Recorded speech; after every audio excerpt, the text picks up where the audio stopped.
Welcome to Alabama Day at the premier meet in the country, with 3-year-old filly set to tackle 1.25 miles later this afternoon. Counting Stars has taken complete command of the division. Today she seeks a third straight Grade 1 win and a chance to all but seal a championship.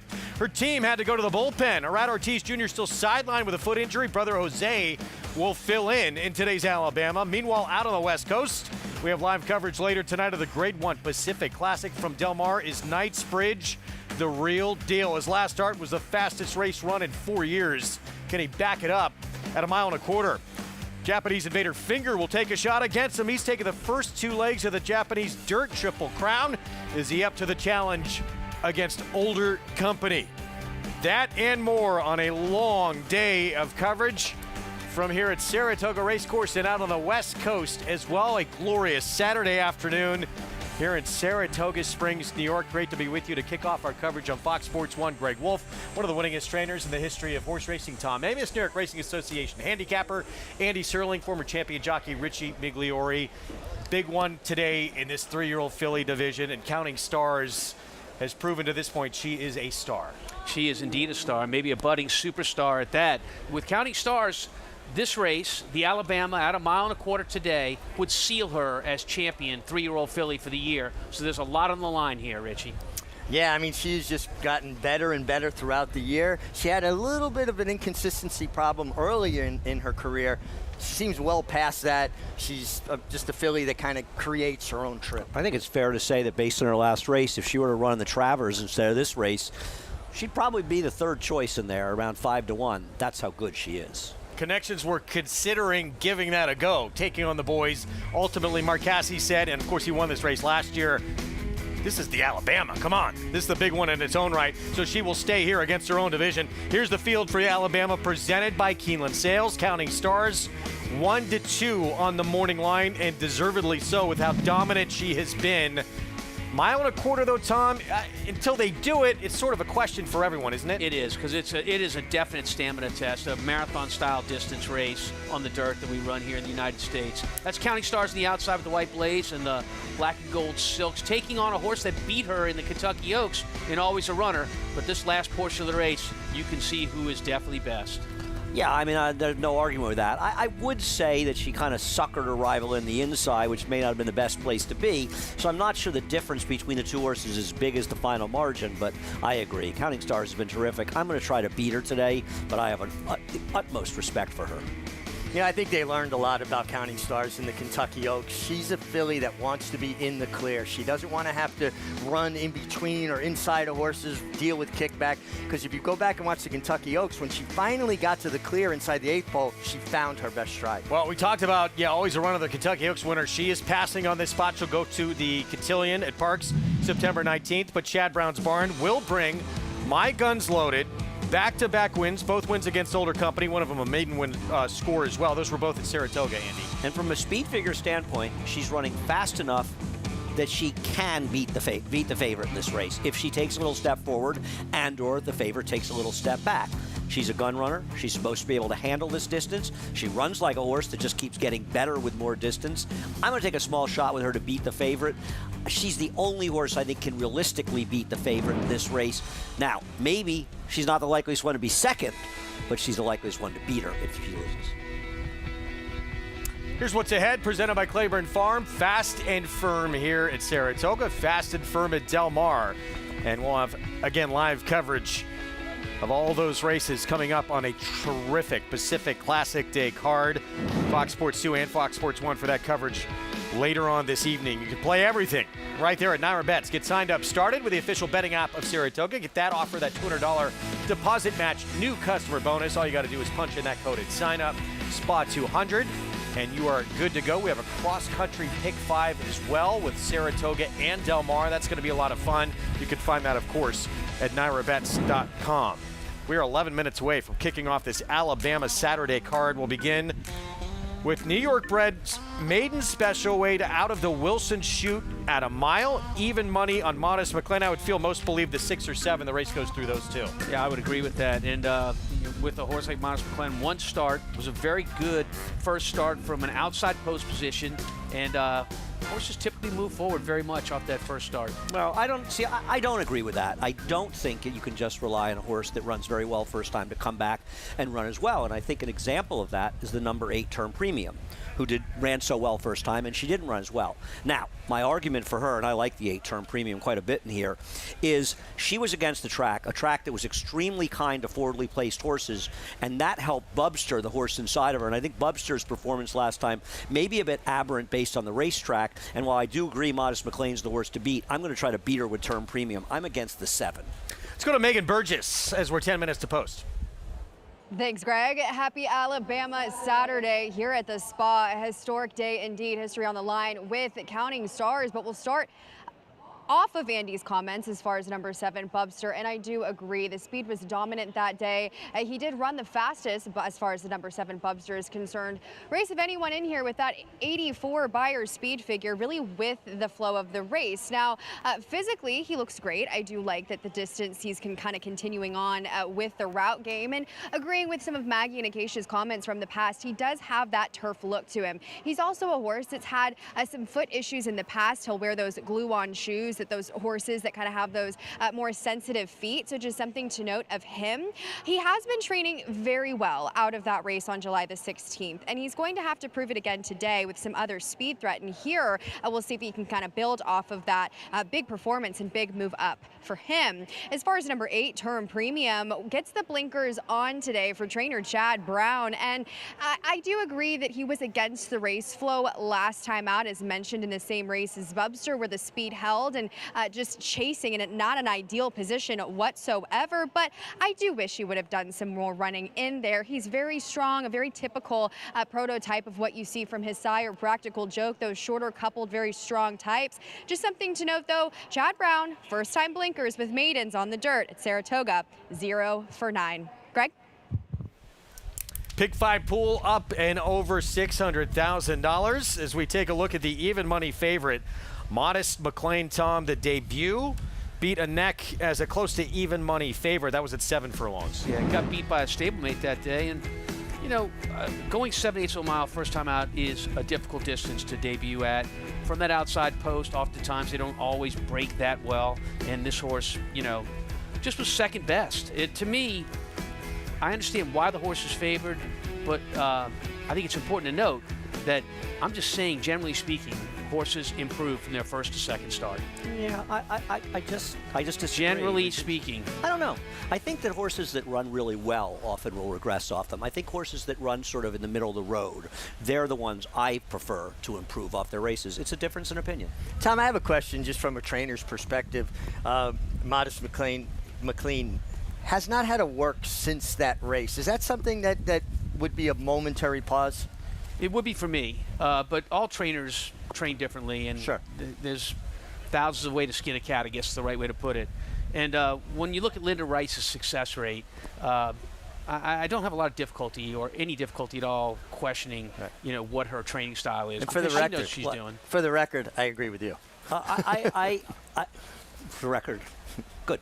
I think it's more of a question of the short time. She ran just 20 days ago, this horse, and I would be more concerned. He just ran 20 days ago. That would concern me a little bit, and especially hard for me to see him improve. Now, Linda, I talked to her after the race, and she was surprised the entrymate beat her, and said, I don't think I'll lose to that horse again.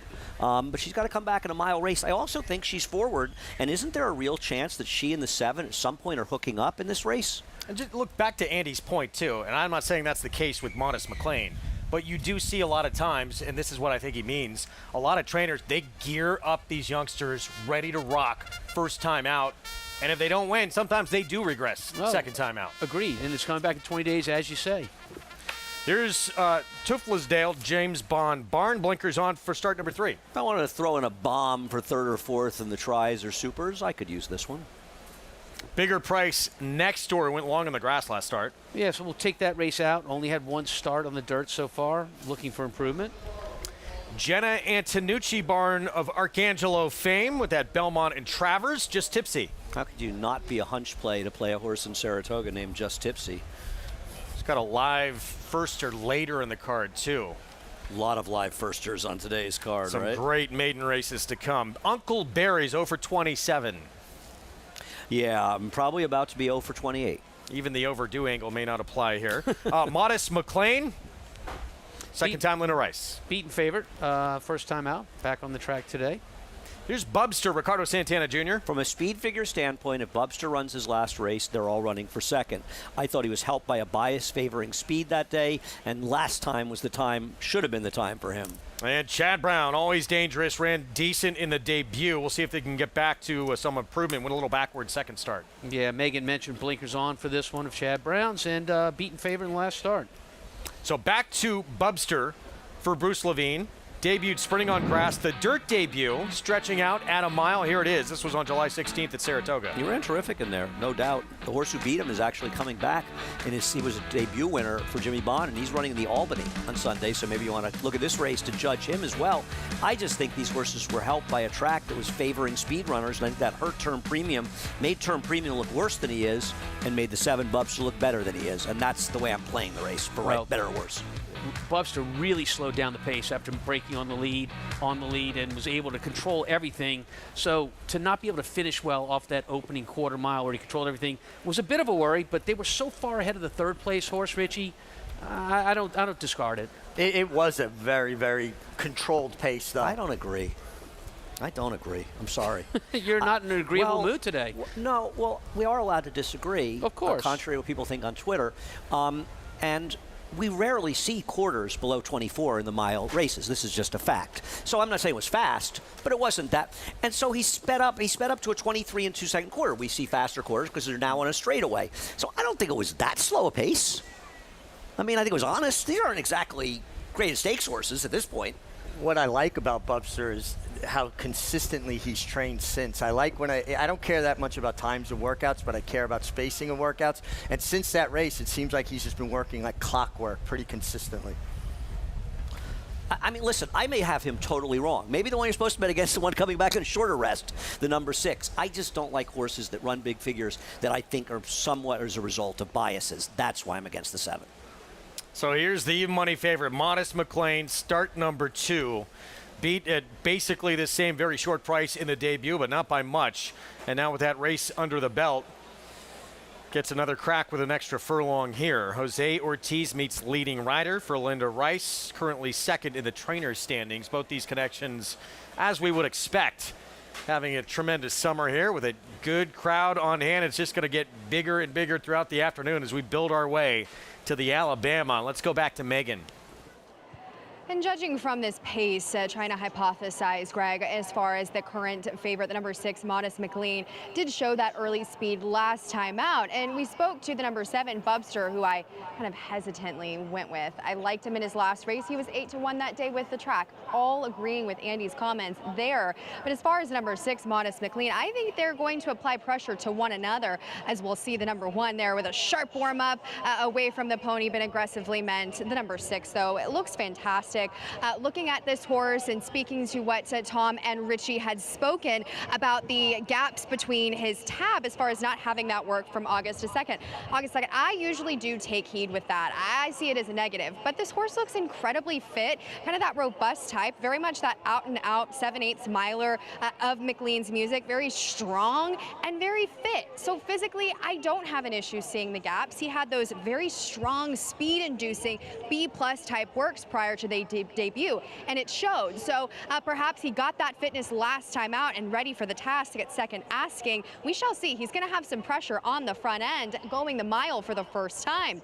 The number 3, Just Tipsy, has also shown speed in the past, not quite as quick in some of his other races, and I thought he was maybe an interesting type horse underneath. I do want to give him another chance getting around to this mile distance, as he just did not have any shot to back, and now second off of the bench more of a fitter version of himself off of the layoff. And while he is a little bit lighter and weaker behind, perhaps he could improve. As a fringe player, I almost went to the number 8 in here, Term Premium, but ultimately settled on the 7, considering just the poor numbers from the barn with those blinkers on, kind of giving me a negative impression, Greg. Tom disagrees with that. Minute to post coming up. Even money favorite. Not moved much here off Modest McLean. As we go back to the 8 in here, Term Premium, who was looked pretty sharp here leading up to start number 3, Tom. Yeah, I mean, look, you have to acknowledge that if there's a equipment change, they're looking for a different result. And obviously, when you look at the last race, you can understand why. But trainers are doing this in practice. They're not just throwing blinkers on a horse. They're working with other horses and seeing how the horse handles that. And obviously, they think this is something that'll move up their chances. And Chad's numbers, putting blinkers on maidens on the dirt, are exceptional. So in his case, it seems to work. A lot of times, and I know you would say this, it seems like a desperation move. But with the horses run once or twice, it doesn't smack of as much desperation. He's so lightly raced. Yeah, I wouldn't say that speaks of desperation. I do think that if the 6 and the 7, Modest McLean and Bubster, do hook up in the middle. Advice of the track I think that's the one, I believe. Scratch number 1. You know, one's coming out. Sorry, Richie, you were saying? No, that was more important. No, I'm just saying that if at some point, the point you made earlier, the 6, Modest McLean and Bubster, do hook up and kind of take it to each other, that will play to the hand of Term Premium. And I'm hoping that's the case. Listen, I do think the 6 is going to be tough in here. And I recognize the 7 ran very well last time. I'm not saying I'm just against the 7. I picked a race 8, 6, 7. When 7 wins, I'll lose, but I'm not going to be shocked. And Mig, back to the 6, and maybe the reason this was such a short price again. Do you expect to see this one controlling by himself up front? Well, doesn't it look like he's just the most naturally fast horse in the race? I guess just tipsy, but he's outside of him, so he can just kind of play off of what he does. I don't think Bubster's fast enough to keep up with him. Couldn't you think the 3 could be a part of this? Blinkers on last time, showed good speed. I think the 3, just tipsy, could be a part of the pace scenario. I think it's possible the 3 sends. I don't think that's an impossibility, but I think that you're looking at raw times, and that's not the way pace figures look at it. And considering how close Bubster was in the turf to pace, I think if it's straightaway, Bubster could be in front of the 7. Depends how they're ridden, how they break. Of course. But I don't see the 6 leading the 7 on a Merry Chase. I see them both forward. I'm not saying they're going to be blazing up front, Richie, but I see them both similar. And don't we have to also acknowledge that part of the reason why we got an even money favorite in the 6 is Jose Ortiz? Yes. I mean, yes. He's been riding so overbet. well, you know, that he becomes the one to bet on, and it's actually worked. Yeah. You know, he's winning so many races. Yeah, he's definitely getting overbet, but then he keeps delivering, right? Exactly. Yeah, no, I'm right. I mean, listen, horses win that are overbet, horses win that are underbet, but Jose's delivering, I agree, but I still think that that's a great point, Tom. That one I firmly agree with you on. I think if you took the jockeys out of the equation, you could argue the 6 and 7 might be the same price.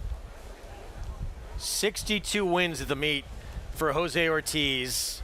And, you know, I've said this a lot, but yeah, we have a longer meet, but he has a chance to set the new record for single season wins within the 40 days of this extended meet.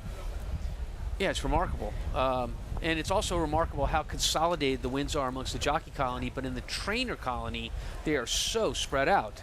Was that yesterday? Was 93 different trainers have won a race in Saratoga this season? Could be 94 if the 7 horse at 2-1 wins. Yeah. Yep. For one of the best trainers in the game, Bruce Levine. Here we go, loading up, set to kick off our Alabama Saturday card from Saratoga Springs. Pick 5 pull over $1.4 million. Even money, Modest McLean, Linda Rice with the meet's leading rider, 62 and counting for Jose Ortiz. Let's send it upstairs for the call. Frank Miramati, take it away. Uncle Barry going up. Modest McLean. Bubster. And Term Premium will be the last one to load.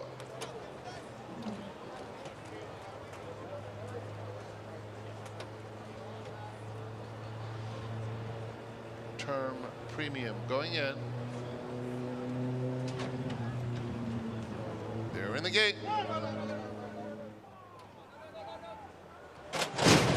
And they're off. And it's a quick beginning for Just Tipsy, who will go out to vie for the early lead. Bubster is right up alongside him. Bubster now takes over. Term Premium in a good spot just behind the top pair, third. It's a gap of 4 back to Modest McLean, who is fourth. 2 more lengths to the 2 trailers, Imperial Anthem and Uncle Barry at the back of the field. So Bubster gets over to the rail and went through the opening quarter in 23 and 4/5 seconds. It's Bubster in front by a length and a half. Just Tipsy, Term Premium, side by side, second and third. Another 3 back to Modest McLean, who is inching forward very willingly under a nice hold too from Jose Ortiz. As they come to the half-mile pole, it's Bubster, who ran a half in 47 and 2. 2-length advantage. Term Premium is in second. And now Modest McLean is cut loose on the outside, taking third. Just Tipsy on the rail in fourth. It's a huge gap now back to Uncle Barry, who's well clear of Imperial Anthem. They have a 1/4 mile to go, and Bubster's in front. Modest McLean, hard-ridden, trying to close the gap. He's very wide, too. Term Premium is in between those two. On the inside is Just Tipsy. An 1/8 mile to go, and Bubster's full of run. Bubster by almost 5 lengths over Term Premium, and then they will battle for show. It's all Bubster. Bubster widening with every stride. Bubster wins by 8 lengths, maybe a little more. Term Premium, Uncle Barry rallied into third in front of Modest McLean. Bubster total domination here in the opener. Ricardo Santana Jr. and Bruce Levine becomes the 94th different trainer to win a race this summer at Saratoga. That's remarkable. It's remarkable, that's right. The Bubster broke sharp from the gate in the 3 cent, Just Tipsy to go alongside. But turning down the backside, you guys, Tyler Gaffleone on Just Tipsy said, I don't want any part of this fast pace. Gave Bubster a lone lead. And when a horse makes a lone lead, sometimes their heart gets really big. Well, this horse was clearly much the best, and as they say, the figs don't lie. I tried to beat this horse. I was dead wrong. He was extremely impressive. I was right about Term Premium, and I think Modest McLean is a good example of a horse that ran very well in his debut that regressed off of that effort. See what happened with a 6 here, Modest McLean. Yeah, I Broke in a little. He broke in a little. He caused his own problem bumping the 5 We should horse. see the drone shot if we can. I think that tells a better story. And then he did have to steady a bit there, but you're right. He awful. regressed. He just did not run very well after that. He moved up around the turn, but he was already being hard-ridden, and Bubster really just powered away. He was decidedly best. A good effort by Term Premium. He hung in there for second. A lot of times when that horse that's doing the chasing, when the leader leaves them, they'll cave. He stayed on resolutely. Uncle Barry got a piece of it. It's the 3rd time in 28 starts now. He's hit the board. Modest McLean's a good horse, but coming back on short rest, little trouble early, he just threw in the towel. 7, 8, 5, 6, long way back to the runner-up in this spot. It's Bubster and all Bubster here in the opener. Bruce Levine, Flying P Stable, and Ricardo Santana Jr. Slight upset here with a second choice at 2-1, beating a 4-5 favorite who does not fire second time out. We'll have the prices when we return, and we'll shift gears, talk West Coast, where the turf meets the surf, and the Grade 1 Pacific Classic coming up tonight on our Fox Sports coverage. Is Knightsbridge for real? Can he back up that sensational performance at Monmouth with a trip west?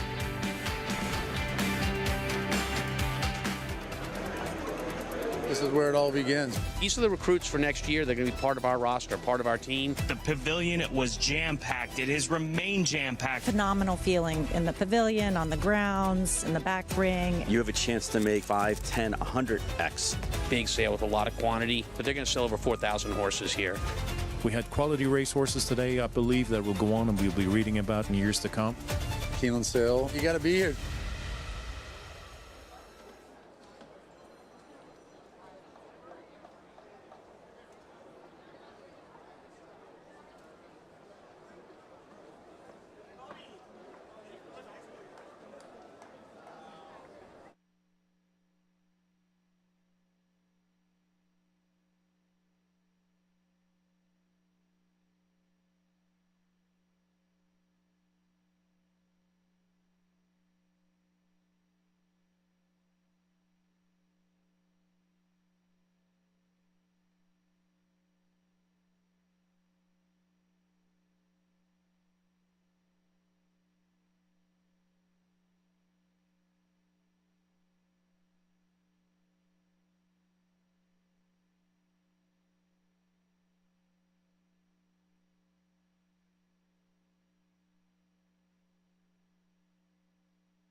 Back with you on our Fox Sports 1 coverage. You're watching Saratoga live on a gorgeous Saturday afternoon. It's brought to you in part by America's Best Racing, making the sport easier to follow. Explore stories, betting tips, and race day insights at americasbestracing.net. The opener on this Alabama card, it's all Bubster.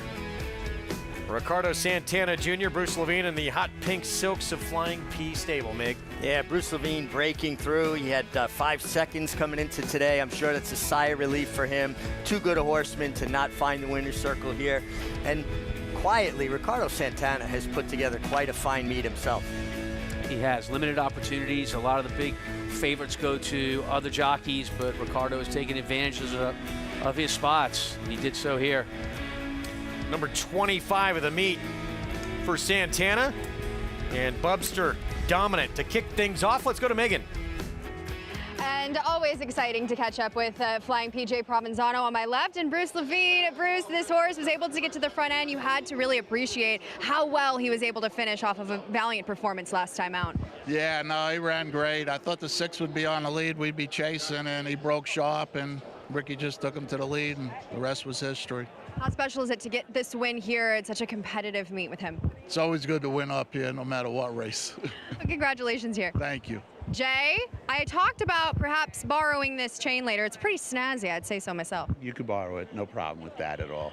You've got Old Crazy Bone, who obviously had at stakes victory, but now breaking through with the maiden. How pumped are you? I'm really excited. You know, this is a homebred. Me and Bruce had the dam, Vortex Road, and we have her, his half-sister, who's older.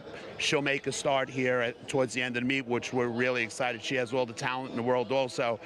But when he was getting ready for the races, you know, it was time for a name, and we were sitting in the office, and we were talking about Kendrick's old agent, Kevin Bubster, but we call him Bubster. So, and we're like, yeah, you know what, Bubster's a great name, you know, and it just stuck, and that was it. He ran last time, and he ran really game.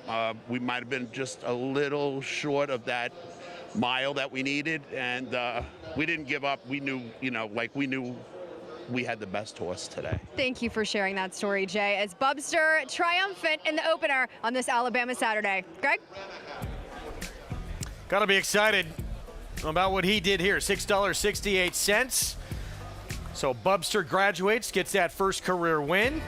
And just amazing here. 94, again, different trainers to win at this meet. I would love to see us get to the century mark. And I'll tell you something else. This horse was impressive. He was. I mean, he's quick. He sets honest paces in these races, and he's just embarrassed his competition. Maybe you're supposed to be giving the horse who beat him last time a looking at Albany tomorrow, because this horse is good. You know, I don't want to cause any problems because that's not my way. But Jay promised that chain to JK, to Jonathan, on golf cart that day when he did Cart Talk. And then he just promised it to Megan. I mean, who gets it? Yeah, well, JK or Megan? Jay. Yeah. I mean, he's making a lot of false promises. Somebody's going to get the chain. I just don't know. And it is nice. He's going to have to buy another one then. Yeah. Can I go get lunch? Mile and 3/8 over the inner turf. Allowance optional claiming field. And 2-1 favorite right now. Arkhipov, one of a couple very strong contenders here for Chad Brown, Andy. Yeah, I prefer Asbury Park, who ran so well as a 3-year-old at this distance in the Jockey Club Derby of the 2 Chad Brown runners. But I agree, Chad has the 2 horses to beat in this race in the 4 and 7. Is that because you're a Springsteen fan, Asbury Park? Yeah. Greetings from Asbury Park. Do we think that Peter Brandt, he's more about naming horses after Nabokov novels than he is anything than they're artists and things like that. Maybe, but he did name a horse after a wrestler. West Coast, big one coming up tonight, and you'll see it live on our coverage on Fox Sports. Grade 1 Pacific Classic, 1.25 miles, $1 million test, and a lot of eyeballs will be on Knightsbridge to see if he can reproduce anything close to what he did in the Monmouth Cup in his last start. This performance was just out of this world, Tom. It was, and it was his first start going 2 turns. He's a very accomplished horse at 1-turn distances, but this was something totally different. So are we looking at a dimension to this horse that he can carry on in the Pacific Classic and maybe be one of the older horse stars of the sport? or is this a one-off? It's a funny situation for Bill Mott, because I think he believed when he was running in this race in Monmouth, I'm going to use that to turn back to run the Forego, because this horse needs to win a Grade 1 for his stallion career, and he has not won a Grade 1. He ran so unbelievably well, he had to go out the window with that, because he might have a horse that could win the Breeders' Cup Classic. Besides Sovereignty, it's never bad to have 2 in there. Most people don't get the chance. I mean, even if he regresses 10 points off of that, isn't he still odds on it here, in theory? The problem is 1.25 miles, he's, you know, a lot more speed, a different scenario, but man, that race was good. And it didn't come out of absolutely nowhere, Richie. No, I mean, he's shown at times some brilliance. I do think it's a much different scenario today with the amount of speed in here, drawn outside. But getting back, if he ran Sovereignty and Knightsbridge together, they have completely different styles. They would actually really complement each other. Great point. And the other thing is they have a common ownership, so you're not putting two owners against one another in the same stable, which trainers are always very careful to do, unless you have a last name of Brown. He is willing to run Bill's run many horses. Bill's run by Asa against Sovereignty now, 2 straight times. Too, with Knightsbridge as well, he does not have to have the lead. One of the best races in his career. He sat off the pace. Great, too, that we have the sub-story here of one of the greatest upsets in horse racing history. Of course, Richard Mandela ending that 16-race win streak of Cigar, and Mandela showing up again against Mott here in this Pacific Classic. Yeah, there's always subplots there. And the other thing I'd say about Mott, he has shipped out successfully to California before, Richie. Yeah, Bill Mott, you got to respect him wherever he goes, that's for sure. I'm really interested in Mandela's horse here, Subsanador. I think he's got a sneaky look to me. Here's the stakes lineup at Del Mar. Did Richie say that he worked between races in the afternoon? Did somebody tell me that? No, I don't know if he did. I'm just going by the tempo of his. And if you go back and look, you can go back all of his works. He's never worked like this. Like, he's picked up his pace so much. I mean, to go 1 mile and 37, 3/4 and 11, blow out old school like that. I just think that him showing up here speaks to Mandela having confidence, and he really honed him for this. See what happens. It should be a lot of fun tonight. 9:43 Eastern Time. 1.25 mile Grade 1 Pacific Classic. And we'll have live coverage coming up tonight from Michigan to California. Yeah, if you're a fan of the trainer who's hopping in the cart, you'll know what that's all about when we come back with JK. The joy of traveling well is feeling at home, yet 1,000,000 miles away from home. Discovering new flavors or savoring the ones you already love. Not knowing what lies beyond the horizon, but knowing what matters most to you. This is the joy of traveling well. Oceana Cruises.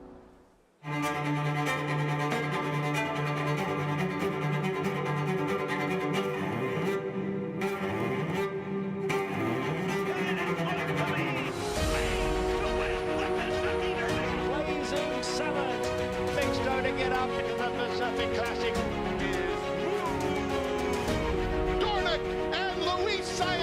To win the Belmont Stakes. $600,000 Thank you.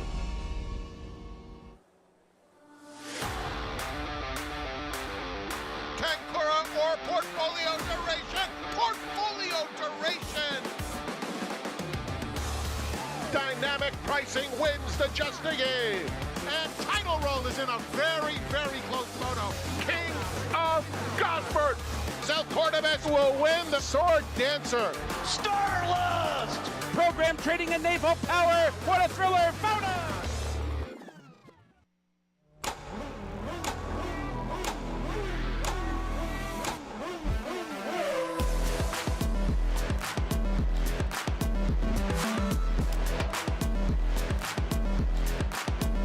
Prince of Monaco's Too Good for Moose, an impressive winner of the Best Pal. Miramondi's all hot, but Prince of Monaco too good.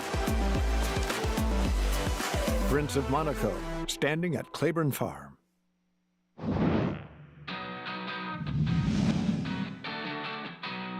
And look at Lava Man open up, coming to the quarter pole. He's gone. He's opened up 4 lengths on them. Preaching at the bar, Super Frolic, Magnum, Good Reward, Perfect Drift, Giacomo all far back.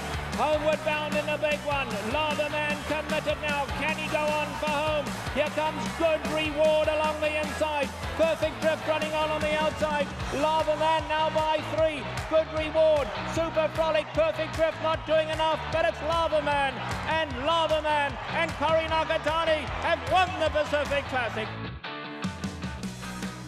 One of the all-time great claims in the history of this sport.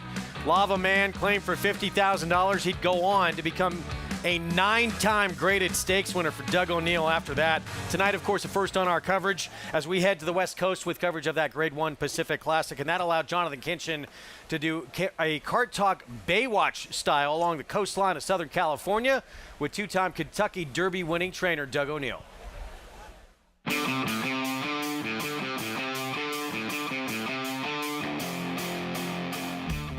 Doug, I got to tell you, it's hard to argue with this out here. Not a bad workplace, right? It's his heaven, baby.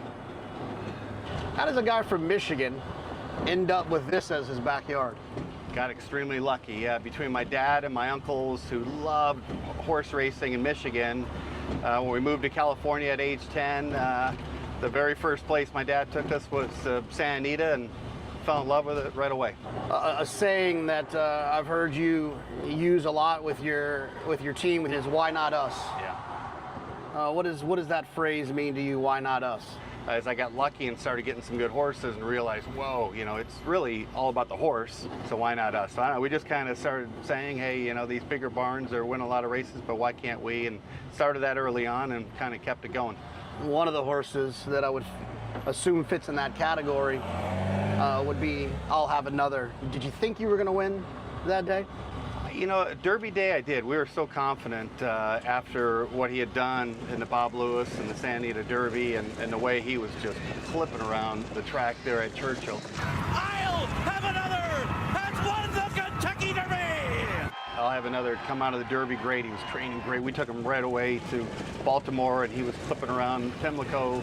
Can I'll Have Another get there? Here he comes!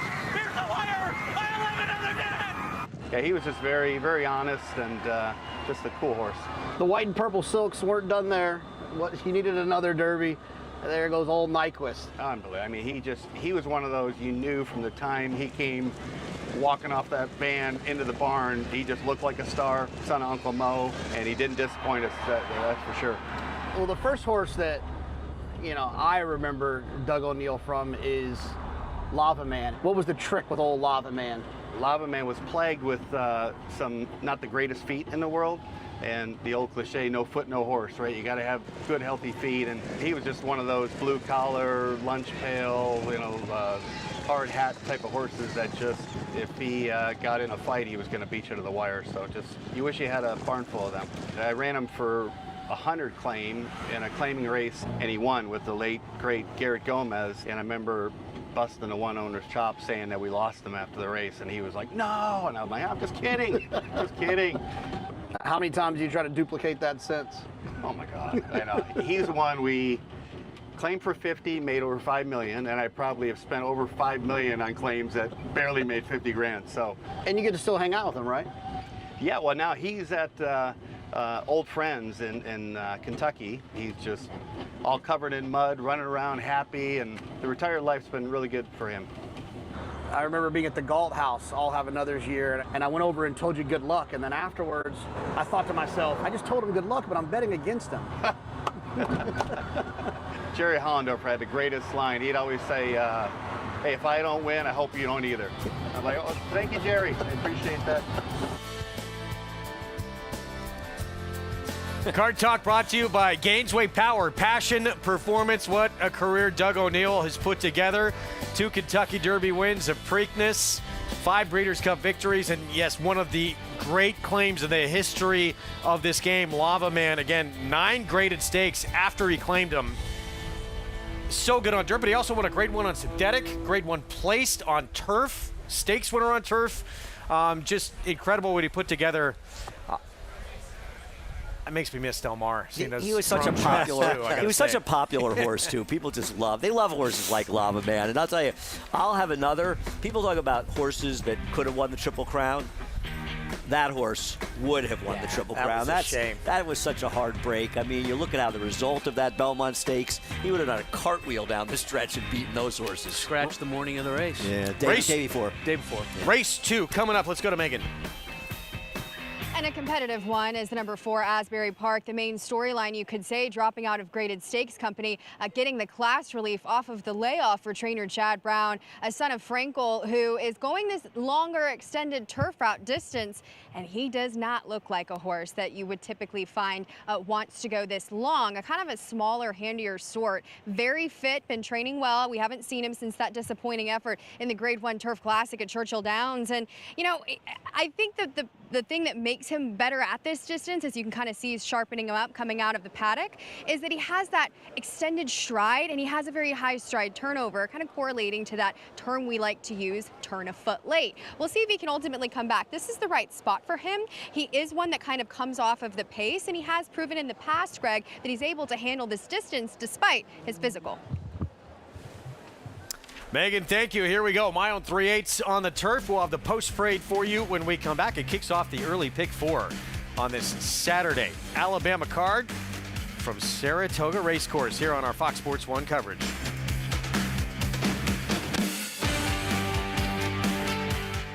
Bet any track, anywhere, anytime.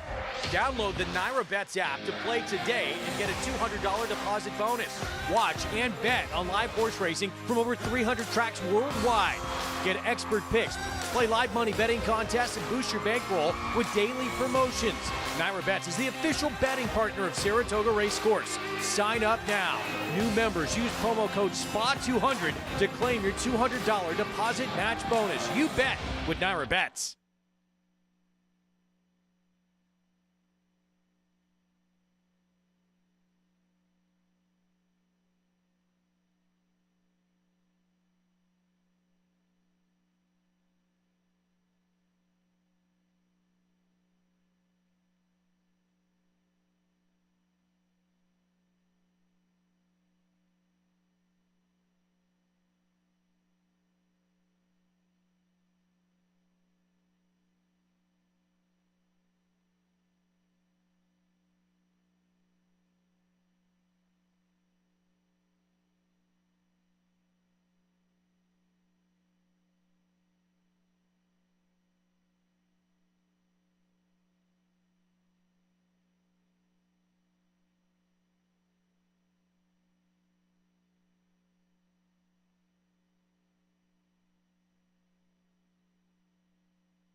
Good to have you with us on our Saturday coverage on Fox Sports 1. It's brought to you in part by legendary Claiborne Farm. 100 years of doing the usual unusually. Well, we're 5 minutes away, race 2. Start of this early pick 4, and we have a marathon on the turf coming up. We'll kick things off at the post parade with Rothschild. Blinkers on, New Gelding. You know, this horse does feel like controlling speed. How good he is, whether he wants to get the distance. He ran okay to mile 5/16 at Kentucky Downs 2 years ago. Nearly a 2-year layoff for this 9-year-old L'Imperator. Yeah, and it's a head scratcher. He hasn't been on the flat, as we call it. He's been doing the jumps. So I go to the odds board. Long shot. He's a great stakes winner, though. Mutaweed goes by for Brad Cox. Logical horse. Asbury Park, 1 of 2 for Chad Brown. 1 of 2 for Chad Brown, and getting a little bit of action here. Here's Sardi's Jose Ortiz for the Cantermachi barn. He ran a competitive race in a 1 3/8. I think this is a tougher field, though, than the last one he ran in just a couple of weeks ago. The Hidden Chamber just faced the best turf marathoner in the country, two back. Yeah, 12-1 on the board surprises me on the 6th, the Hidden Chamber, but behind a slow pace in the last two, like a little bit quicker up front if possible for that late kick. And here's the other Chad Brown runner with Flavian Pratt Arkhipov. Yeah, I mean, listen, he had a good trip last time, saved ground the whole way, and ran a good second to the talented Right to Vote. But he handles the distance. He's logical. I just prefer the other Chad Brown runner, though both of them are 2-1. I mean, isn't the number 3 Mudawid an overlay at 7-1?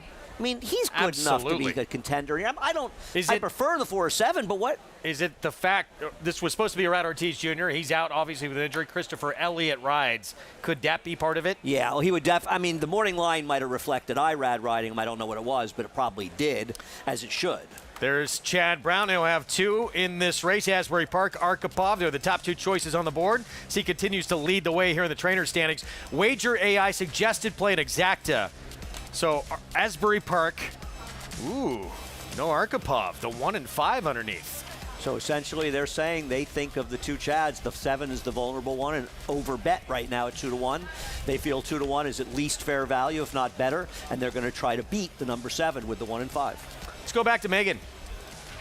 And to build off of that discussion, as far as what I believe, an absolute overlay on the number 3 Mutawid for trainer Brad Cox, a horse where it's not necessarily easy to train extended turf routers off the likes of Mike Maker, and he's been able to do so and in his best form, arguably. Now, he does lack early speed. That's kind of his gig. He likes to switch off as extended turf routers do. He's usually last or close to it, and then he really comes in with that powerful run, which is going to be difficult for a young rider in Christopher Elliott to negotiate that kind of trip, which is why I was a bit hesitant of him. He was entered and scratched and also eligible back on August the 8th, so been ready to run off of a near miss last time out. He just has to find the right trip. And I also feel some of those blanket finishes he's been in his last couple of races have reflected weaker fields. The number 7, Arkhipov, very logical horse. I agree with Andy preferring Asbury Park, who does need to improve on the class drop. Arkhipov, it's been a tale of 2 trips in his last efforts, along with his stablemate Right to Vote.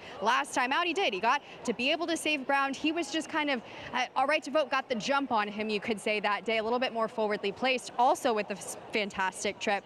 He's a son of Munnings. He's very similar to his stablemate. He does not strike me as a horse immediately that you find wants to go this distance on the grass, but he looks very powerful, strong. I feel like he's really been able to strengthen up through his races. I did prefer him physically over Asbury Park, but I do find the current favorite has that raw talent. Just quickly, the number 2, L'Imperator. Wow, he hasn't been on a racetrack since October of 2024.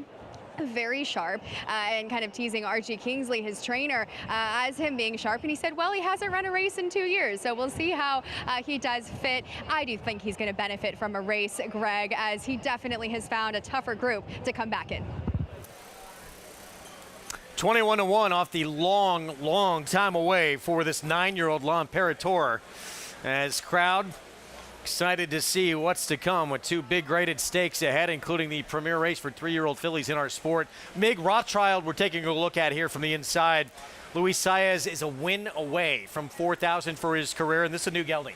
Yeah, I thought this horse was interesting because of the new gelding. And one of the things that I've come to rely heavily on is the Daily Racing Form Clocker report. And if you read the comments about his works, the work before he was gelded, it says very washy, second best outside of another horse. And it was basically a negative kind of work. He was gelded, and then he came back with an outstanding work, a better work than he's ever had. He looks like he's very composed. He adds blinkers, and I just wonder if gelding him and being the lone speed, and I believe he's the lone speed, could make a big difference. At 4-1, he's taking meaningful money. And not only that, I mean, he's actually jumping a condition. This horse is eligible for an allowance level less than this, but Norm Cassidy knows what he's doing. He knows how to read a condition book, so he's wanting to run this distance. It probably didn't exist at a lower condition, and he must feel his horse is doing good if he's willing to jump up a level. Yeah, he's decided that the distance supersedes being out of conditions. And listen, he ran well at 1 mile and 5/16 at Kentucky Downs, a demanding distance 2 years ago. Just finished a nose beyond Carson's runner. The time was better than his stablemate Deterministic on the turf. That's how good he was back then. I would never bet him at 4-1, but I absolutely understand the argument for him. So 4-1, Rothschild, Luis Saez sitting on a big number, one away from 4,000. Been a slow go at this meet for Saez, former leading rider here. The only time someone not named Ortiz the last decade has won a riding title. When he gets that 4,000, it's going to be more relief, I think, than jubilation. You get to a point, I mean, I went like 10 days. It becomes stuck. an albatross hanging around your neck. It has to. You almost get tired of hearing about it. I'm sure you do. And you probably think about it too much, too. Yeah. So 7-5, Asbury Park, the preferred of the two from the Chad Brown barn. Pick 4 starts here. We set it upstairs. Second on the card, mile and 3/8 on the lawn. Here's Frank Miramonti. Arkhipov will be the last one to load. Following the hidden chamber. Going in. They're in the gate. And they're off. Rothschild is going straight to the front, joined by Sardes, and Arkhipov is close up too. Those 3 speed away from Asbury Park, who gets a nice position, some 6 lengths off the lead. The hidden chamber is second to last, and L'Imperator at the back of the field. They have strung out in a big way coming into the stretch for the first time. Rothschild leads it by a length. Arkhipov is second, and those two have now turned this into a single file race as Sardes sits back in third. The opening quarter went in 24 1/5 seconds. So it's Rothschild and Luis Saez clear by 2.5 lengths. Arkhipov in second. Another 3 back to Sardes in third, and Asbury Park gallops along in fourth, 7 lengths off the pacemaker. The hidden chamber is next. The Imperator out of last. Mutawid is right next to him. Rounding the clubhouse turn, trying to get to Rothschild, who leads it by 2 lengths still, just galloping along at a very smooth tempo, 48 3, and comfortable doing so. Arkhipov remains in second. It's another 3 lengths back to Sardes in third. The hidden chamber inches up. He's right on the outside of Asbury Park. Asbury Park is followed by Mutawid and L'Imperator. Rothschild down the back stretch has been left alone on the front end, but that is no longer the case, as the hidden chamber is going to put the pressure on, and also Arkhipov. So now Rothschild, after getting a little breather, is asked to kick once again. Arkhipov in second, and here's Asbury Park. Asbury Park marching through along the inside, a joint third as they round the far turn. Right next to him is Sardes.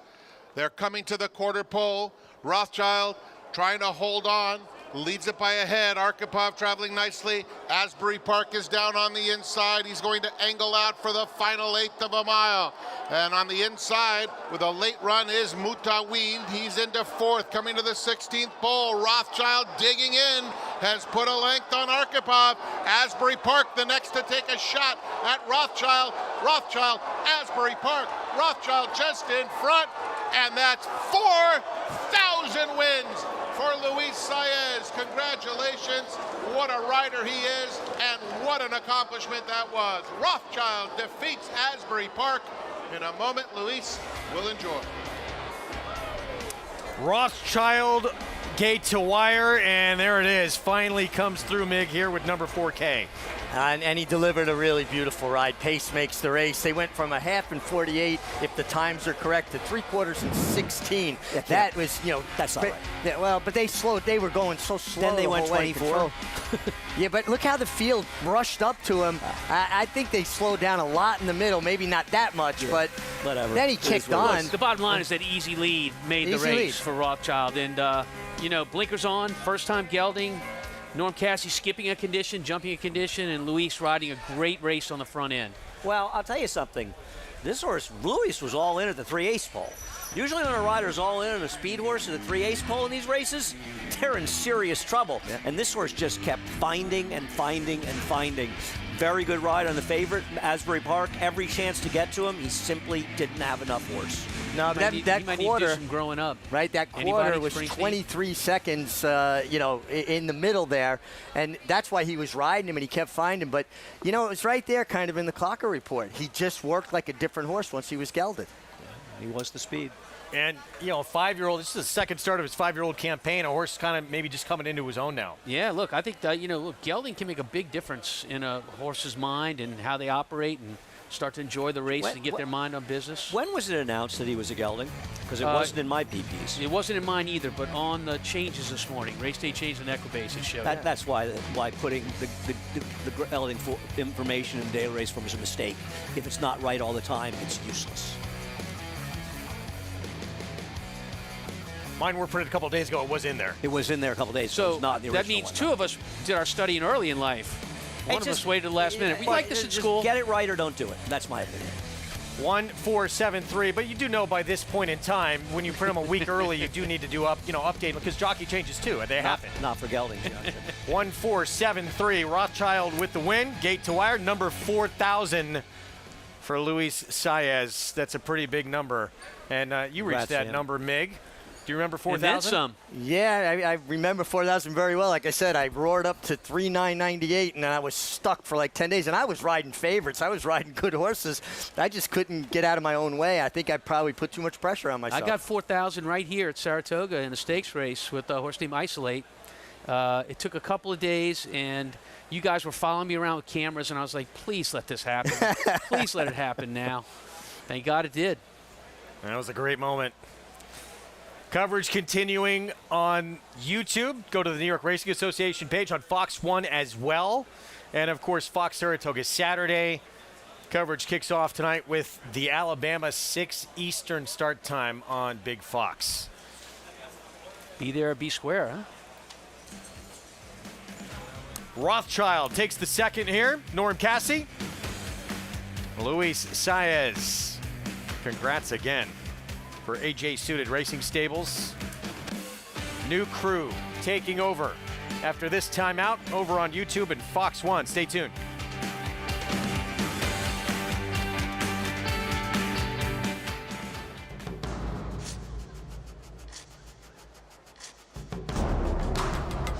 Seize the Gray wins convincingly.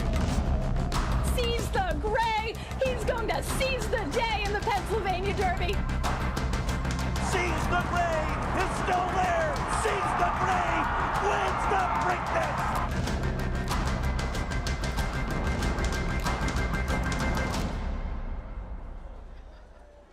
For the first time ever on Fox Sports, Del Mar's Pacific Classic on America's Day at the Races. Join the team live from the Seaside Oval, the Pacific Classic, a win-and-you're-in challenge for the Breeders' Cup Classic. Coverage begins tonight, 7 Eastern. If you've ever dreamed of owning a lawn jockey but space is at a premium, Saratoga has you covered. Take home a miniature lawn jockey on Sunday, August 23rd, free with paid admission while supplies last. For tickets, visit Naira.com. Lawns not required.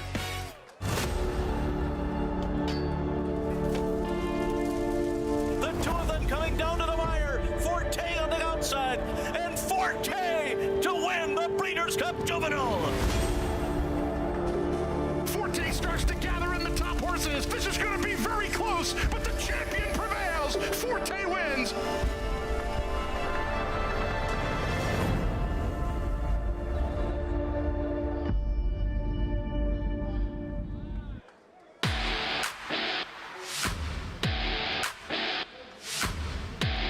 Before your eyes, a landscape unlike any you've ever seen. The pulse of life, a kaleidoscope of culture. And there it awaits. Cheers of triumph that eclipse all joy before it. It's the Journey, Japan Cup.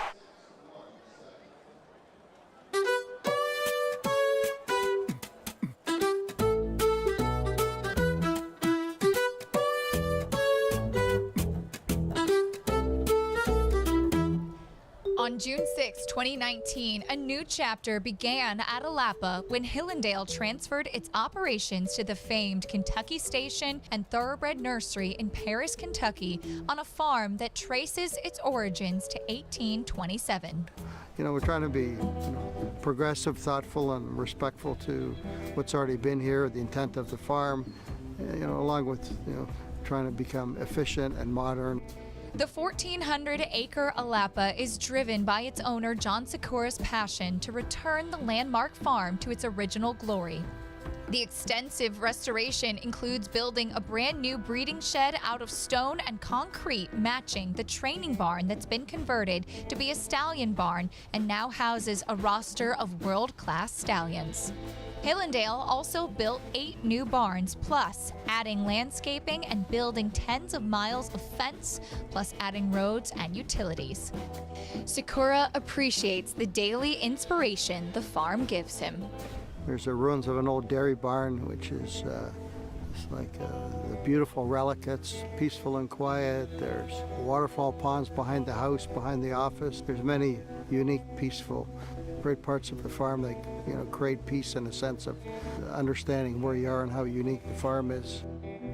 Sikura is now focused on making new history at Alapa.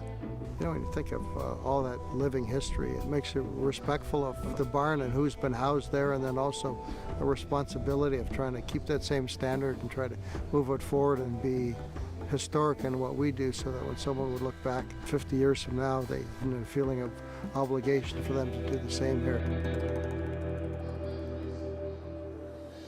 Welcome back to Alabama Saturday. It's Saratoga Live and a historic victory for Luis Saez. 4,000 career victories in the winner's circle with Louis, and we've reflected on your career, Rothschild getting it done, and it's pretty awesome. Your trademark aggressive forward ride gets it done, number 4,000. Oh yes, first of all, I wanna give thanks to the Lord for this beautiful moment and for let me win 4,000 races. It's not easy. And I wanna say thanks to my wife too. She always been there for me and the up and downs. And man, I'm so grateful to be here. Talk about the relationship with your agent, Karen McLaughlin. You've traveled the world. You've been aboard so many graded stakes winners, the Dubai World Cup winner, a Belmont Stakes winner. Talk about that partnership and your entire career, 13 years in the saddle. Oh yes, we're getting along pretty well.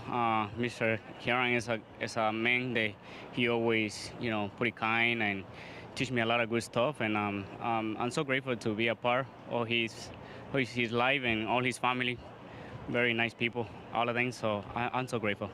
All right, here's the big one. What was your favorite ride of those 4,000? Maximum security. That's it. Mic drop, Acacia. Such a special moment here with Louis, celebrating a tremendous milestone. Big congratulations to jockey Luis Saez, 10-10 on Rothschild. Using that speed, he gets the victory. And a milestone at that. 4,000 wins for Luis Saez, teamed up with his agent Kieran McLaughlin several years back, and they have been the dynamic duo.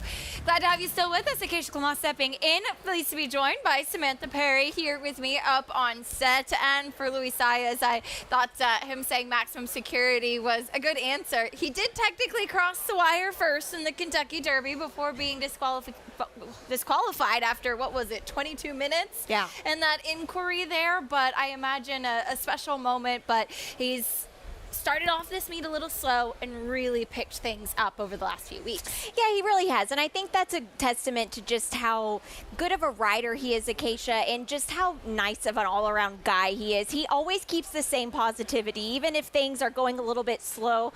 The jockey colony sometimes can get a little bit cyclical, and he always keeps the same positive attitude, the same sweet smile. So congratulations, and it's very fitting he wins on the front end. How many races does he steal on the front end just doing just that? Absolutely, and I'm sure very happy to get it done here at Saratoga as well, a place where a lot of people are watching. As we'll take a look at what is still to come on tap today. Today's remaining races, of course, we're looking forward to the Grade 1 Alabama later on the Boston Spa. We'll kick off that cross-country Pick 5, as of course we do have live coverage for you today. Over on the West Coast, where the turf meets the surf at Del Mar, it's Pacific Classic Day. Fantastic card assembled, and we have a fantastic team over there as well. Fast and firm on both coasts, as always, our race is brought to you by our friends over at Claiborne Farm.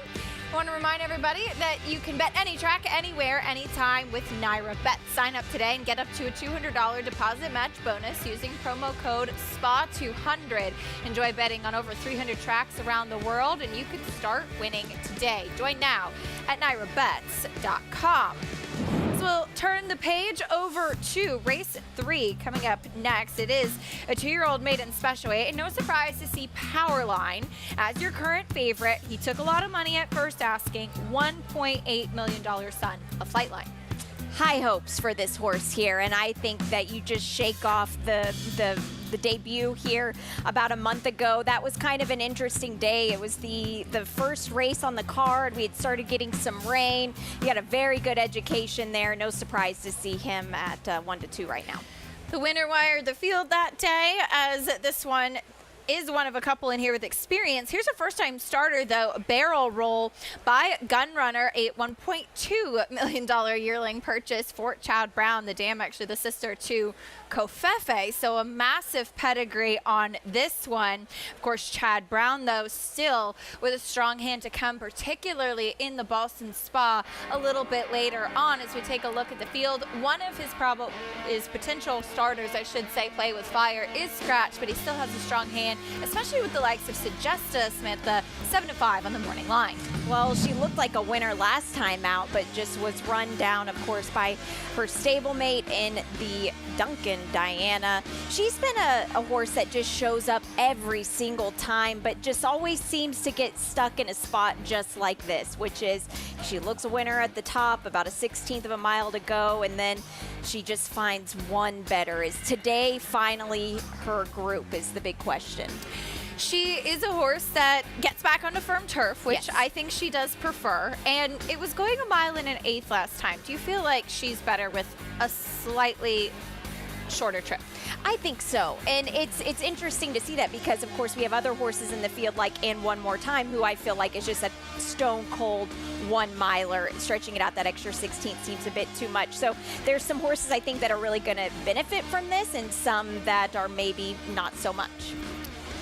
Now, Sagesta, a homebred for Judd Mott, but there are some graduates of the Tattersall's October yearling sale. Sunlit Uplands, an invader from Europe for Stuart Williams, as well as Ozara, who won this race last year, trying to defend her title in the Boston Spa. Of course, Tattersall's October yearling sale always strong, and we've seen a big U.S. presence at that sale as well. Back over to the third race, and there are some big pedigrees and some really big purchase prices in here. That's a look at Powerline, though.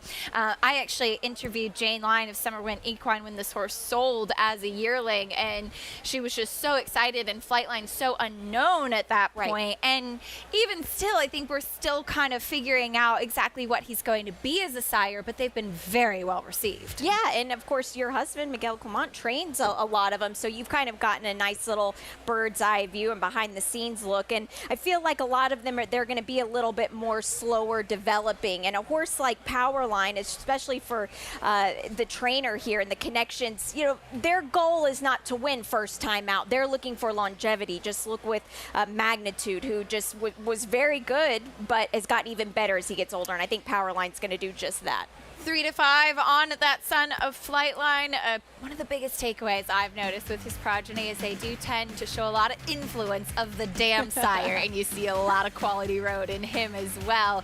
Tongue tie going on by trainer Steve Asmussen. He sends out the favorite in this 2-year-old race coming up. We'll take a quick timeout and, of course, preview what's still to come at Pacific Classic Day down at Old Del Mar.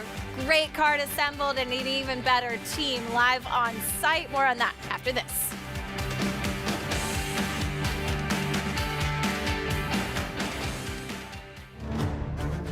A surging debut at 2. An international tour de force. An explosive winner of 2 sire-making Grade 1 races. Raging Torrent running the race of his life. And Raging Torrent and Frankie Dettori cruise to victory in the Malibu. Raging Torrent's coming out party is in the Metropolitan Handicap. Raging Torrent, the next wave in the Lane's End stallion-making tradition.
is good.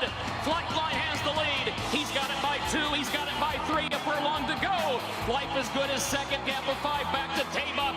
Flightline, a 16th to go. World-class racehorse, world-class performance, and a world championship event. Flightline has won the Breeders' Cup Classic. Arguably the most impressive horse we've seen in recent years, the undefeated Flightline. He was absolutely sensational. Peek back from Flavien Prat, and nobody was even close at any stage of his career. And now we're seeing his first progeny on the track as 2-year-olds. And look, he's a horse that got started later. He's a horse that was good going long. So there's definitely some possibilities that might be the case with his offspring as well. Absolutely, and especially whenever you know that going into it, I would assume that kind of changes the tactics, how you're approaching these babies as well. They have been very well received at the sales, as you mentioned, including this guy, $1.8 million son of Flightline. He sold just across the street here at Fasig-Tipton as a yearling last year. He has experience under his belt as we head down to the paddock with Richard Migliori. And Richie, sometimes with these 2-year-olds, having experience makes a world of difference. It certainly does, Acacia, in Powerline. You know, it was interesting his first start. He got hit with the kickback, and sometimes horses will react by jumping up and down or backing up.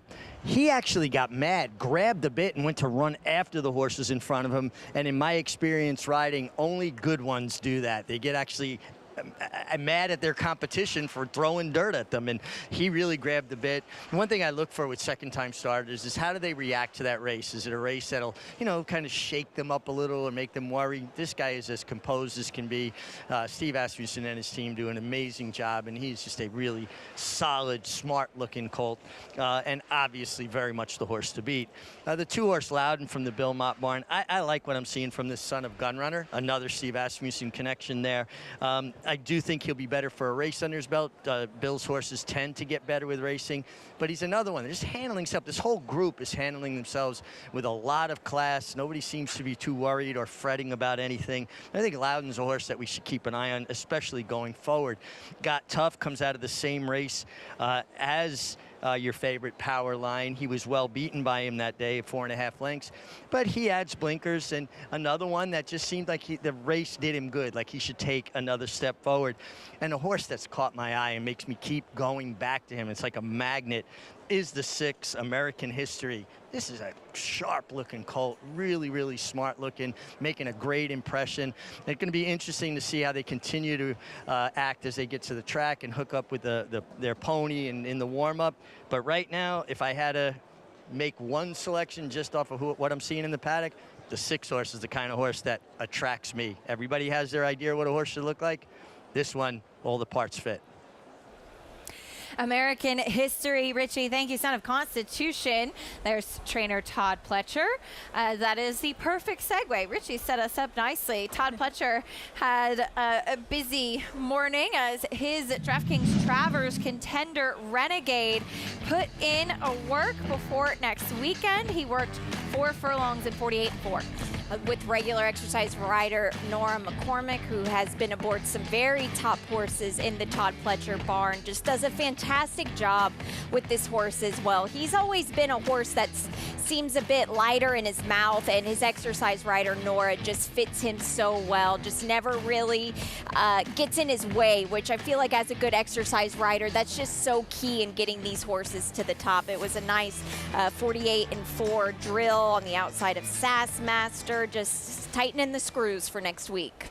Looking forward to seeing him line up against Golden Tempo once again, as Todd Pletcher will send out American History here. The dam, the sister to Vacoma, so plenty of pedigree for this $825,000 son of Constitution.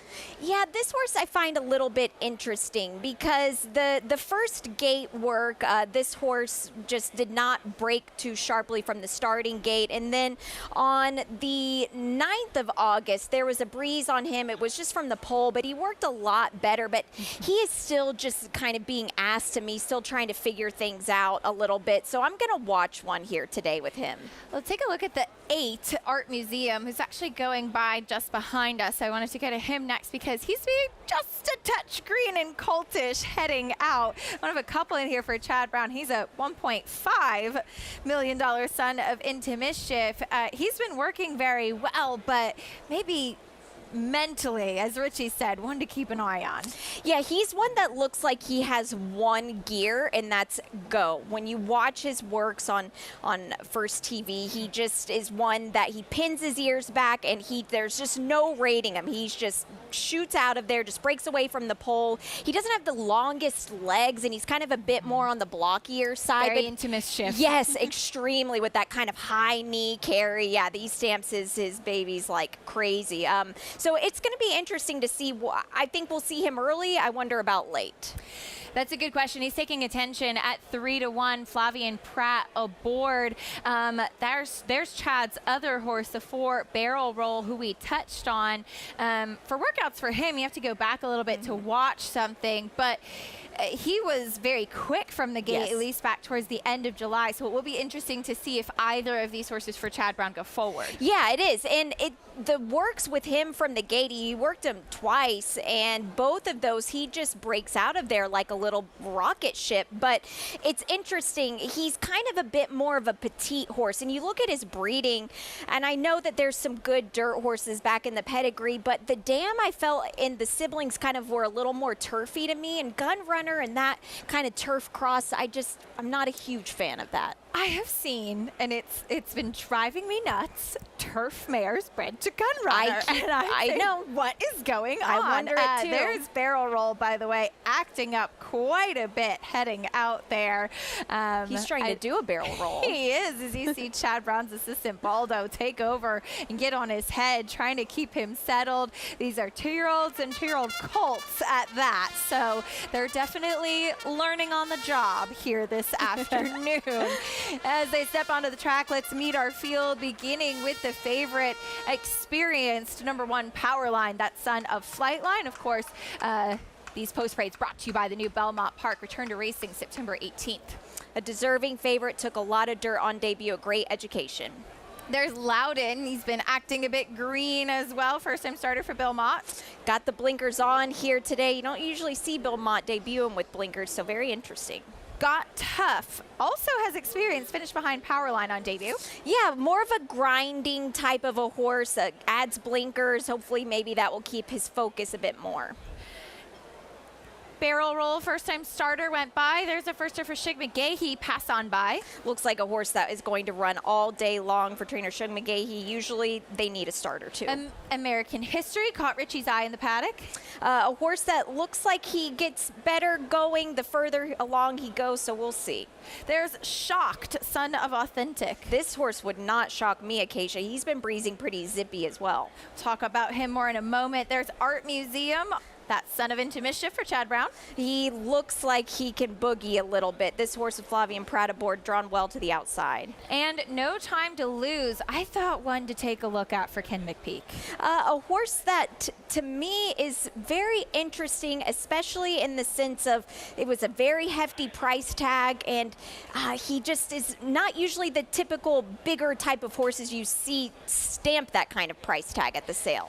Not this time. It was been sensational sire on either surface, as you said. Big price tag for this yearling. He has a nice pedigree as well, but I really liked his workout, Sam. His last workout was in company with Twinkletown, who we saw win the Saratoga Special. And while I thought that one was going a little bit easier, give him credit for company kept. And Kenny has come up this year with a lot more live 2-year-olds, especially at first asking. Totally agree. And you kind of see it in the work tab as well. He's really been drilling them quite a bit. And it's good to see a horse, like you say, you give him a little bit of extra credit for company kept on that breeze on the 15th that was leading into this race. So that is a great sign that he is kind of keeping some good company. And he was on the inside too. I like when they breeze young horses on the inside. It just kind of gets them into that pressure. But being on the outside here today, it's a bit unfortunate. Usually you see horses break towards daylight as a first-time starter and a 2-year-old colt. if he breaks cleanly, I'll be surprised. There is the 7 shock. Louis Sai is looking for 4,001 as this guy, $100,000 price tag seems pretty modest in this field, but as you said, has been working well. He has, and he breezed 10 flat at that OBS March sale, and it was interesting. Barkley's partner Robin was the one that signed the ticket for this horse here, and there was a gate work where he was very, very sharp from. Now, he was breezing solo from the gate, and to me, horses, especially young ones, when they breeze solo, they might not get as much out of it. Now, the work on the 14th coming into this race, he did breeze in company, but I like the warm-up under jockey Luis Saez. There's Powerline, still your favorite as we go back to Richie. Trackside, what are these 2-year-olds showing you? I tell you, I'm just very impressed with the entire group. They really handle themselves with a tremendous amount of class. That's what you expect, and that's what you get from a loaded 2-year-old race here in Saratoga. But getting back to the one power line, he has just done everything so properly, so correct. Interesting, too, that Steve took him back to the starting gate after his last race and popped him out and went a slow 3/8. More of just kind of a reinforcement of his lessons. Now, especially with the inside post, I think it's going to turn out to be a very good thing for him. You don't want to get swamped down in there if you don't break particularly well. He's your favorite. He's very much the horse to beat. I'm going to pick somebody else just because I'm a little allergic to picking 3 to 5 shots, but he looks like the real deal. The 6-horse American History is who I landed on. I just couldn't get by him in the paddock. I kept going back to him. I love the way he galloped off. He just looks like as pretty a mover as you're going to see. And Todd Pletcher reaches out for Johnny Velasquez, getting the band back together, so to speak. They've accomplished so much and had so much to do with each other's Hall of Fame resumes. And this just looks like a really, really smart kind of colt. The 8-horse Art Museum, didn't get as good a look at him in the paddock as I would have liked. He's taking money. He is your second choice at 4 to 1. One of those horses that walks kind of with his head perpetually bowed, right? I love horses that are like that, that coiled up spring look. He's by Into Mischief. Into Mischief stamps his offspring so strongly. Just a big, solid colt, Art Museum for Chad Brown. And then the 9-horse No Time to Lose. Like him a lot as well, Kenny McPeek. Kenny Nesky was a trainer years ago. My apologies. But he does look like a horse that's going to appreciate as the races stretch out. I think he'll run well today, but I think he's a horse that we'll look for as he goes longer, guys. Richie, thank you. 12 to 1 on No Time to Lose. Generous price on that Son of Not This Time. As we'll take a look at the number 2, Loudon, debuting for Bill Mott. This horse, a son of Gunrunner. He worked with Belzoni, who didn't win on debut, but ran a really good second. He just seemed he was a bit green acting out there. Yeah, and this horse here on the 14th of August was kind of setting the pace for Belzoni and was just kind of doing the harder work on the front end, and then they picked back up about a little bit after the quarter pole down the lane, and it was good to see because Loudon just kind of kicked on again, and it looked like Belzoni just went by him easily, but if you just kept watching the workout, this horse kind of came back at him some. Now, was it a bit of an illusion? Maybe. I'm certainly not betting him here today. I'm going to watch one because he kind of has a little bit of a naughty look in his eye as well. Todd Pletcher has a contender coming up in this race. Bill Mott with the 2 Loudon out of the very talented Lake Avenue Godolphin homebred at 16 to 1. Let's go back to the 8 Art Museum, as Richie talked about how he just kind of has that frame built into him, which you love to see. You and I were kind of laughing at his attitude, at his demeanor. One of those colts, that doesn't really have any kind of focus maybe yet necessarily yet on the job at hand. Sometimes that's a good thing with colts, but they can be cultish, a little bit difficult sometimes to channel. Absolutely, they really can, and horses like that can be a bit difficult just to ride on debut too, because you're trying to keep them happy, but also you're the boss. The one on their back, you are the boss here, but he looks like one, if you give him an inch, Acacia, he'll take a mile. I completely agree. 3 to 5 on Powerline. Do you feel that is too short a price?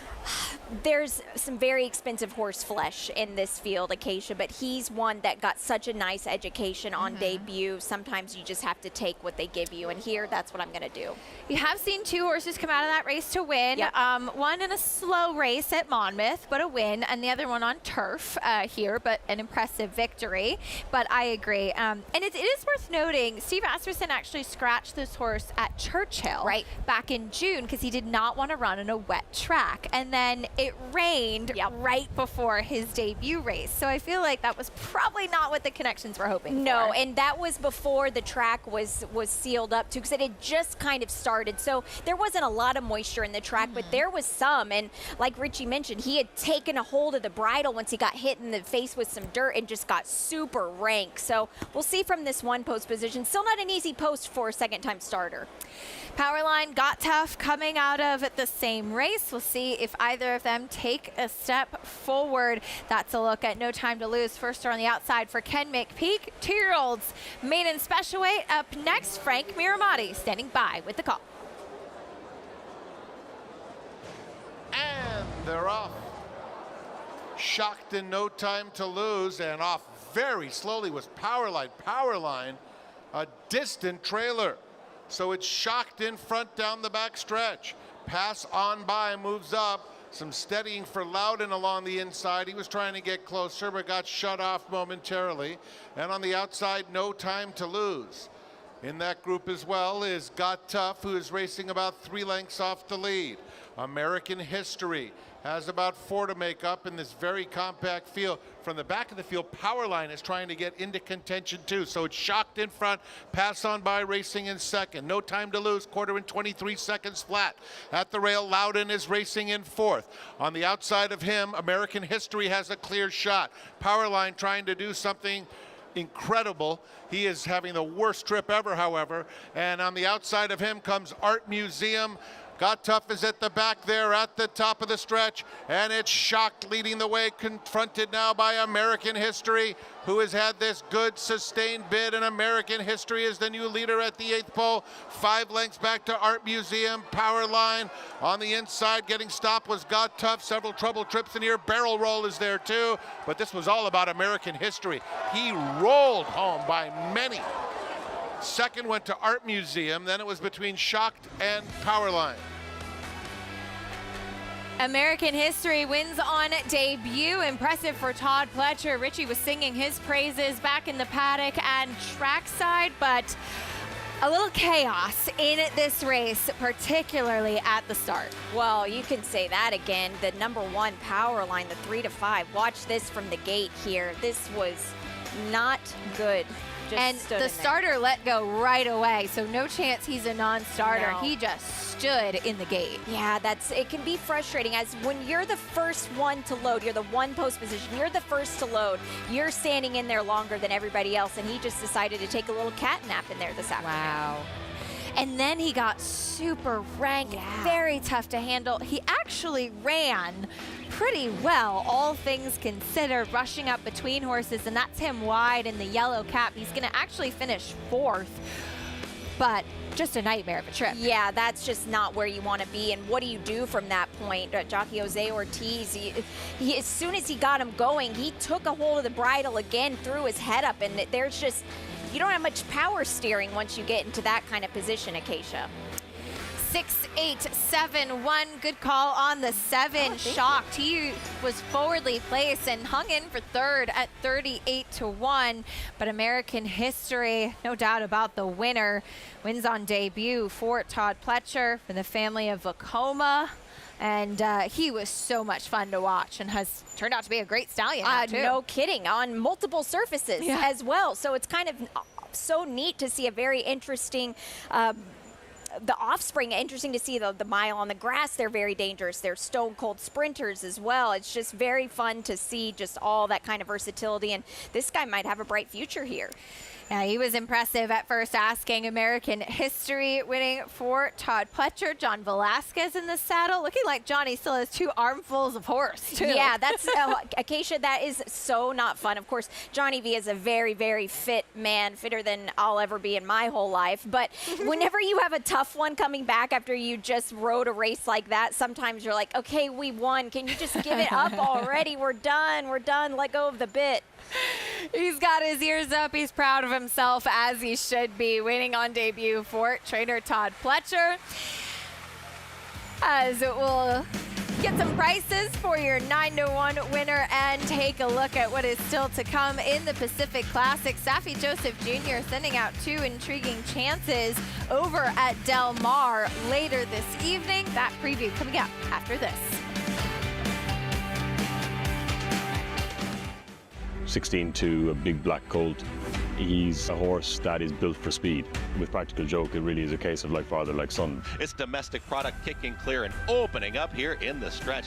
When he ran that speed figure of 106, we were under no illusions that we had a very exciting prospect on our hands. Domestic product just in front. Domestic product. When you see horses like that who are capable of replicating the success of their fathers, that have the look that domestic product does, it gives you great confidence.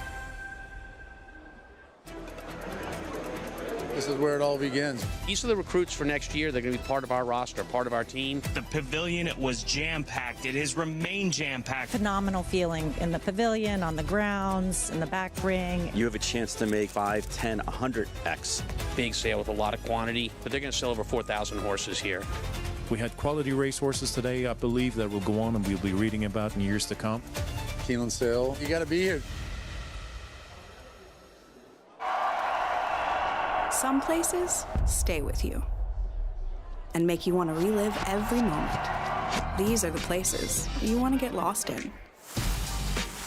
The ones that feed your curiosity, blow your mind, and tempt fate.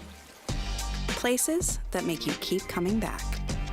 Because every time you're there, anything feels possible.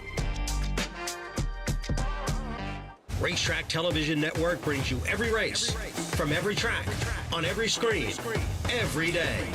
With monthly packages starting as low as $5, RTN gives you great value and access to more live HD streaming and race replays than anyone. Visit RTN.tv today to sign up and watch on almost any device, including Roku and Amazon Fire. RTN has packages that start at $5 per month.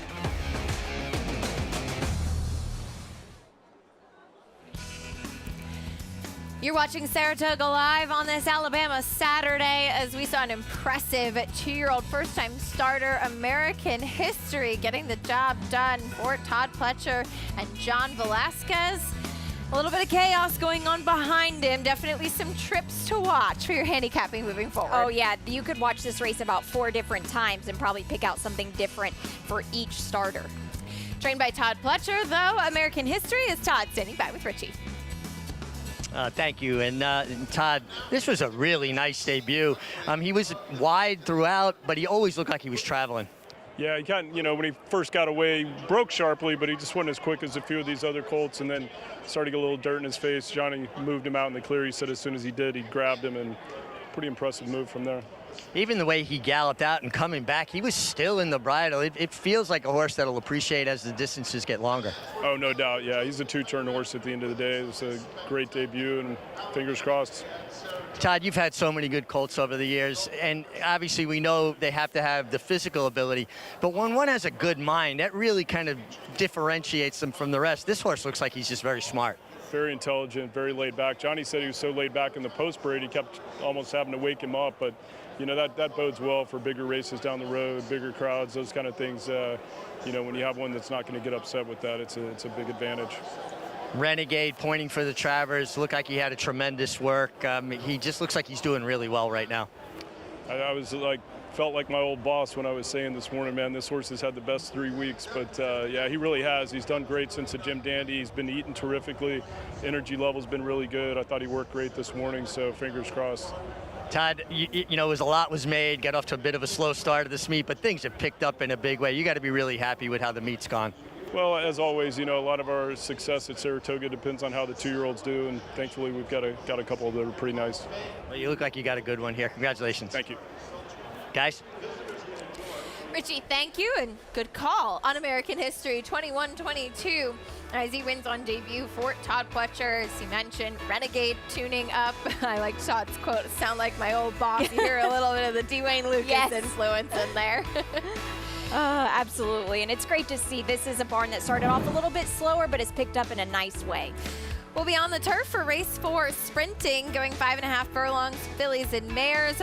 Non-winners of 2 in life. American Expression, currently the favorite for Phil Antonacci. Very impressive when getting on the turf last time out. The claim was voided, so she comes right back around the same level. We'll see if she can do it again and replicate that good last effort. This is a very wide open field and a very difficult one as well. Absolutely is. But of course, we're looking ahead to what's coming up later on today. We're so excited to have the best racing on both coasts on the show today. Down at Old Del Mar, Pacific Classic Day. Not just the Pacific Classic, as that show will be 7 to 9 p.m. on FS2 tonight. But, and then 9 to 10:30 on FS1. The whole card at Del Mar was really, really strong. I thought it looks like a really fun day of racing. Absolutely, and that typically is the MO on the Pacific Classic days, but it's just a very, very strong group this year. Part of the Breeders' Cup Challenge Series, the Grade 1 Pacific Classic, and lucky for you, you get to watch Grade 1 racing at Saratoga and stick with the same crew and the same channel to watch Grade 1 racing over at Del Mar as well. Safi Joseph Jr. sending out 2. That does include Forge Steel, who looks to be a pace presence. They were a relatively late scratch before the Whitney, opting to not run there and instead point for this spot. Yeah, and I felt like the Suburban effort was one that was maybe biting off a little more than he could chew, but he's going to have a very big test here today. Look, the race we're watching here, the Gold Cup at Santa Anita, this is a totally different field than he's facing here today. So as far as his chances, he's got a lot of work to do. I actually prefer his stablemate right here. And speaking of his stablemate, it's Navajo Warrior, a horse that has opened up and been on the front in his last couple starts. Will be interesting to see where he's positioned, but I know you got to see him in the Cornhusker. He's in very good form right now. Absolutely, and this was Safi Joseph Jr.'s second Cornhusker win. He just has to win one more, and then he's tied for the most wins as a trainer with Steve Asmussen. But this here is very interesting to me because this horse just took initiative under jockey Micah Husbands. Just, I'm the best horse, let me break on top and just keep on going. See if he can do it again. Yeah. It'll be a fun one. But for our boots on the ground, we welcome in Michelle Yu. Michelle, great to at least hear you. And happy Pacific Classic Day over at Del Mar. What are your thoughts on these horses and the rest of that exciting field?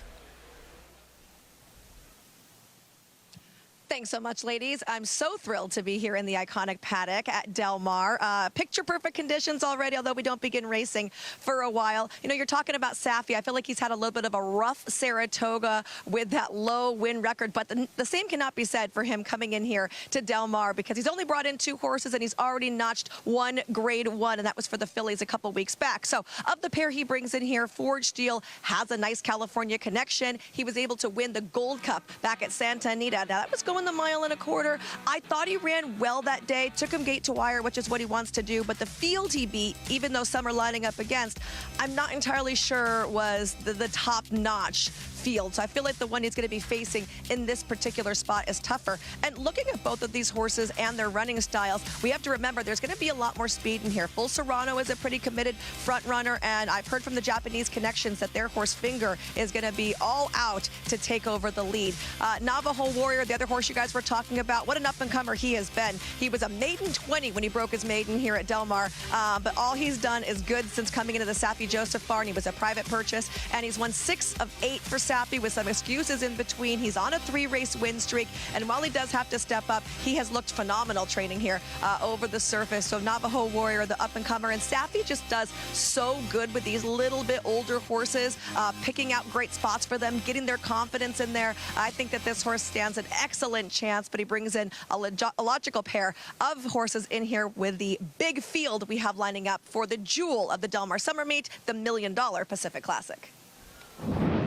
Michelle, thank you. Can't wait as we take a look at what else is on tap. Not only the Pacific Classic, Knightsbridge shipping in Fort Belmont from the East Coast, but 4 stakes, Del Mar Mile, I thought came up really fun as well. You can watch it all on FS2 and FS1. Just absolutely loaded stakes races for the Del Mar card. And you build your bankroll here at Saratoga with the Boston Spa and the Alabama, and then you just fire right back on over to Del Mar afterwards. Yeah, nothing wrong with that. We guarantee most of you are doing it anyway, so you might Exactly. as well do it with us. Looking forward to that. So excited to have Del Mar on the program. Racing is great over there, especially for this fantastic day. As, of course, we do have live racing continuing at Saratoga, and trainer Phil Antonacci, he has plenty of experience in history in the world of standardbred racing, and is now making quite a name for himself in thoroughbred racing. More on that story after this, as he is the favorite coming up in race 4. Bet any track, anywhere, anytime. Download the NyraBets app to play today and get a $200 deposit bonus.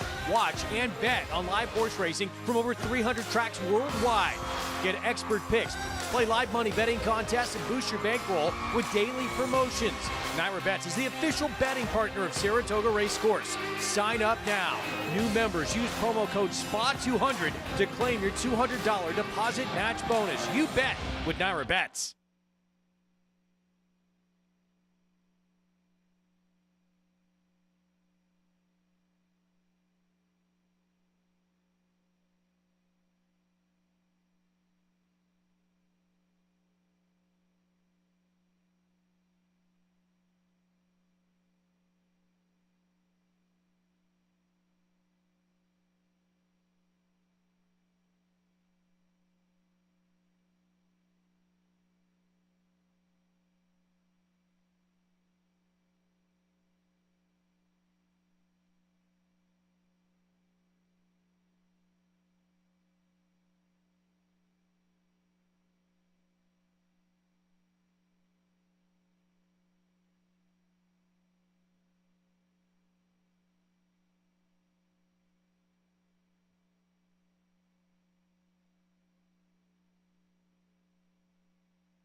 Starting out as a young racehorse trainer is no easy feat, but Philip Antonacci comes with the right experience and resume. After growing up in the world of harness racing, Antonacci honed his thoroughbred skills in Sheikh Mohammed's Godolphin Flying Start program. It's a 2-year scholarship program fully sponsored by His Highness, and you travel around the world working for his various operations. We call it the Harvard Business School of Thoroughbred Racing. You're able to spend some kind of placements at places that you can actually just choose. I admire the way they run their business. I'd like to go learn from them. And for me, that was, I spent 3 months with Todd Pletcher at Belmont, and also I spent 3 months with Mark Johnson in the north of England. I think I was a little naive at the time when I took it on. Antonacci has clearly taken his lessons to heart, evident at his family's Lindy Farms, which includes a European-style gallop for the thoroughbred trainees. And we spent a bit of time over there and saw their uphill training gallops, and we replicated that in Connecticut. It's a 7-furlong wood chip, fully irrigated with turf as well. So it's a little bit of a European influence in America. Perhaps most important, the family has a successful history in harness racing, from running a multi-generation standardbred breeding and racing institution to campaigning 5 Hambletonian winners. Antonacci has long been learning from the best. Jimmy Tactor, for those that don't know, he's the most successful standardbred trainer of all time. When I launched my operation, he's someone that I kind of brought in as a mentor. You're a sports psychiatrist, you're a physiologist, you're an exercise physiologist. You try to plan races as well as just running a business. And it's kind of been an instilled family value that, you know, the people that join your team and work for you are as part of your family as well. And I think the same mentality comes with your horses, that we have the duty to take care of these athletes and treat them the best we can and make sure that they can perform to the level of their God-given talent.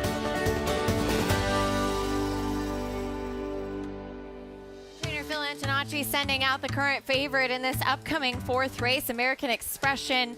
She wears a lot of equipment, Samantha. She wears cheek pieces and a hood, and it's one of those like extra cushy muffled hoods, you know, to make sure that she doesn't hear anything. Oh boy. But it worked for her. She liked getting on the turf and all that equipment last time. It worked, and I usually tend to say or tend to agree with whenever a horse tries something new for the first time, they're going to give you their best effort there, and she did that in a very impressive fashion. Kicked away from this field, able to dig in late. We'll try to make it 2 in a row. Sprinting on the grass, says Richie. What do you see from her in the paddock? Well, it's kind of an interesting group here, and I thought this was one of the toughest handicapping races of the day, guys. The one horse, American Expression, making a great impression. Phil Antonacci, they just do really good work. Their horses always look good. They win at a high percentage because they're very smart in how they place their horses. And, you know, this filly broke her maiden for claiming 55,000, and she's in for 40. And I think it's always the right move. When a horse breaks their maiden for a claiming price, they're usually worth a bit less than what they ran for, unless they're a first-time starter. But she checks the boxes, really well turned out. Love everything I'm seeing from her, very composed. The 6 horse, actually, I think I gave the wrong numbers, guys, but the 6 horse is the other horse I want to talk about, 5 Dozen Roses. Homebred for Barry Schwartz. I think it's a great story out of Rosedale.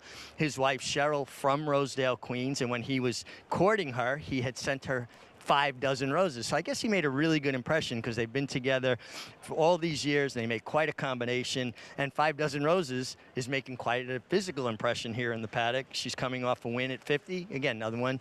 Slight drop to 40, and she should be pretty well placed. I like that she put herself into the game more last time, back in June, and she kind of made a long, sustained kind of bid, right? She made the lead up by the quarter pole and then continued to see it out, and you don't always see that in turf racing.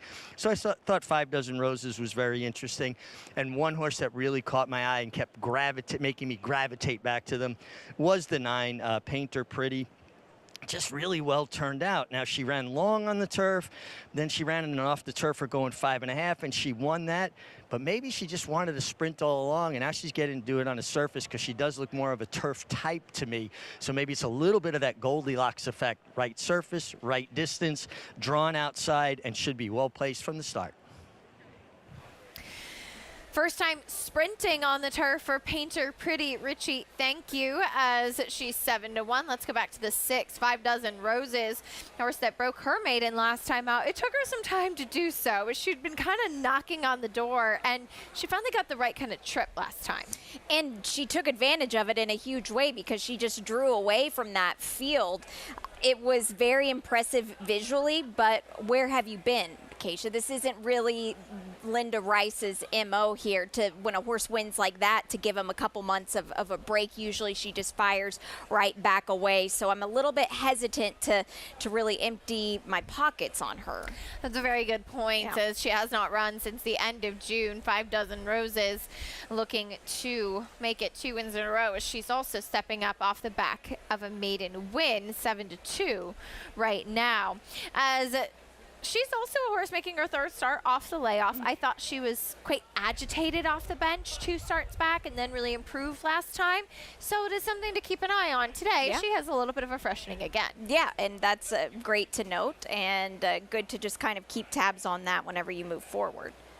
The number 9, Painter Pretty, who Richie was talking about, did break her maiden last time out in an off-the-turf race at Monmouth. Her lone turf start was not her best, but it was going long as well. Exactly, and I think that just sprinting is maybe what she's wanted to do this whole time. And what I like when you look at her figures is there wasn't a huge discrepancy between her turf efforts and her dirt efforts. A lot of times when horses run too fast on the dirt, it kind of doesn't work out too well on the grass for them. And today, she's just been running some figures in the past where today looks like she's set up for a really nice race. Especially, you have to give accolades to her trainer, Lindsay Schultz, because I don't feel like she ships up here just for fun. I know she's yet to get a win up here, but I still think that the horses have been pretty live, and this one fits with a group like this. Yeah, last year we saw Lindsay with a limited number of starters ship up and all be very well meant, and it hasn't been kind of the same type of splash this year, but I completely agree with you.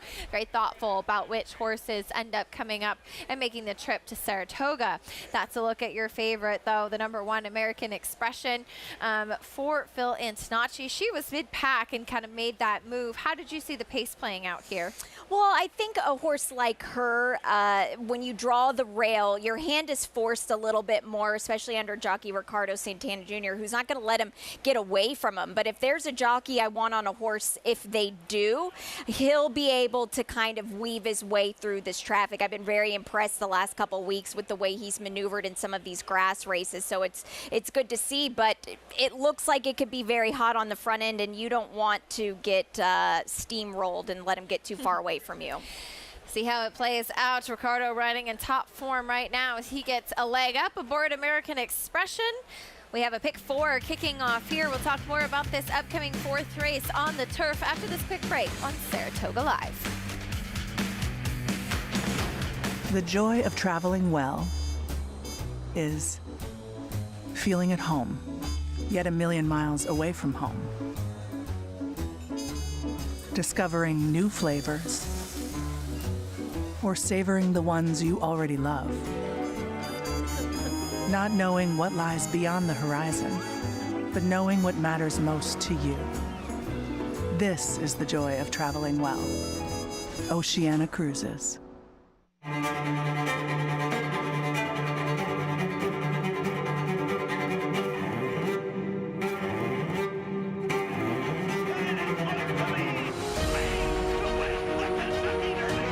Blazing Salad. Big stone to get up into the Pacific Classic. Dornick and Luis Saez to win the Belmont Stakes. $600,000 total. Thank you.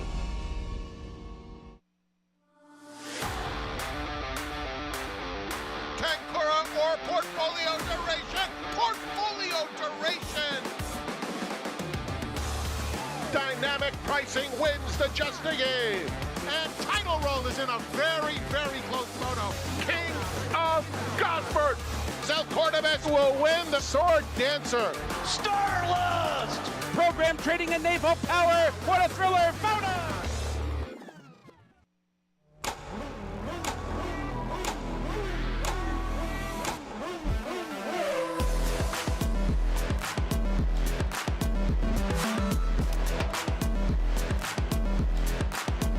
Prince of Monaco's Too Good for Moose, an impressive winner of the Best Pal.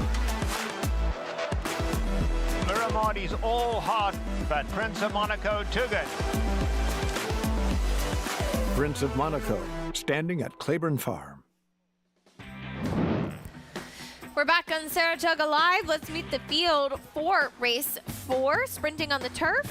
Looks like we are beginning with the 2 heads in beds, which Samantha and I agree should be a name for a progeny of slumber, though it's not. I'm surprised you don't have your head in bed more. I'm in awe of you every day, Acacia. Thank you. There is your favorite American expression. Tough post from the rail, but impressive victory last out.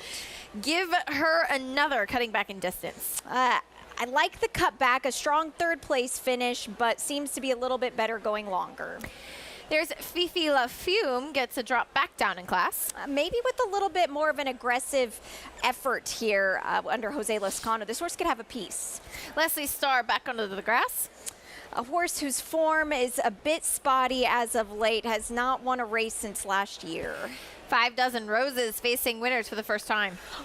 Was very impressive on the grass at the Belmont at Aqueduct meet, but where have you been lately, as we haven't seen her since June 20th? And now we have a couple of horses trying the turf for the first time. Call Me Jal to kick it off. Not a bad thing to try something new in a field like this. Maybe the light bulb will go on with the filly. Instagram's okay on the turf. And Divine Intervention taking some attention. There is a little turf pedigree. A tiny bit. The sire, Volatile, 6 for 78 with turf sprints. It's worth a try. Painter Pretty gets to sprint on the turf for the first time. Not in love with the post position, but when you have jockey Kendrick Caramouche on your back, you're going to get a solid hustled effort from the outside post. And Painter Pretty, trained by Lindsay Schultz, who of course has Baby Vino as a probable leading up to the DraftKings Travers next week. Very exciting, and I was kind of shocked to see that this is a horse that they are considering running here, but I'm happy they are. This is a horse that tries so hard, as you saw in his mammoth effort on the rail. Excited to see what he could do for Travers weekend. Quickly, your pick in the 4th? It is going to be the 9, Painter Pretty. I like it. Yeah. Good luck, 7-1. Our coverage continues on FS2. We'll have the other crew over there. As always, we continue streaming on the NYRA YouTube channel, but switch over to FS2 to watch race 4 as coverage continues on Alabama Day. For 100 years, we've built tools to work in nature with legendary performance and quality to master every challenge. Tools for people like you who work like a pro with heart and soul. Built for nature, trusted since 1926. Steel. Arcangelo, the Belmont winner in charge. The Grade 1 Whitney to Arthur's Ride. Further ado, a magnificent run. Olympiad gets the gold. Magnitude to the top of the class. She's so speedy in the sprint. Tap it twice. Tap it twice. Sierra Leone in the Breeders' Cup Classic.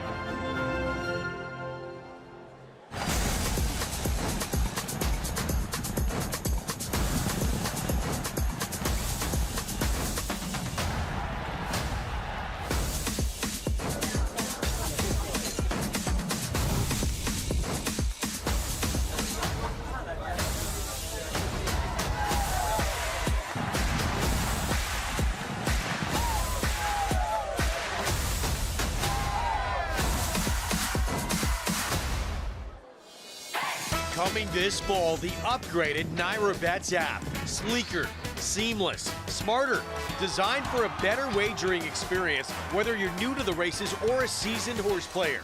Navigate with ease, get expert picks and analysis, bet over 300 tracks worldwide, and opt into weekly bonuses and promotions, all in one elevated experience.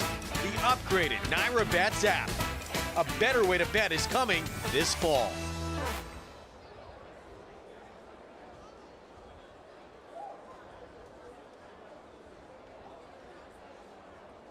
And they're off at Saratoga.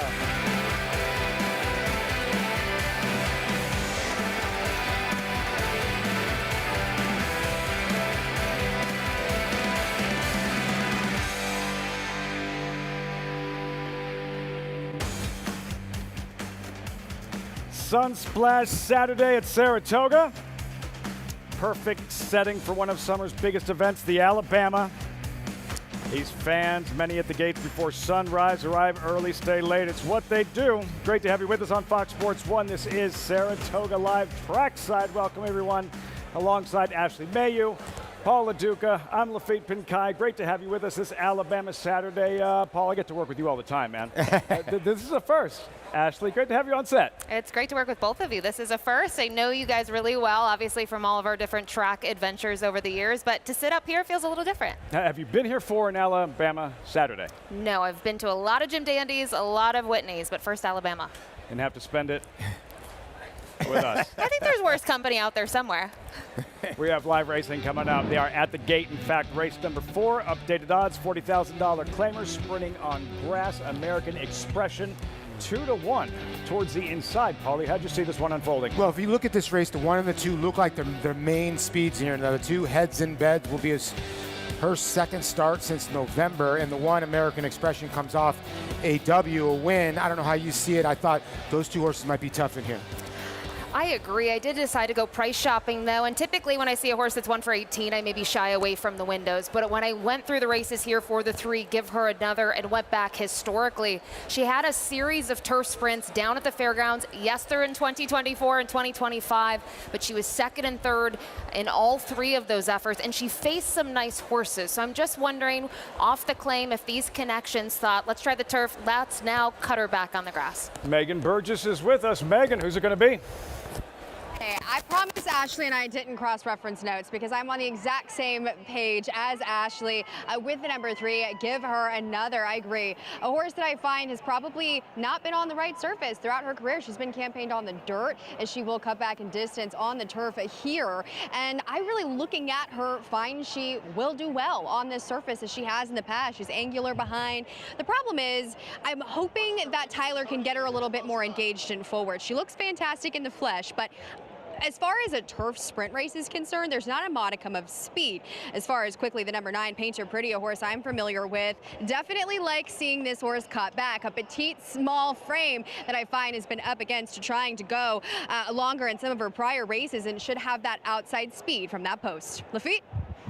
Outside speed from her. Watch Heads in Beds there with Manny Franco. Pink cap, she's quick leaving the gate. What a summer it's been for Manny Franco on this Alabama undercard. Post time for race number 4. Blink and you'll miss it. Turf sprinters. American Expression from the rail. 2-1 at post time with Ricardo Santana looking for a 2nd win on the program. Here's Frank Miramati. Painter Pretty will be the last one to load.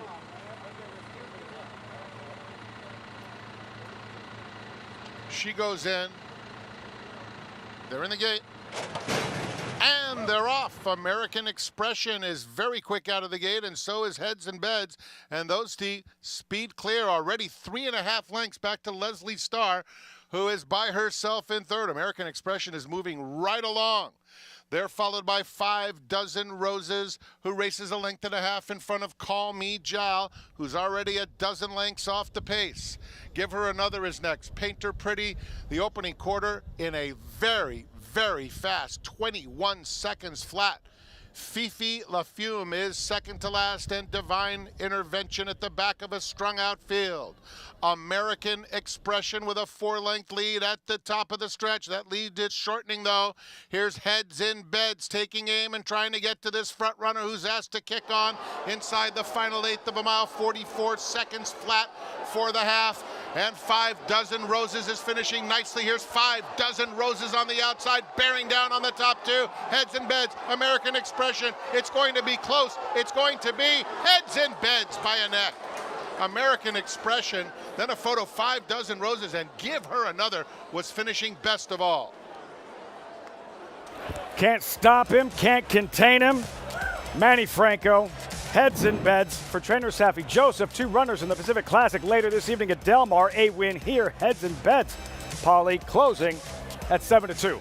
Just a heady ride by Manny Franco. You know, he got out of the gate really sharp, but Ricardo Santana said, I want the lead in here. He kind of looked back, took another peek and said, you know what, I'm going to kind of let this one get away. And he just caught this horse in time. Good ride by Manny. Your horse was flying late here. at a good price. Just needed a little bit more ground, Ash. Needed more ground, but it really came down to the ride here from Manny Franco. I think looking at her return off the layoff, she was a little keen early. She seemed very comfortable relaxing, and we talked about the splits, 21, 44, and then 56 for 5 furlongs. It just was the perfect position to be in. American Expression, as you mentioned, a rocket leaving the gate. And yeah, Manny at that point had a decision to make. With this quick filly, heads in beds, how aggressive am I going to be? A little patient, backed off and waited for just the right time. It's a tough call, right? Because you have a horse that's 8-5, your main rival. You're kind of a speed horse. If you look, this is the first time that she's ever passed horses, but she just caught a horse, I think, ran off just a tiny bit. Absolutely. And, you know, American Expression, I give a lot of credit to for those fractions and the fact that she was just making her second start. It's a little bit of time off between the race at Gulfstream on debut and here in her first start at Saratoga. But heads in beds, I thought, even though the margin isn't big, she was much the best. Saul Cumin, Madacat Stable, heads in beds. 2-1, 6-3. In the 4th at Saratoga, just getting started. Today's race is brought to you by Claiborne Farm. 100 years doing the usual, unusually well. Coast-to-coast, top-class summer racing from Saratoga to Del Mar, as good as it gets. The Alabama on Fox. Coverage begins 6 Eastern. Then Pacific Classic right here on Fox Sports 1. Lots of excitement. Very proud to bring you Del Mar's signature horse race. Even better, the fact that you can play all this great racing right here with us in your brand new NyraBets account. Get signed up, NyraBets.com. Take advantage of that $200 deposit match bonus. Use that promo code SPA200. Enjoy betting on over 300 tracks around the world. Start winning today. Join now, NyraBets.com. Results or reaction following the 4th, plus all eyes on her. Counting Stars, top-ranked 3-year-old filly in the nation, razor sharp, brilliant at Saratoga, odds-on favorite in the Grade 1, storied Alabama.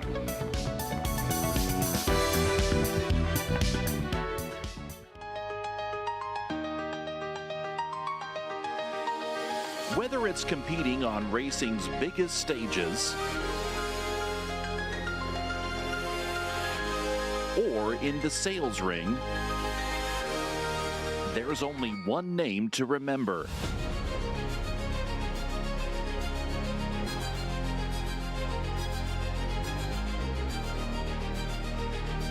Legion Bloodstock.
Welcome back, Saratoga Live.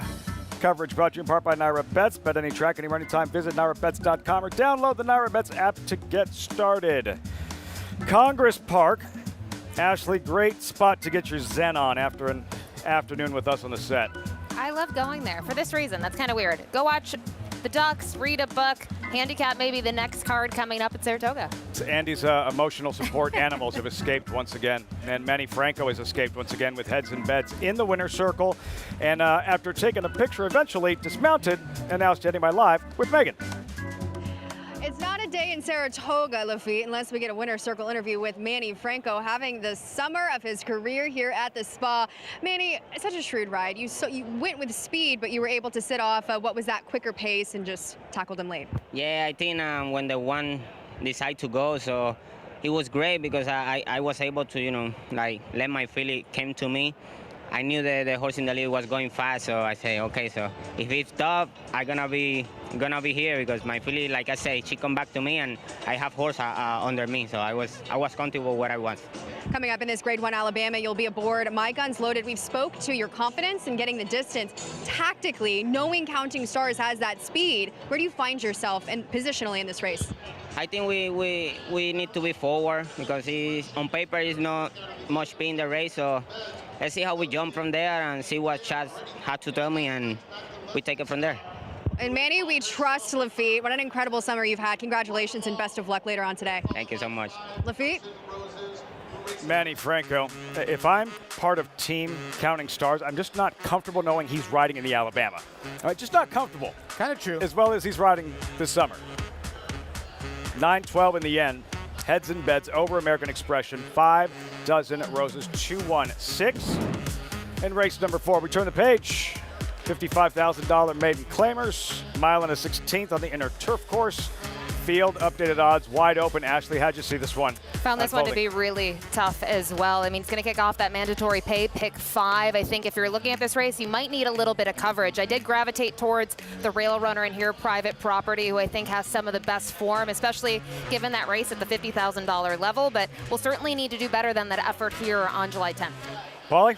I'm kind of with Ash. I think that she's got the key race. That Jordan's Love, Felixson race. Gum came back to win. I thought Felixson was actually the best in a race yesterday. I like you, Vicky, the 6. Comes out of that same race.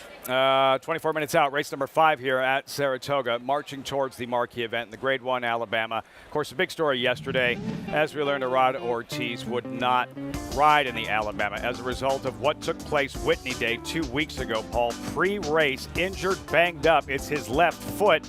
Gave it a go yesterday. Tried to gallop horses and just hasn't recovered yet.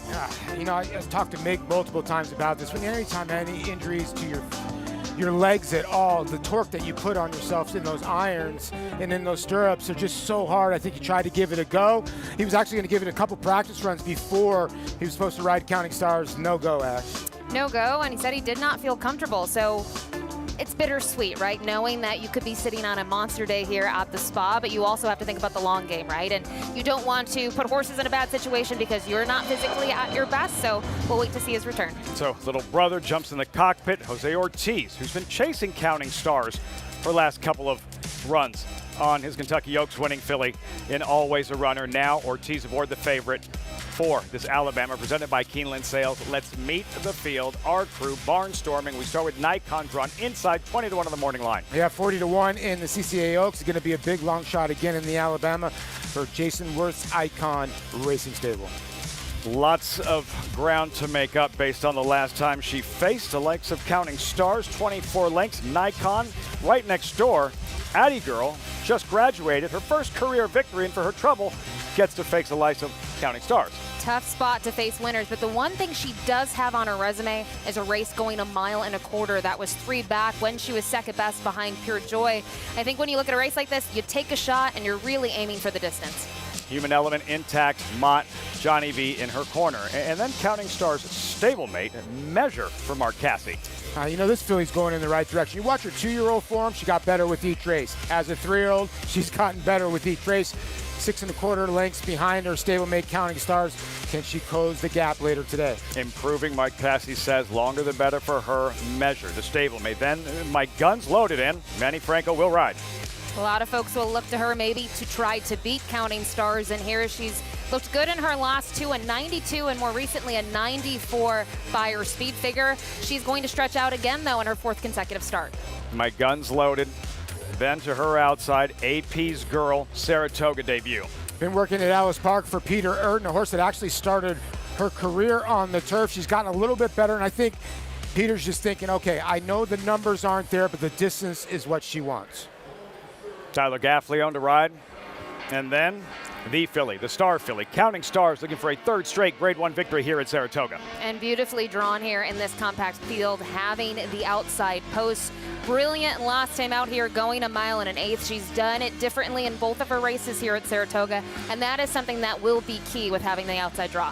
Throwback campaign, 11 races in 11 months, Counting Stars. Remember when the stigma was, yeah, she's talented, but she's inconsistent. Like, good race, then she'd lay an egg. Good race, then she'd lay. Now we're talking about her trying to rattle up yet another win at the highest level, and here at Saratoga. Yeah, I think that Martha Washington is long gone. She just didn't run that day. So listen, everybody has a bad day. Every athlete has a bad day, and I think that's long gone. That's like 5 races ago, and she keeps on getting better. And Mark Cassie is gleaming with confidence. And the only other race would be her second career start, where she faced winners for the first time, and the Myrtlewood had some nice fillies in it. So I don't hold that against her. I'm with you, Paulie. I think the Martha Washington, you toss that race out of it, and her last 5, she's gotten better with each start. That's the thing, the development. She is a consistent filly now. And this company, Ashley, I mean, the elite, looking to join the likes of Sky Beauty, Open Mind, Mom's Command, Shuvie is the only fillies to win the Acorn, CCA Oaks, and Alabama.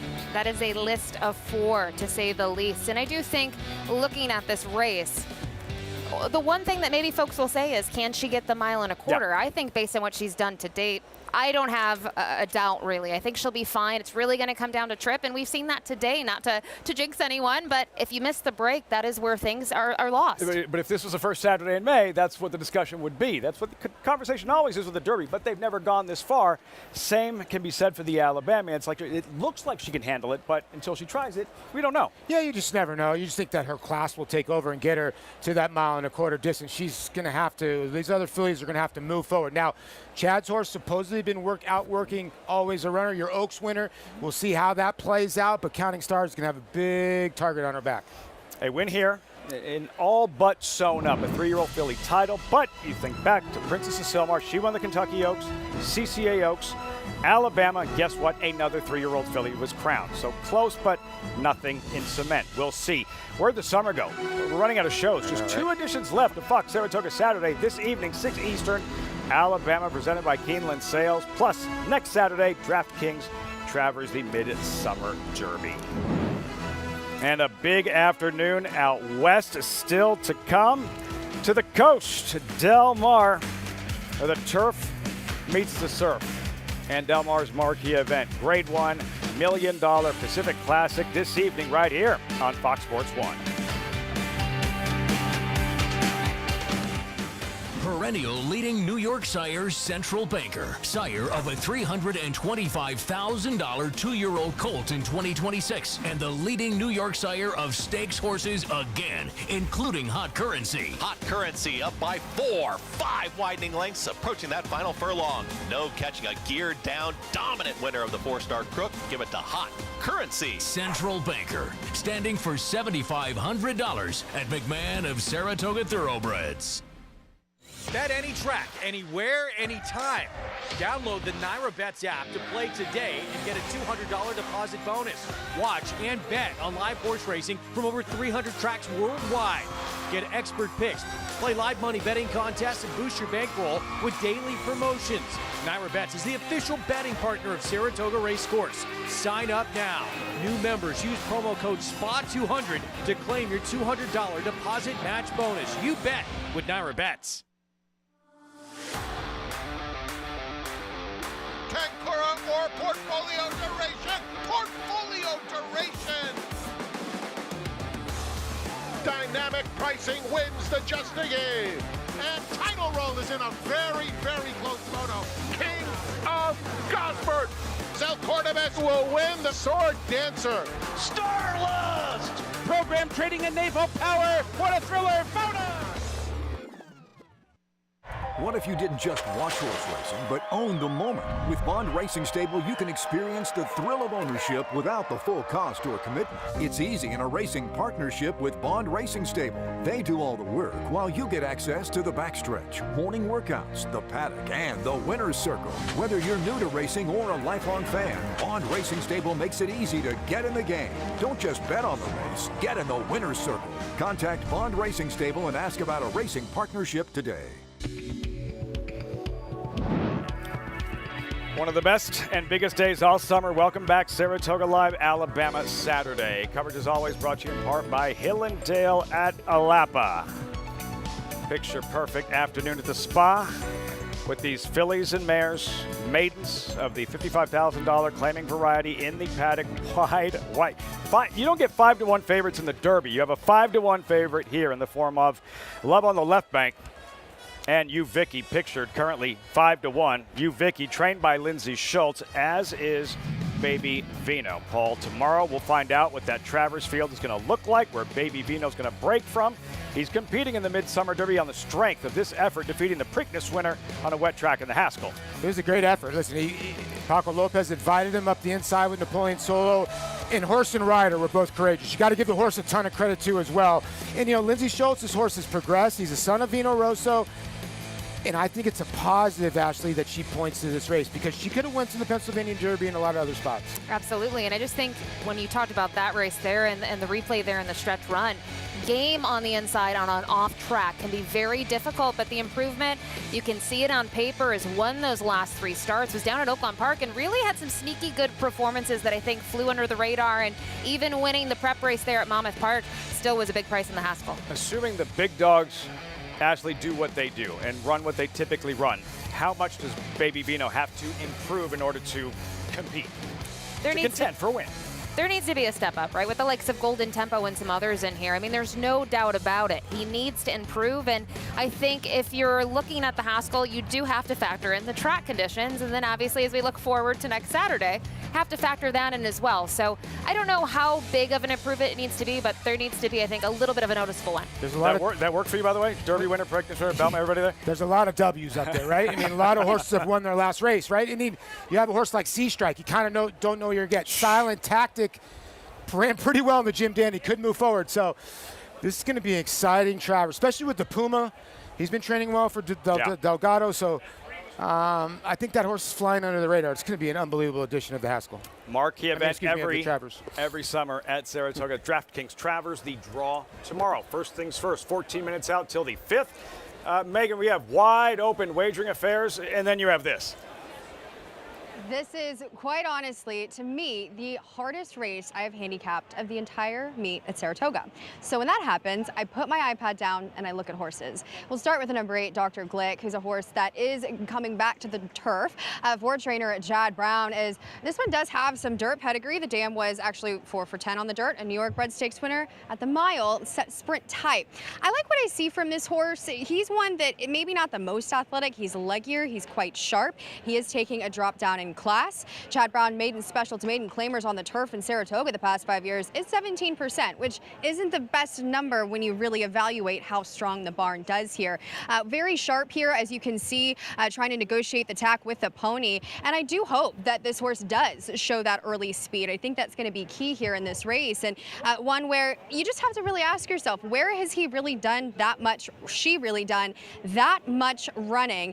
Can make those excuses in behind some of those slower pace, especially 2 and 3 back, has that spacing between her races, but I do find she's fit, as she is certainly being a little bit cantankerous as they're trying to put the finishing touches on that tack. As far as the number 3, Madeline's Agenda for Jorge Abreu, another one, makes a lot of sense. This is a spot where I find so many of these horses are taking the drop down in class, as she does. She's very petite, and she has been routing on the turf in her last couple of tries.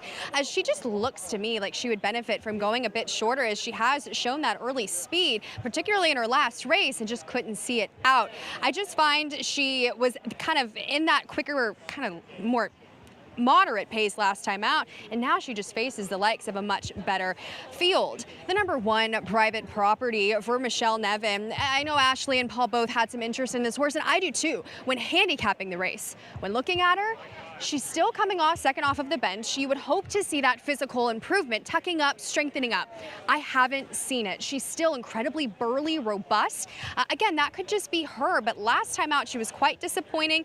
She was entered and scratched multiple times prior to that race, and I really just wish I would have seen more physical improvement, knowing she surely has the races that win this. Lafitte?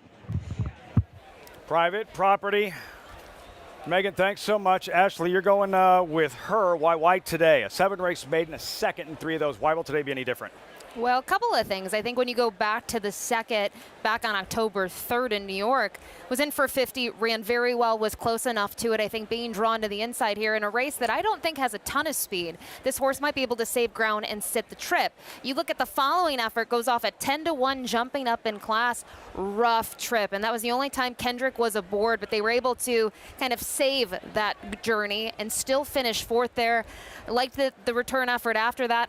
I don't like the race on July 10th. I just go back to the fact that I think there are races second off the freshening. She could maybe fire today and get the job done.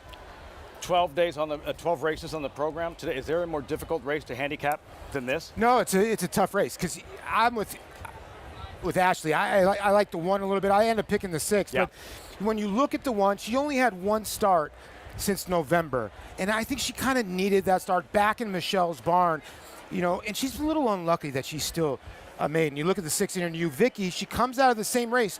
Now, she was 16-1 last time, where Private Property was your favorite, and you're getting a good price today, kind of on both of them. I just think that race was a good race where Jordan's Love, Felixson, and Gum came out of. Riders arriving. Mr. 4,000. It took a while, but he finally was able to knock down that 4,000. That much more special to do so here at Saratoga. Certain milestones athletes reach. Paulie, and for Luis Saez, a terrific career and a moment, a winning ride he won't ever forget. Yeah, it's a lot of wins, isn't it? And then he did it in the fashion that kind of got him there, right? On the front end, kind of sucked them all in, and then re-rallied on the rail for Norm Cassie. Happy for Norm getting the W. But I was saying this earlier, Louis got off to such a slow start to this meet, taking a lot of heat from a lot of people. He's been on a roll, yet I look down, he's still 18% for the year. He's a world-class jockey. Yes. I think everybody was kind of taken aback. Megan asked him, okay, which was your favorite? He says, Maximum Security. Well, he didn't specifically say the Derby, but he crossed the wire in front. Disqualified, of course. I think what stuck with me, Ashley, wasn't necessarily that race or the DQ or how difficult of a pill that is for a jockey to swallow. It's how he handled it with nothing but class. Luis Saez answering every question that came his way in the aftermath. He's always smiling, always pleasant to be around. It's a very tough career to have as a rider, right? You take a lot of heat from a lot of different folks. Handicappers, gamblers, your connections, you name it. But Paulie mentioned it, slow start. I think he felt pretty good winning the Grade 1 Saratoga Derby with the European Invader, and nice to see him hit that milestone as well this meet. Only jockey not named Ortiz. Only one in the last 10-plus years to win a title here at Saratoga. Luis Saez, congratulations, 4,000 wins. Another contender in here, and Just Tell Ann. Her latest outing, late July, same level competition, far back, Paulie. Just Tell Ann is on the move. Yeah, Just Tell Ann's going to run a pretty good race in here and runs 4th. And Devilish Grin was somewhere in Schenectady. All 3 horses were so far back, and they all flew home late. There's the horse on the way outside. That is the 11 who draws in, Devilish Grin. And Datu Manny Franco chose to ride in here. The blinkers go on. It's really funny. I think you either use those horses out of that race or you kind of go, is that a good race or not? That's what I struggled with, especially from the pace dynamics of this race. You go back to that effort, 22-4 and 46-2, almost 46-3. Yeah. I don't know if they're going to go that quick here. And if I looked at that race, the one that probably caught my eye the most was the 11 Devilish Grin. That was the horse that I literally wrote in my notes. Hopefully she draws in, but I still couldn't get to her on the top spot because I don't think she gets the right setup. Dylan Davis rides Just Tell Ann for Ray Handel. Part of the story a few days ago, New York Stallion Series, Cab Calloway. Pratt opted for Jaxer. Handel wasn't thrilled about it, so turned to Dylan Davis, Paulie, and in the end, it all came together as Chalmers struck. Yeah, he's in just raging good form. It seems like ever since he's gone around 2 turns, you see the happy winner circle with Ray, horse on the hip. Since he's gone around 2 turns, he's just been a different horse. Snuck this horse in for a claiming price, and Got away with it. No one wanted to spend $55,000, but they went out a 6 winner. Yep. Chummers. All right, Ray Handel, see if he can saddle another winner here as they call to post. And we start with Private Property, Ashley's top selection. Yeah, I think this horse got a big shot. Michelle Nevin, one of the most underrated trainers on this circuit. 4,000 wins. There he is, Louis Saez aboard River Empress. Horse's recent form, the last 2 have been a little bit tough to endorse, but does get class relief, and some of the best efforts were when facing maiden optional. Madeline's Agenda, Make the Rider, Ricardo Santana, Outro, claim from Brendan Walsh by Rudy Rodriguez. I just looked at that replay last time out. I think this horse had some trouble in the stretch, but is chilly on the board at 16-1. Just tell, and there she is, Dylan Davis. Will the pace work against her? I think getting from the 10 hole back to a reasonable spot in the starting gate, maybe she can save some ground today. Followed by you, Vicky. For Lindsay Schultz, Jose Ortiz rides back. All she needs is a little bit more pace here, just a little bit. I think she can be more effective. She comes in here off a career best. Number 7, Raging Bloom, first time for sale. I thought a sneaky horse in here because this horse has shown pace, no finish, but if able to go a little bit slower early, I think got a look here at 11-1. Dr. Glick, first time for sale. Megan mentioned this horse was sharp in the paddock, still looks that way, a little wound tight here on the track, but could potentially be involved a little bit early. Speaking of which, Love on the left bank also should be involved in the early mix. Absolutely, especially based on that effort 2 back. The one thing is she did hit the lead late, surrendered, but they did go quite quick to the half. Flavia Pratt aboard, 9-2. Love on the left bank, followed by Devilish Grin, who draws in. Manny Franco looking to go back-to-back. Yeah, she was 20 lengths out of it last time. Now, she has some race to go back to. Actually, when she was a young 2-year-old, she actually sprinted on the turf and ran some quick fractions. I wonder with the blinkers going on if she's going to be closer to the pace today. Graduation day for one of these fillies and mares. 50-cent mandatory pay. Pick 5 starts here. Race 5, Saratoga on the undercard of the Alabama is next. Another look at Love on the left bank. All right, so yeah, she's going to have to use that speed early on from that outside post, given this journey, 1.1 on the inner turf course. Yeah, I think she's just gotten faster because the races have gotten better for her, right? You know, she was a horse that started kind of here at Saratoga, but her 3-year-old season, or 4-year-old season start of it, she kind of was a horse that launched from way out of it. Since she's dropped in class, I think she's used more of her speed. I think she has too, and it kind of was a little, hard on the performance 2 back, but I mentioned maybe she did have a little bit of an excuse there, failing as the favorite, just getting tired being so close to it. I think it's intriguing. Flavian climbs aboard for the first time. I'm surprised with that in mind. She isn't taking a little bit more action. And she's ramped up. She's on edge. She is, and she's one of several in here, Lafitte. We saw the 8 is wound tight, a horse that's just had that 1 start since March. I mean, it's kind of a toss-up here what to do with horses like that. Maybe they are a little keyed up. I think for me, when I see it from the 8, I'm not as worried. I'd be a little bit more worried with the 10. Megan, what about Raging Bloom, currently 13-1? What are we observing? A big price up there, as you mentioned, Lafitte, the number 7, who I didn't mind dropping down in class. Kind of one of those under-the-radar type horses for Kenny McPeak. And he really seems to do well with these types where they seem these wide-open type races. And I liked what I saw. It definitely wants this distance. Now, as far as maiden special to maiden claimers on the turf, Kenny McPeak is just 11%. But 2 of those 3 runners have hit the board at Saratoga the past 5 years. So I really liked what I saw. Definitely wants the ground, very fit at a big price. Ultimately, is going through this race and just looking at horses on appearances' sake, I really liked the number 2, River Empress, is a type that just kind of kept coming back to me physically and does have enough races, though lacks that early speed. That's my main concern. But just on appearances' sake, horses that have really been able to kind of catch my eye there in the paddock. The number 11, Devilish Grins, one for Amelia Green. Acacia's kind of spoken to this horse in the past as being one, lacked condition, lacked real substance, and kind of just looked like a horse that was wanting for just a makeover, you could say, moving along. But looking at her today, she looks great. She does get the blinkers on, hoping to sharpen her up. She does lack that early speed from a tough post to overcome. But physically, judging from some of those comments in the past, it's nice to see that she has hopefully been able to move forward as a slighter, more refined individual moving through her races. Now, when I lack a center, me and Andy Serling talk about this a bit. When you lack center, I usually go to who has the tactical advantage, who could make their own trip. I feel like that's what this race comes down to. That's why I went with that long shot, the number 8, Dr. Glick.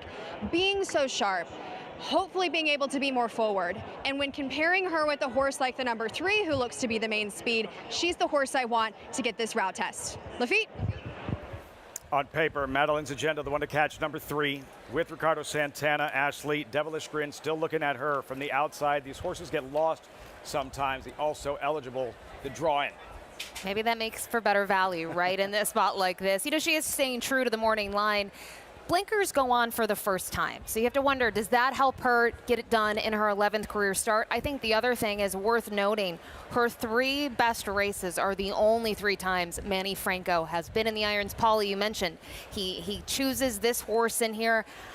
You watch the warm-up away from the pony for a little bit. You have the outside. I wouldn't be surprised if Manny just tries to use her a tad bit more early. Yeah, to try to get position out of there. As you see, an absolutely gorgeous day and a beautiful crowd all out on the rail. He's been here for an Alabama or 2, I'm guessing. You think so? An Alabama or 2, I'm thinking that gentleman has seen. Just has that look. And this crowd. On this day where, again, the fans here before sunrise at the gates, and one of the biggest afternoons every summer at Saratoga, Alabama Day, and a smiling Tyler Gaffley on there. We were talking tactics early on, or just a moment ago, with Devilish Grin and Manny Franco. So, yeah, what does a win look like early on? If he has her situated in the best position from that post, what does that look like? It's a tough call, right? Because 2 back, it looked like Jamie Rodriguez tried to get this horse into a good spot. So it's kind of trying to find that perfect spot. When they went 110, they went fast. She came home with a fury just like last time. So it's just really hard to tell what horses are going to go to the front end here. You see a race with not a lot of speed, but maybe the jockeys are thinking that as well. The speed. I think she's the one to catch. Yes, Ashley, Madeline's Agenda. I think so, too. It's a toss-up to say if she really goes, because on debut, she showed nothing, and then she was forward, right? She was just out the back early on, but she had problems in there. She made contact towards the inside, and I think I can't really assess her debut. I just wish last time out, given the fact that the half went 48-3, she would have stuck around a little bit more. Just another day at the office, Paulie. Look at that. Incredible images. Picture perfect Saturday afternoon as our coverage continues on this Alabama Saturday, presented by Keeneland Sales, marching over towards the starting gate while the Alabama, all attention and focus on one filly, right? Counting Stars, and what another grade 1 would mean for her. Yeah, this race felt like the most challenging handicapping endeavor, and a 7-2 favorite, Ashley, who you went with, private property towards the inside. Final thoughts as they make their way towards the gate. I'm going to stick with her in here. I do think she could get the right trip. We're worried about some others being too far back, the pace not being hot enough, and I think anything close to the effort 2 back or even 4 back is probably good enough to win.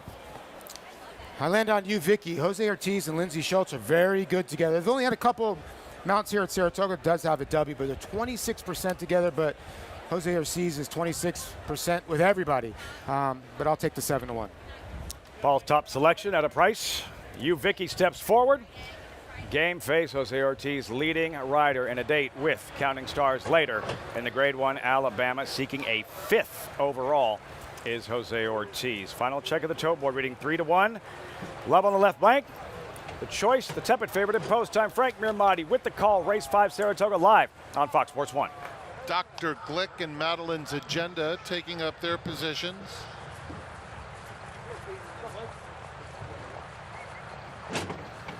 Love on the left bank. Outro. Just Tell Ann coming up. Let's wish a very happy birthday to Bill Parcells. As the last one to load is Devilish Grin. And they're off. And it was a smooth beginning. Outro is going out for the early lead, joined by Love on the left bank in the green silks, moving right into contention. And Dr. Glick has early speed too. Devilish Grin is racing in 4th. They are followed by Madeline's Agenda and Just Tell Ann. A 3-wide U Vicky is about 8 lengths off the speed as they round that first turn. Private Property is down at the rail. The 2 trailers are Raging Bloom and River Empress. 24-1 for the opening quarter mile. And now Love on the left bank has taken control and opened up a length and a half as they straighten up for the run down the back stretch. Devilish Grin is in second. Outro third, Just Tell Ann 3 off the pace in fourth. Then Dr. Glick, Madeline's Agenda, racing on the inside of You Vicky, a length back to Private Property. Raging Bloom is next, and the trailer still River Empress. 49 and 3, Love on the left bank takes him into the far turn, pursued intently by Devilish Grin. Outro on the inside is third, 3 lengths off the lead. Then Just Tell Ann, who has 4 lengths to make up as they continue around the far turn. You Vicky, Private Property trying to launch a bid, as is Raging Bloom from the back of the field. It's open at the top of the stretch, where Love on the left bank still leads. Outro comes off the rail to try and chase in second. Down the center, You Vicky is finishing strongly, and wider out is Private Property, who keeps on coming. Outro the leader, You Vicky in pursuit coming to the 16th pole, and Private Property keeps flying home. Driving finish, including a one on the inside. Photo finish. Private Property extreme outside and Raging Bloom, those two hit the wire together. In that group 2 was You Vicky and Outro. What a wild conclusion of the 5th. Cavalry charge. Wild finish indeed. Maybe Private Property. Kendrick Carmouche surging. You Vicky. Jose Ortiz couldn't keep her straight. She's lugging in. Head bobbing. Ashley at 3-1. Private Property maybe graduating in this 5th at Saratoga, your top selection. They're showing her, but when I watched this live, I didn't think the bob was that good. As we take a look at it here, Ooh, it's going to be so close. a pretty good bob, Lafitte. How about Christopher Elliott diving to the rail with the 7 who gets in this photo? It's very tight. It's either the 1 or the gray, right? You don't miss photos. Who won? That's really tight. I think it's the 1, and who was the gray in the middle of all that?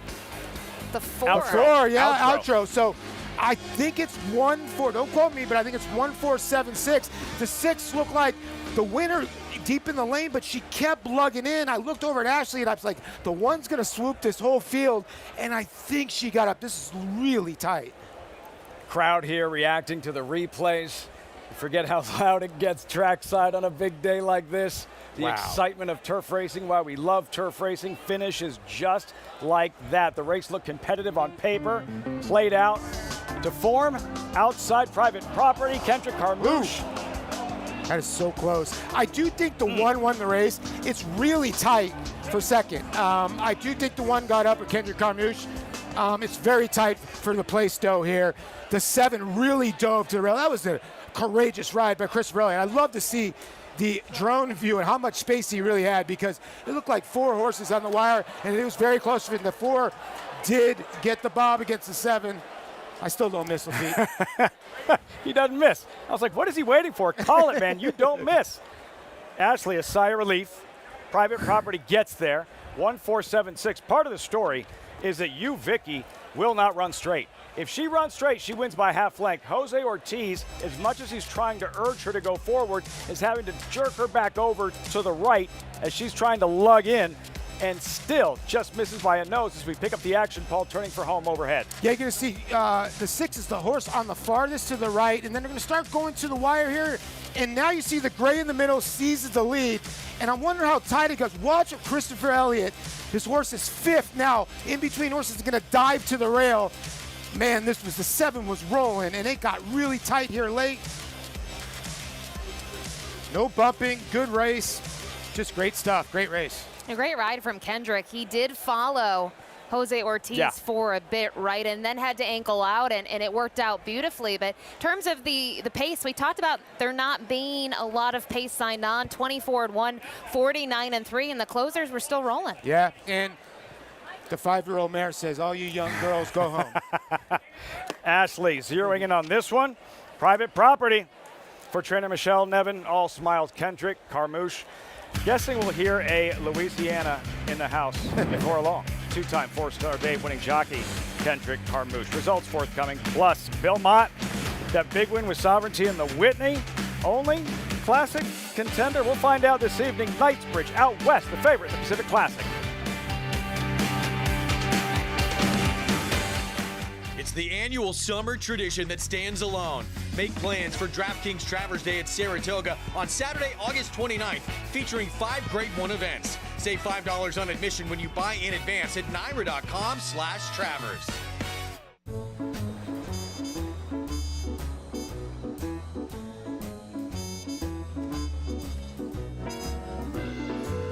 This is the joy of traveling well. Oceana Cruises.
Saratoga Live welcomes you to the West Coast, where the turf meets the surf. The Del Mar Thoroughbred Club, it's their signature day. It's Pacific Classic Day, a $1 million test of some of the best older horses in the country trying to make their way to the Breeders' Cup Classic. Welcome to our set just off the paddock here at Del Mar. I'm Todd Trupp, very pleased to be with former trainer who had a grade 1 resume, talking about Simon Bray, and always grade 1 is Jonathan Kinchin. And we have a field of 11 that will go later today, race number 10 on an 11-race card. The first race today is at 2 p.m. We're going to talk about the race everyone is here for. That is the Pacific Classic. A field of 11 in here, and a lot of the attention is going to start with the favorite on the outside, JK. That's Knightsbridge. He was brilliant last time out at Monmouth Park. He was sensational. He ran a 122 Beyer speed figure. Beyer speed figure, like a quarterback rating in football, the higher the better, to let us know how fast races will run. That's a special, special performance from Knightsbridge. No question about it. That number stands out, Todd. In the last 20 years, there's only been 6 horses in the history of the sport that have run higher than 122. It was his first start around 2 turns. Earlier this year, this horse is what we call a 1-turn horse, a sprinter, 100, 200 meters in track and field. They're stretching him out to 1,500, maybe a little further today, 1.25 miles. I think looking at his pedigree, his breeding, I think he gets better the further he goes. Yeah, but we have a term in horse racing, JK, it's called bounce. When you run a lifetime best, you expect the horse to regress. Next time out, why shouldn't we expect a bounce? I'm actually not a believer in the bounce. I'm more of, if you have enough time in between, you've got a good trainer, a Hall of Famer like Bill Mott, they can solve those problems.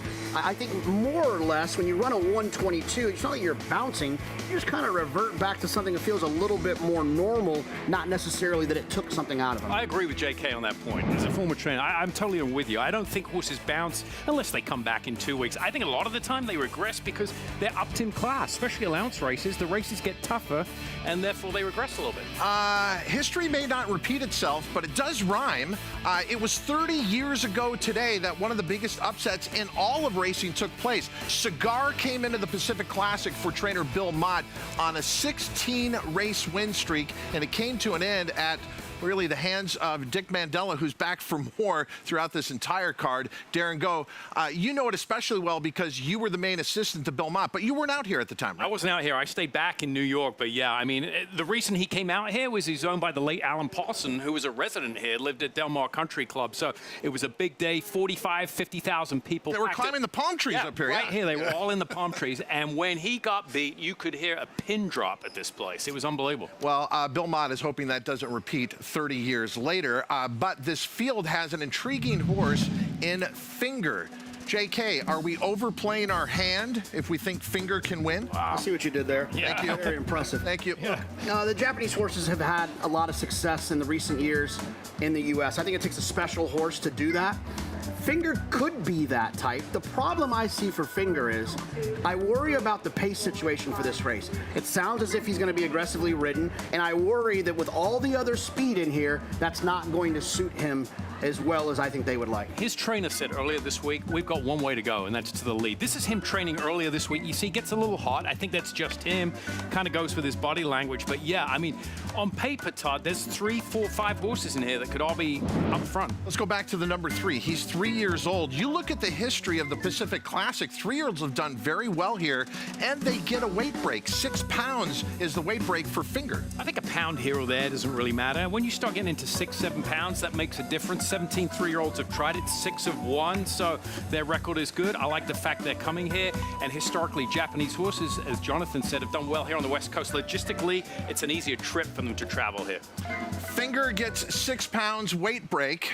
We'll probably lose 6 pounds of water weight by the time we get to the Pacific Classic. It's humid. I mean, I hate to say that to everyone at Saratoga, because that's nothing to you, but it's humid out here today, but it's also a perfect day. We'll be back with more of the Pacific Classic. Take a car, take a plane, take a train, just get here, but we've got you covered on Fox Sports 2. Let's get back to the action in Saratoga Springs with Lafitte Pincott. Great stuff, gentlemen. You played for the Dodgers how many seasons? 98, 99, 2006, 7 seasons, 2004 they traded. How many days at home playing in Dodger Stadium would you have described as like a humid afternoon, a humid evening? It's not humid. You go play 162 games in Florida, Todd, with gear on. Come talk to me. It's once in a while. Once in a while, it does get sticky a little bit at Del Mar. Once in a while, a little humid here at the spa.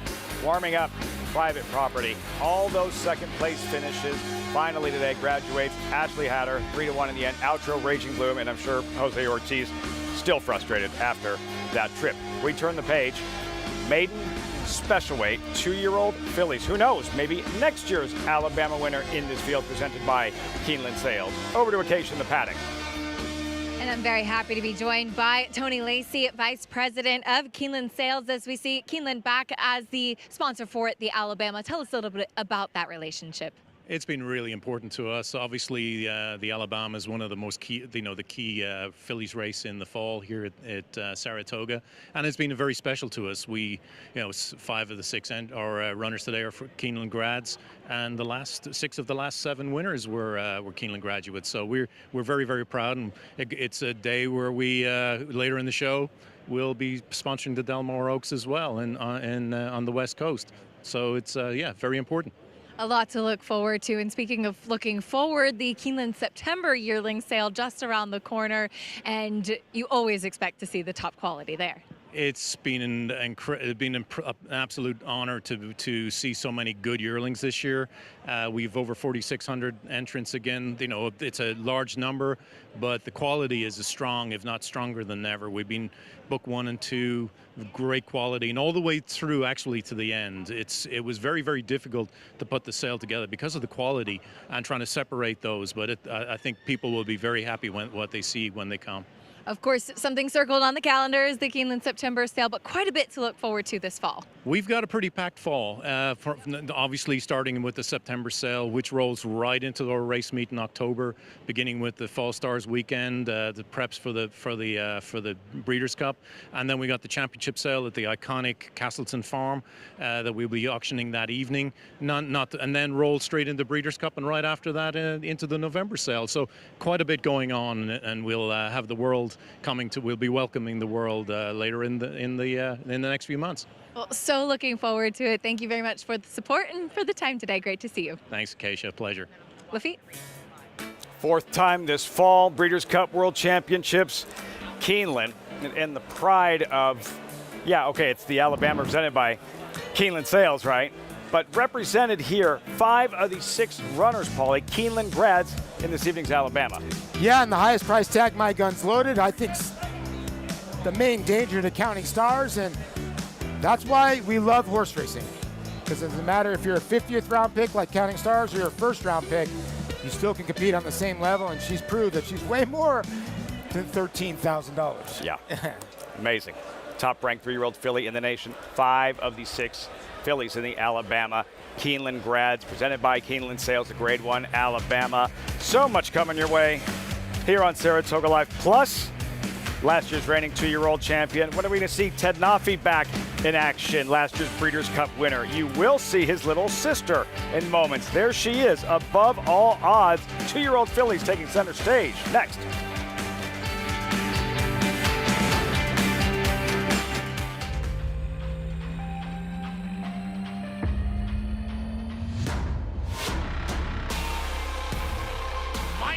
This hype was real hype running up the score here. Mindframe looking around for competition. Mindframe comes back a winner. Here comes Mindframe and Niso's wild finish. Sierra Leone's hanging tough, but it's Mindframe's Buster.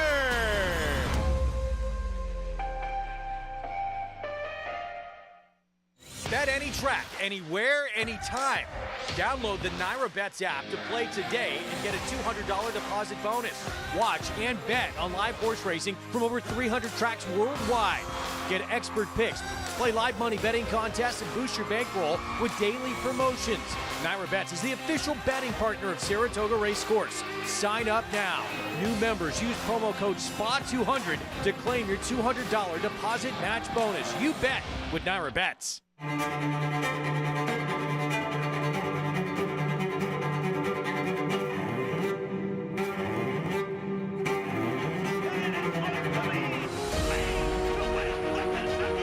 Blazing 7. Big starting it up in the Pacific Classic. Dornick and Luis Saez to win the Belmont Stakes. $600,000 Thank you. Racetrack Television Network brings you every race, from every track, on every screen, every day. With monthly packages starting as low as $5, RTN gives you great value and access to more live HD streaming and race replays than anyone. Visit RTN.tv today to sign up and watch on almost any device, including Roku and Amazon Fire. RTN has packages that start at $5 per month.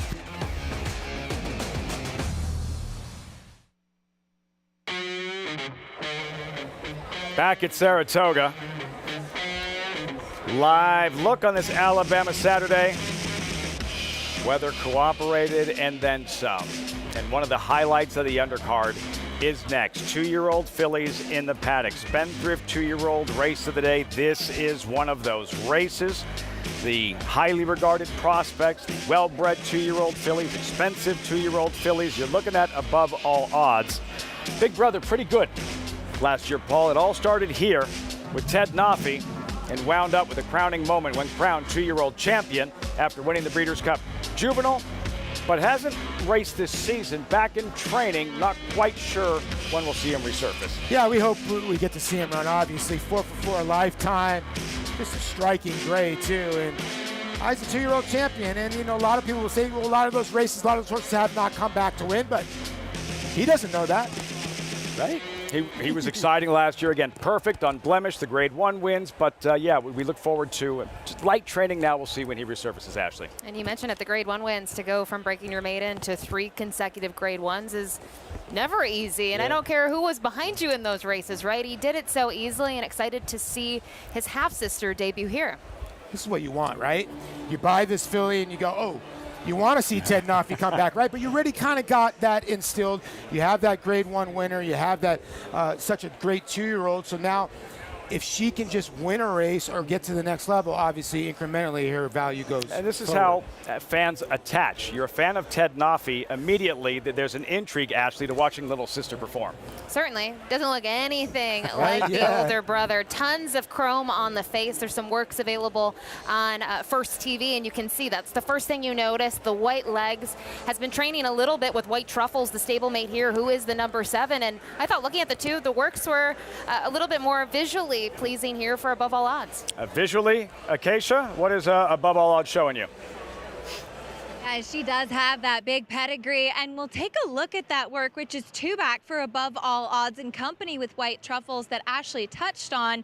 Above All Odds was much the best in that work, actually, pulling away from her stablemate and really kind of leaving that one behind. I thought the way that she finished, huge gallop out, really speaking to a horse that has some foundation, as she will debut going the 6.5 furlongs in here. I have no problem with the distance. She's gotten much sharper now that they've gone to put the tack on her. Yes, she is quite flashy. Her work most recently, I should say, her work 2 back on August 8th from the gate was with Tumulhat, who finished 5th for Todd Pletcher on debut, but is that first daughter of Kentucky Oaks winner Malathot, likely a horse that wanted to go longer. And she was slightly second best there, but did show some pretty good speed from the gate. She strikes me as a type that should be early, should be quick, as Ted Nafi was quite precocious, as was the other sibling, who was a turf winner. She looks very well prepared. Talking about big pedigrees, though, the number 5, Forever Karina, is the full sister to Kentucky Oaks winner, Always a Runner. So a big pedigree there for sure. Now, Always a Runner did not get started till a little bit later, but Chad Brown had said that he had really had a lot of high hopes for her early, and she'd gotten very sick, and that's why we saw her start late. So I don't think there's any reason to assume why we shouldn't see some precocity for Forever Karina. She worked 2 back in company with Cashburn, who is a New York bred for Chad Brown, who won 2 days ago. Yes, a 60 by her speed figure, but she won by 13.5 lengths. And Forever Karina was going a touch better to my eye in there. She was a little bit vocal, getting the tack on, a little bit distracted. There's a lot going on, but much more focused now that they've saddled her. And she really looks quite a bit like her sister, Always a Runner. If anything, she has a bit more substance than her, which I do appreciate. And she is quite physically mature for a 2-year-old filly as well. She's bred to be a good one and seems like she's been working like she should be as well. Imposing Forever Karina. Yeah, as Acacia mentioned, for Chad Brown specifically impacting his 2-year-olds last year as a virus tore through his stable. For that reason, Always a Runner, who was ill, who almost lost her life. And in the end, the reason she only had the 2 starts going into the Kentucky Oaks and still managed to take down the Lilies. She was good. And, you know, a lot thrown at her, like you said, in this season of 5 races. And you know, I think as the distance has gotten a little bit longer, Counting Stars has gotten the best of her. Maybe Chad will look for somewhere else, or maybe a little cutback in distance. There's options, right? There's certainly different races they can target with her going forward. She has been second best behind Counting Stars in both of those efforts here at Saratoga, but Always a Runner is a horse that Acacia touched upon. I mean, kind of looking at that one in particular, patience was the key for that horse, and maybe some more patience will pay off as she gets later in her 3-year-old. She'll have a little more time. Sounds like the cotillion next at Parks for Always a Runner. Right back to Acacia. As we'll take a look at one horse with experience, the 4 Key Colony Beach for Dave Fox. I wasn't in the paddock for her first race, but I did see her at the 2-year-old sale, and I really liked her. She worked 10 flat and ended up selling for $650,000. So clearly many people liked her, but she has grown in the second half of her 2-year-old season. She's not the biggest bodied, but she's really filled into her frame nicely. And I thought she actually ran quite well. Chasing last time out, the winner was much best, but a bit green, and she was bumped pretty soundly in the stretch there, and does add blinkers for her second start. Just a shortcut cheater blinker, but she has that kind of quintessential sprinter build and demeanor to her. There's a little bit of a fire to her, which I always really like for my sprinters, as she gets an extra half furlong and a fast main track today, which I think she could appreciate. And sometimes, as we've often seen, experience really can be key. But looking at another first-time starter, this is a race full of huge pedigrees. Very Clever, debuting for Brad Cox, the number 11. She is the half-sister to multiple Grade 1 winner Matarea, who was a very good dirt sprinter in particular. The damn innovative idea was good going long, but she was precocious as well. She's been training over in Kentucky, and unfortunately, through my research, I couldn't find any of her workouts to watch, at least not later than early June. But she is a horse coming in here that definitely looks like she's well spotted. She is a very solid girl. She looks like maybe will appreciate a start under her belt and a little bit more distance, as she is by Curlin on the top side too. She's been very relaxed, very calm and professional, just all things kind of leading you to believe that yes, she might be ready to roll here at first asking, but down the line, she's one that will appreciate a touch more ground to feet. A jumping off point, we'll see. Very Clever. As you look at Jenna Antonucci, who has Sparkly's Delight, but very clever. Paulie, yeah, Matarea, she could flat out run. Super talented, very clever. Second of 2 Godolphin homebreds. What are you expecting? Yeah, I mean, I think the 11, I think, you know, what Acacia said is very true. I think both the 11 and the 6, the 6 even more than the 11, and I think the odds reflect that. They want to go around 2 turns, and maybe you want to wait a little bit, but it's not saying their pedigrees are not strong. The issue with this race, you have a horse like the 3 who ran third first time out, 16-1, because there's so many good pedigrees in here.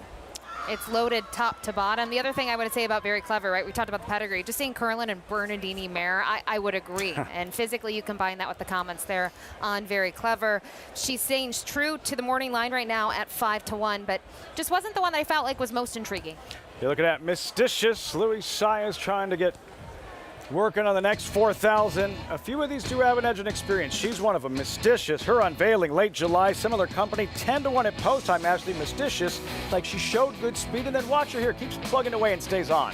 She sort of grinds here a little bit, where I felt like she was going to flatten. It was refreshing to see her kick back on, and that was going 6 furlongs. So I think sometimes we think 6.5 might benefit her. I thought the key was not just the debut being solid. It was coming back, having 2 strong drills here, going 47-3 over the training track and 48-2, which you can watch online through First TV.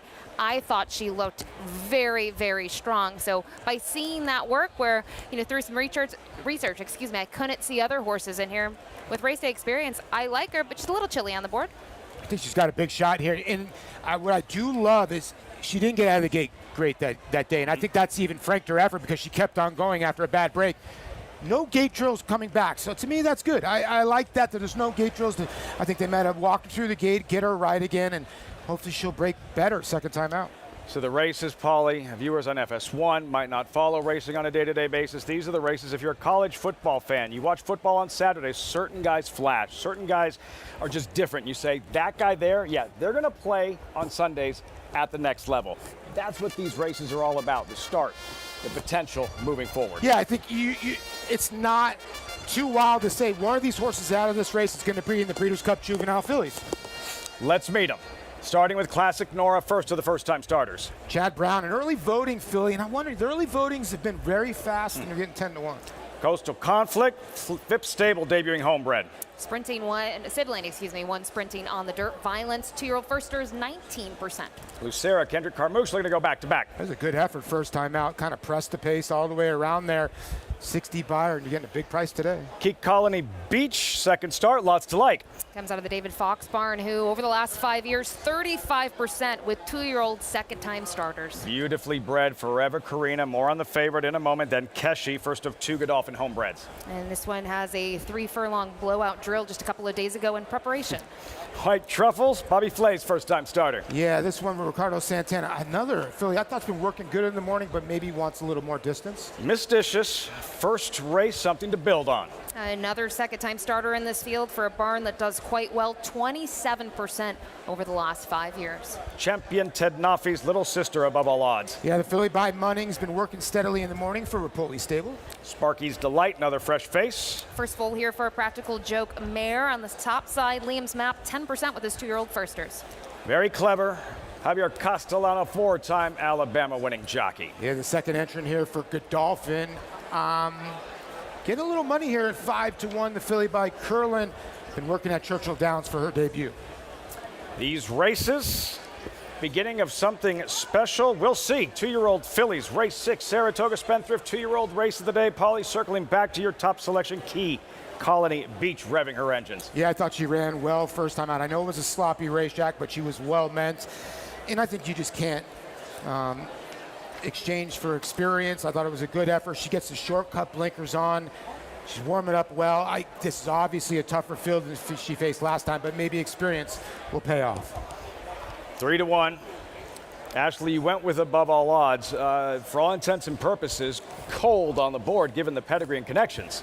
Is cold on the board. I think, you know, in a race like this, maybe the other pedigrees are standing out a little bit more, and maybe the physicals. Forever Karina looked good there in the paddock, that one being the full to always a runner. I just kept on going back to the workouts of White Truffles and Above All Odds, and just kept on watching her action and the way that she got over the track in the mornings. To me, out of the two, I felt like she was probably more of the sprinting type.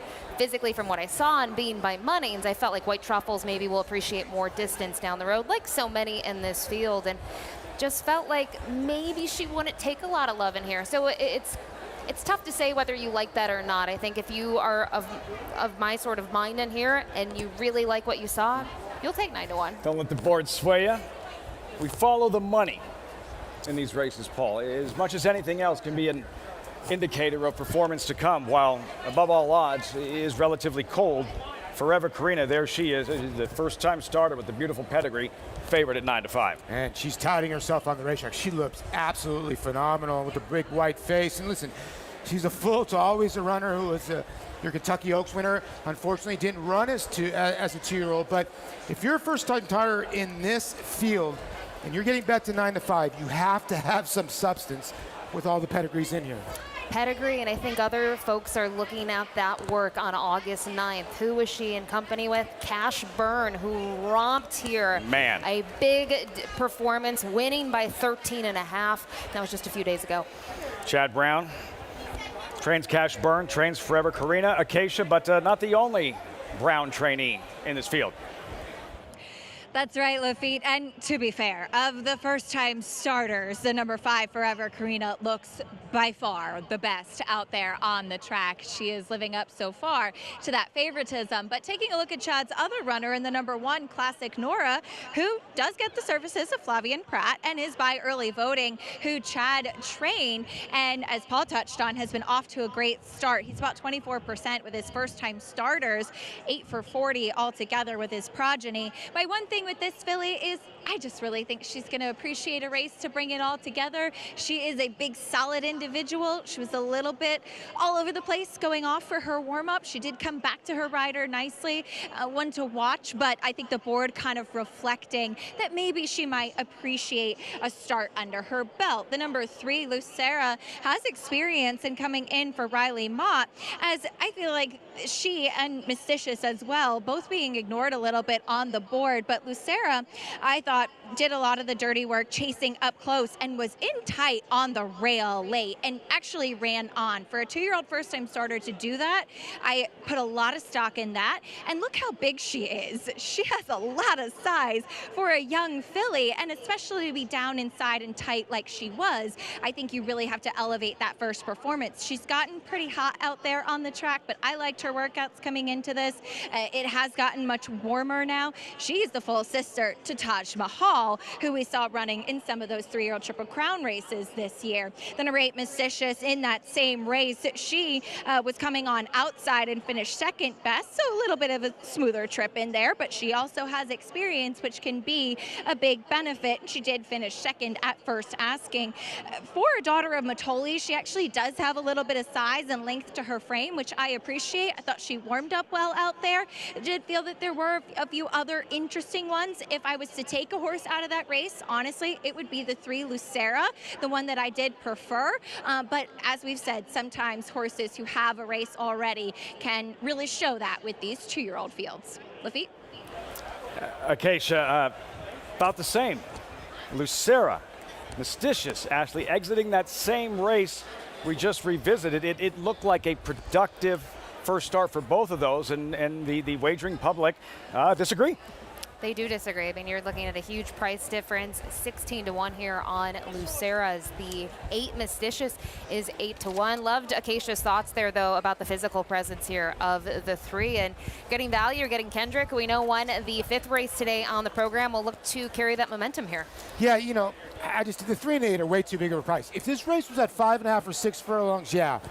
But going that extra 6.5, that extra half furlong, I thought the horses that had a race are the ones that are going to be tough to beat. And that's the 3, 4, and the 8. And, you know, they're only betting the 4, so the 5 must be working so well in the morning. Who's about to really introduce themselves? What might this be the start of? 2-year-old fillies, Spendthrift 2-year-old race of the day. Frank Miramati with the call, the 6th on Alabama Day, live on Fox Sports 1. Forever Karina coming forward in the colors of 3 Chimneys Farm.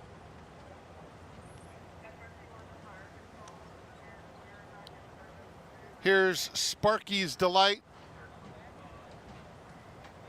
and Very Clever, the second Godolphin runner going in. Waiting her turn as Sparky's Delight comes up. And now Very Clever. Javier Castellano up. They're in the gate. And they're off. Several vying for command. Lucera, Very Clever. Extreme Outside has speed through the opening stages. Sparky's Delight with the pink sleeves is in the mix too. As they run down the backstretch, Key Colony Beach now puts her head in front. So it's Key Colony Beach, Mysticious alongside in second, Sparky's Delight, and Lucera now fourth. A gap of 6 or so back to Classic Nora, then another gap to Very Clever, who has to be 15 off them past the half-mile pole. Coastal Conflict is next, followed by Forever Karina, who is racing in between horses as they move around that turn. Above All Odds is next. They zip that quarter in 21 3/5 seconds. At the back of the field, White Truffles and Keshi. Key Colony Beach and Mysticious still 1-2 with a quarter of a mile to go. On the inside, it's Key Colony Beach hugging the rail, but the come from behinders are starting to swarm in now. Out in the center, Classic Nora is finishing well. And on the inside, Forever Karina weaving through traffic very nicely. And she is up to take the lead. A wall of horses chasing. It's Forever Karina and Classic Nora 1-2. Forever Karina, impressive in victory. Classic Nora was second, then it was Lucera finishing third, and Very Clever. Brown out in the Spendthrift 2-year-old race of the day. She was so far back. Forever, Karina, in between horses. Chad Brown saddling the 1-2 finishers. Classic Nora completing the exacta, but the Kentucky Oaks winner's little sister, always a runner. Forever, Karina, impressive on debut. Lafitte, surely the fractions were hot early, but you mentioned it's so much work to do. You could see Jose Ortiz is dirtied up, covered in dirt, as he was so far back early on. And watching the break just wasn't the sharpest. And you can see it looked like Jose had to take back a little bit and plan out maybe option B from that point. But how good was she on debut? That full sibling to always a runner. Mentioned Cash Byrne was working out with her. Nice one here. I mean, listen, Chad runs 1-2, and she touted herself. She looked the part. And, you know, sometimes when the horses go that fast, you kind of think, oh, did this race fall apart? She hit the front end in 1:10. She was already in front of the 6 furlong mark and kept on going. So she caught up to these fillies very quick. And the other runner in there, Classic Nora for Flavia and Pratt.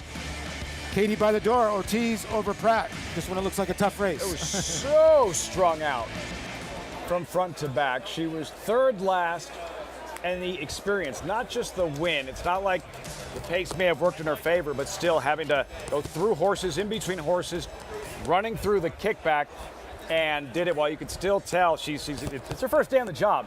Lots of potential and upside here. And it wasn't like it was a cavalry charge at the end where 5 or 6 of them were gobbling just her up ground. stablemate chasing her. It was really all her in the end. So the money was right. We talked about the money maybe pointing to the direction. 3-2 here on Forever Karina. The one ran giant too. She kind of ran with her head up. She was a lot more green than her stablemate. You can see she's very polished. But Classic Nora is a little bit green, and I think she's going to be all right too. 5-1, 3-11. Brown 1-2. Well represented later on this evening. One of 2 graded stakes races. The Alabama later on Fox, of course. Ashley, where you're stepping aside. Stepping aside. Going to go run around, look at some horses, and talk to some connections. Ashley will be reporting as our coverage continues here from Saratoga, Alabama, Saturday. 2-year-old fillies putting on a show. Forever Karina, onward and upward. Successful debut. Maybe she winds up in that winner's circle next year. Who knows what Counting Stars has done. 1 win in a Grade 1 event in Saratoga. The first, the CCA Oaks, the second most recently. What will she do in the Alabama this evening? You'll find out on Fox. Definitely the best horse I've ever had in training. Sierra Leone has won the Whitney.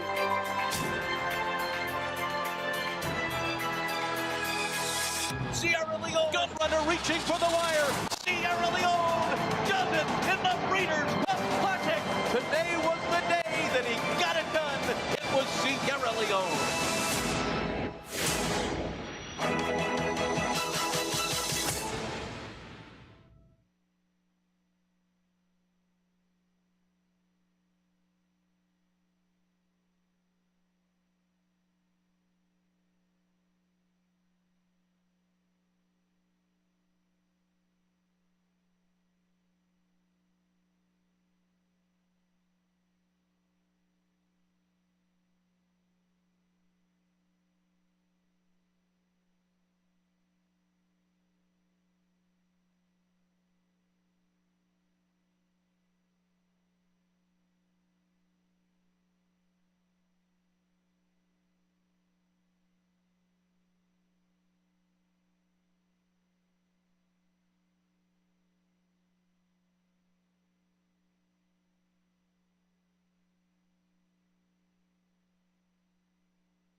Welcome back to Saratoga Live as we just saw some really exciting 2-year-old fillies. Forever Karina getting the win, though. Trained by Chad Brown, who's joining me here. Actually trained the first 2 finishers. And Chad, with this pedigree, you had to be pretty excited about this filly. Yeah, the pedigree, but then I saw the looks of her when she got off the van. And listen, I love Always a Runner. First Oaks, an incredible horse, but the sister, twice the size, twice the power, came to hand fast. And just want to thank Gonzalo Torrealba, his family, his wife Karina, and the team at Three Chimneys. I mean, yeah, they have Gun Runner, but they raise good horses. And this filly's never missed a day training. She took a lot of dirt. She really did a lot of things that you would not necessarily expect for a 2-year-old first-time starter. It has to be pretty encouraging. It is. It's very encouraging. And a little added bonus was I had Jose holding this race for somebody, and this filly was coming along. And I called Gonzalo, and I said, you know, it might work out to reward Jose for that magnificent ride he gave us in the Oaks. I believe in paying people back when they came through for us in high-pressure situations, and Jose sure did that night. So it all worked out that he was able to get on the sister. Pretty exciting, and we'll look forward to see what the future holds for her. But talking about Gun Runner, you have another daughter of Gun Runner later in the Alabama that looks pretty exciting. A big step up for My Guns Loaded, but I remember you saying you were pretty keen on getting her to go longer. I was, and listen, it's a big jump from a mile and a quarter. One of my Alabama wins was randomized. We were able to do it. I'll be a little bit of a different type of horse, but she's given me all the signs that she can do it. She's catching a short field, but a good field, particularly the favorite's just really in great form right now, so she'll be tough to beat. But, you know, she's 2 for 2 at Saratoga. Like you said, she's by the magnificent Gun Runner, I think is the best 9 in the world. And if anyone can get a horse to go a mile and a quarter on dirt, it's him. Can't wait to see what she does, but congratulations on a nice finish with the fillies here. Thank you. Lafitte? Guns loaded, barns loaded. What else is new? Another day at the office with Chad Brown. 1-2 finish in the Spendthrift 2-year-old race of the day. She was impressive. Remember her name, Forever Karina, over Classic Norris. Stablemate 5-1-3 in the Spendthrift 2-year-old race of the day, as we are now joined by Joe Bianca of West Point Thoroughbreds. Joe, thanks so much for taking the time. How are you? Great to have you. This is a dream come true. Great to see you guys. All good. A dream come true in the sense that you have this filly who's an odds-on favorite in the Alabama Counting Stars. We're about 3 hours out. How are you? How are you feeling? How are the nerves? She looks great. Like, she's training. She's an old school horse where the more she races and the more she trains, the better she looks and the stronger she gets. So she's been training like a monster every single day. You know, we're out to see her. Partners are out to see her all the time. And it's, you know, we drew outside, so we have options. Jose can go to the front. He can sit off it a little bit. So, you know, we're very, very confident. Obviously, they got to run the race, but, you know, she's going to be 2-5, 1-2 for a reason. As you can see, when she won her 3rd consecutive Grade 1, what's this ride been like for you, Joe? It's been so special, and we have a lot of people who are first-time partners who are on her, and I always have to remind them, like, it's not usually like this. You know what I'm saying? Like, there's a lot more downs than ups, but it's been magical. You know, she costs $150,000 as a 2-year-old too, so you guys know in the racing world, that's not a ton of money. So a lot of people were able to get in for not, you know, a bajillion dollars, and yeah, it's been special. And like I said, what's great about her is that she's old school and she gets better with racing. Back of her baseball cards there, highlights, stats. Grade 1 race, odds-on favorite, Saratoga. For the people closest to the horse, it doesn't get more pressure-packed than that. Yeah.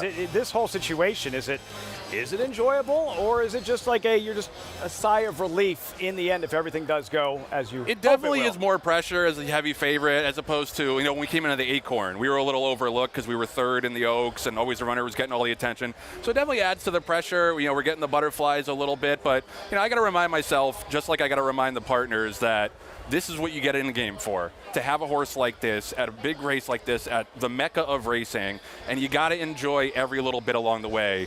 You know, hopefully the result goes our way, but beyond that, like, this is where you want to be. This is what you get in the game for all of these moments, not just the 2 minutes that they run on the track. So when you're a little bit nervous and you have a horse like this, do you call Mark Cassidy? Because it seems like he has the utmost confidence in her. Yeah, no, and actually I remember the first time that he thought she tipped herself, because we had Ewing last year, if you remember, who won the Saratoga Special, and he called me and he was like, hey, that new filly we just got in Ocala, she dusted Ewing in a workout, and that was when she first like tipped herself a little bit. But yeah, anytime we have any kind of doubts or reservations, Mark always props us up. A couple things real quick before we get to Rail Talk. The mile and a quarter, how much of a concern? Not a concern for me because you see the way she finishes her races. And that's what I loved about the CCA Oaks was that always a runner came up to her. You thought it was going to be a ding-dong battle down to the wire. Pulled away again, galloped out huge. So she certainly runs her races like she is going to run all day. And, it's just another eighth of a mile at the end of the day. It's still 2 turns, so not a concern for me at all. Any young horses coming up in this meet? Yeah, I mean, we got a couple of 2-year-olds. Nobody that's like really jumped forward all that much where we're thinking Breeders' Cup Juvenile or Juvenile fillies. If we had Powerline earlier today, I mean, walked out of the gate. If he can figure the gate out, like you saw, Paul, 99% of horses that have that kind of start, they're going to run last. Yeah. It's the penthouse to the penthouse, one Ortiz to the next. Rod is sidelined, but he was familiar with Counting Stars. Yeah. You have star jockey Jose Ortiz, but again, the lack of familiarity compared to his brother. It doesn't, I mean, Jose's riding great. He's going to smash Ramon Dominguez's wins record for the Saratoga meet, so it's a pretty good backup. He's galloped her in the morning. He does have some familiarity with her, so, obviously I feel bad for Irad. He's ridden her perfectly the last couple of races, but, Jose's top class, and he's going to be able to. I think if the filly's good enough, he's certainly not going to get her beat. Real Talk podcast a couple of weeks back. We had John Green on with us, general manager, DJ Stable. There's so much great content being created in horse racing, which we appreciate. But your podcast, how is it different? I mean, I think the reason people like it is we're not afraid to say what we think. You guys know in this business, it's a small world, it's an insular world. People are afraid of offending each other, and I think that when you watch us, it's no filter. It's exactly what we think. Now, not everybody likes that, but I think we got a lot more people that love us than dislike us. So I do think that that's part of it. I got to give a shout out to our production team, to Patty Wolf and our associate producers Julia Agresta and Nathan Wilkinson. They make the show look good on YouTube, so I think that stands out as well. But yeah, at the end of the day, I think a lot of people like the straight talk in a business where you don't always get that. What the hell are you guys going to do when Nitrogen and Counting Stars are in the we're same gonna gate do is for the enjoy Breeders' the Cup ride discount? until then. What's that show going to be like leading up to the Breeders' Cup? Oh man, yeah, there's going to be fireworks. But I mean, John and I were talking about this on the show recently. That's like, how cool is it that you guys have the best 4-year-old filly in the country? We have hopefully the best 3-year-old filly in the country, and we get to talk about it every week on the show. So we're going to enjoy the ride until we get to the distaff, hopefully, and then we're going to have fun with each other. You guys do a great job. Rail Talk podcast. Thanks so much for taking the time. Try to enjoy it. Yeah. Try to enjoy today. Deep breaths. Thank you, guys. Best of luck, Joe. Appreciate you. Joe Bianco, West Point Thoroughbreds. Those colors associated with 2 champions thus far. Super Corridora, Flightline, Counting Stars on her way. Odds-on favorite in the Grade 1, Alabama.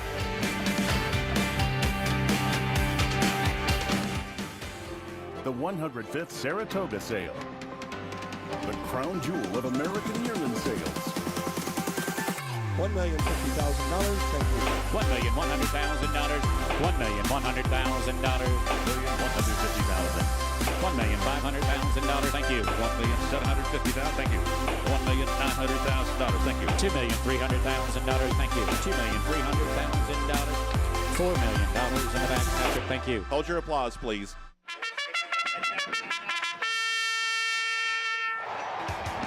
Monmouth Park summer season rolls on with live racing action every Friday to Sunday. Monmouth's 2026 season proudly features a low player friendly 15% takeout on all daily doubles and pick threes.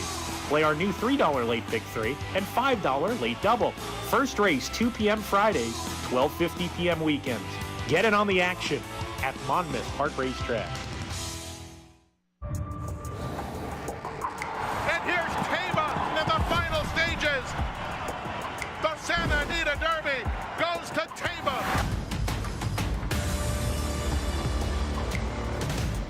It's Tama, absolutely terrific, winning Malibu by 4 widening lengths.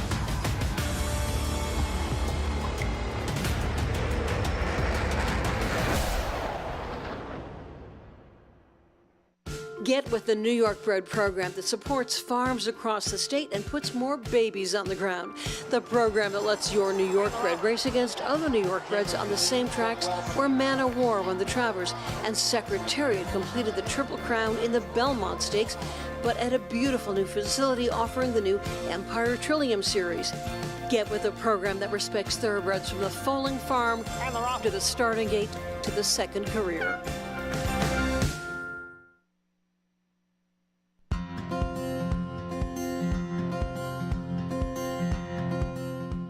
Richard Mandela sending out Dear Diary in a maiden special weight, making her first start.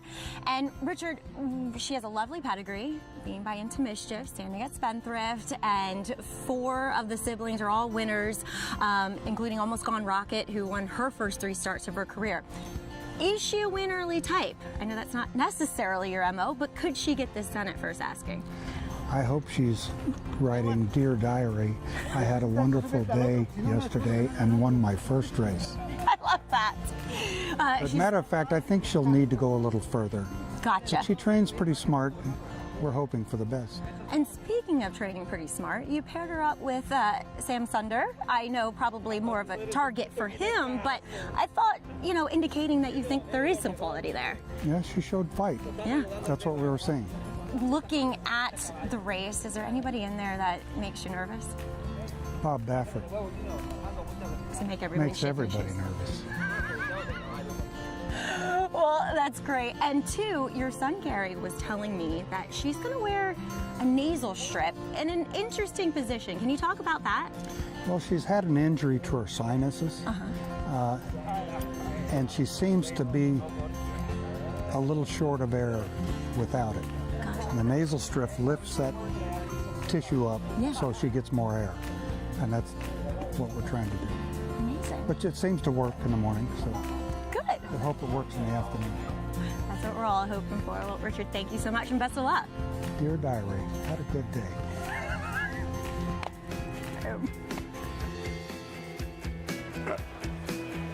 Legend. He is a legend. Legend. He is a legend. It's not even close. He is. And you see race number 6, a loaded race, $100,000 on the line. Papa Mandela. If they win first after time that out, interview, Dear Diary's going to be 1-5, man. If they win first time out, they're usually really good. So don't let them fool you, that man. That's on the undercard of the Pacific Classic, where the turf meets the surf out west.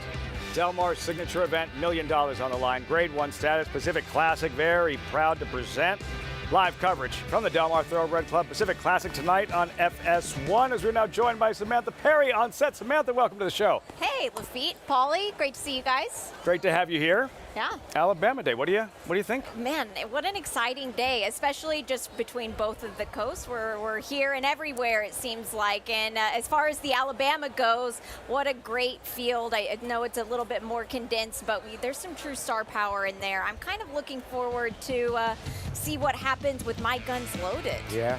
Well, we just saw the full sister to Always a Runner win. Counting Stars, My Guns Loaded has been outworking that runner, Always a Runner, in the morning by a couple lengths, which is kind of scary. So you're saying, Samantha, you think, will that be are you calling for the upset, or you're wondering how competitive she can make it? I'm wondering how competitive she's going to make it, but I am going to use her on my tickets, especially that cross-country pick 5 that we're going to touch on a little bit later. But what just an incredible field we've got here.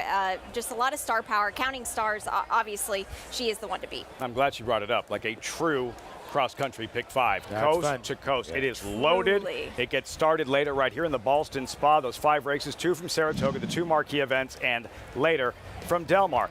Addie Girl, here, Samantha, this is a tall order. It took her a while to graduate. She gets her first career win, and for her troubles, go tackle that monster Counting Stars now.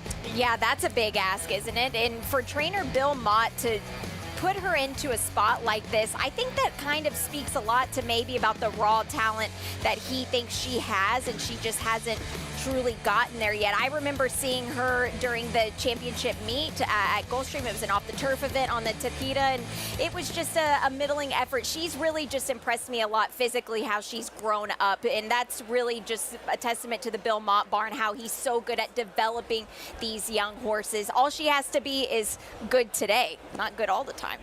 Mott, who also has Knightsbridge, 5-2 morning line favorite in the Pacific Classic. That's on Fox Sports 1. Alabama on Fox. I've just learned we are saying goodbye to our FS1 audience for the time being. Don't kill the messenger. Blame Bill Mott. He can handle it. He can take it. Blame Bill Mott. We're headed over to Fox 1. Coverage continuing on YouTube. Alabama Day from Saratoga.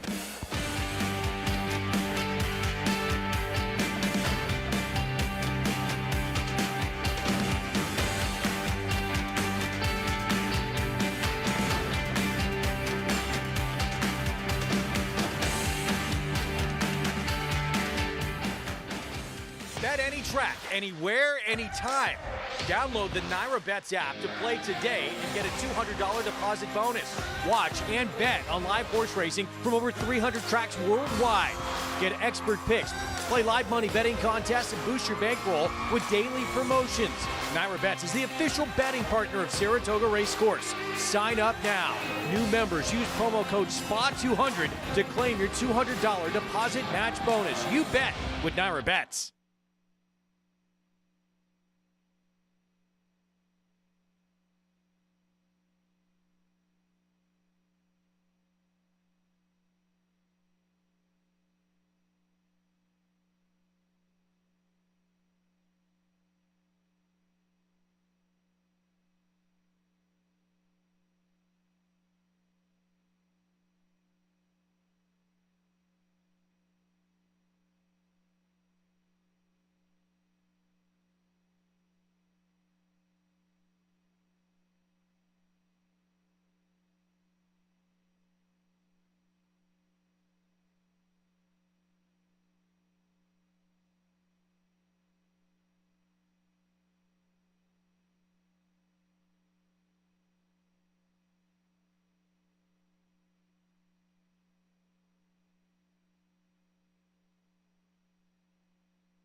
This is Saratoga Live.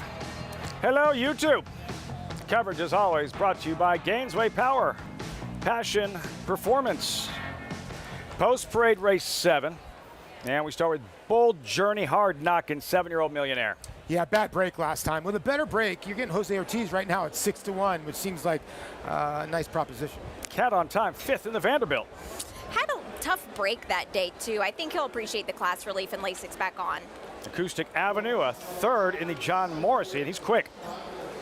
Yeah, he's very quick for Linda. You know, this horse really hasn't had a break. I kind of wonder here for the 6-year-old gelding. Over and Ollie, runner-up in his last pair, has speed.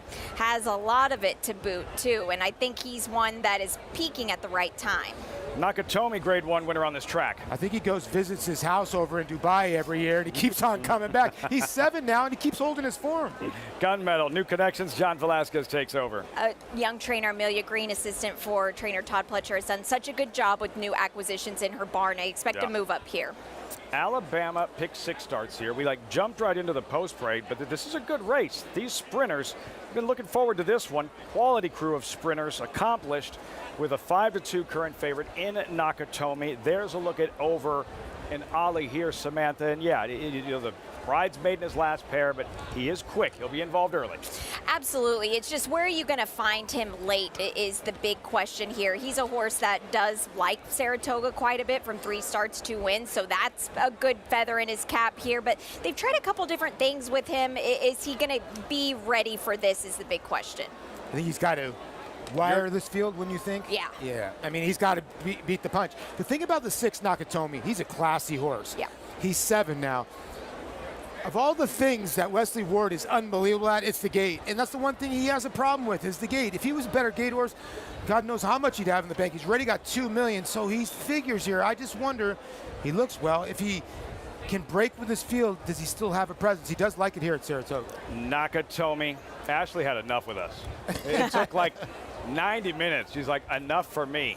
In the paddock, now trackside, Ashley. Bold journey, this warrior millionaire. What are you observing from him? He was just posed in the paddock, a horse that is very solid. When you look about everything about him in terms of his weight, his condition, his legs, he's just rock solid. He made a lovely impression, and he is one of the big guns in here as he's made $1 million in purse earnings. I will say I didn't love his last out effort in the way that he performed here going the 7/8 distance. I don't mind him cutting back. Going into those turf races, he had very good efforts, including winning the Tom Fool back in late February. Looking at him trackside now, he looks very good away from the pony. Not using too much energy, just a very happy seasoned veteran in here. So in terms of looks alone, I would have made him my paddock pick. I know with scratches in here, his price probably was affected a little bit, but I wanted to see him come down a little bit more in price. Now, kind of in contrast to that, the number 2 in here, Cat on Time. This one was 9-2 on the morning line, currently favored at 5-2. He was by far the horse that was acting up the most in the paddock. By no means was he bad, but he kicked out a little bit. He was feeling good. I sort of preferred the way that he looked before the tack got on. Here trackside, he was a little bit warm. Now he seems to have settled in nicely here with Luis Saez aboard. He is interesting from a pace perspective because I feel like sometimes he has been a little bit closer to it even when the fractions have been quick. And with the way that he's acting, I do wonder with his behavior being more towards the inside if he will be used a little bit more early on in this compact field. And if we talk about the millionaire, we do have to talk about the millionaire 2 times over, that being Nakatomi, who is 3-1 right now in the wagering. He's been entered a couple of times, whether that be at Ellis Park most recently or at Prairie Meadows. They've scratched, they've opted for this spot. And his demeanor and behavior has certainly changed since hitting the track. They kept him away from everyone else for a while. He actually was by a tree that wasn't his own. And I thought the way that he acted was very good. He's a very good looking horse. He's maybe not the most imposing physically, but you can see he's all class. Once his rider got aboard Tyler Gaffleone, he was on his toes in the post parade. He's continuing that in the warm up. And visually, he makes a lovely impression. He's made a lot of money. I think he's done it the hard way, Lafitte, throughout his career, and we'll see if he's able to regroup, just making a second start now in 2026. Nakatomi, Ashley, Tyler Gaffleone, latest victory, 3 starts back. This is last fall, the Grade 2 Phoenix at Keeneland, Paul, and Nakatomi far, far back, last at the head of the lane. Yeah, and he's going to run all these horses down. He beats Durante, and what you talking about? You know, and obviously he came into this race as your favorite because there's 2 other efforts in the Vanderbilt and the True North. He was behind a horse named Bookham Dano, so obviously this was a little bit weaker he faced, and it's probably a little bit of a weaker competition today. My one worry is I don't know if he could do this same thing here at Saratoga, break bad and circle the field.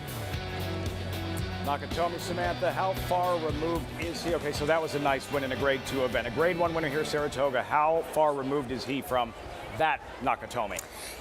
I think a bit far, to be honest, Lafitte, because he's one, they've thrown so many different things at him throughout his 7-year-old career, and you just wonder, does he still have that fastball? It kind of seems like in the last year, he's lost some of that step, that edge, like Paul was mentioning a bit earlier with the starting gate. He's not very great breaking away from there. And to me, that's just a sign of a horse being like, all right, we're just going through the motions.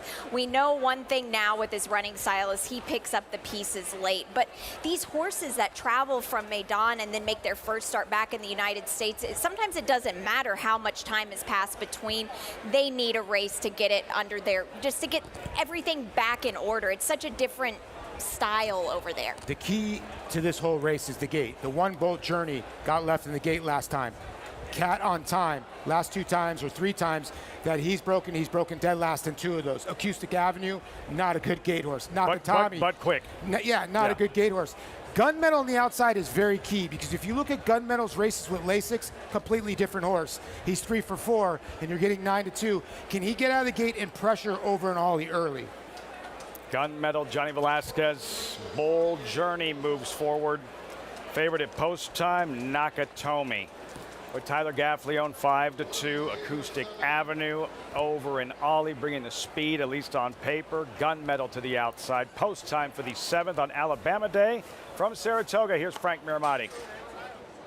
Here's Acoustic Ave taking up his spot. Making career start number 36 today. Nakatomi back at the spa, and Gunmetal to the outside.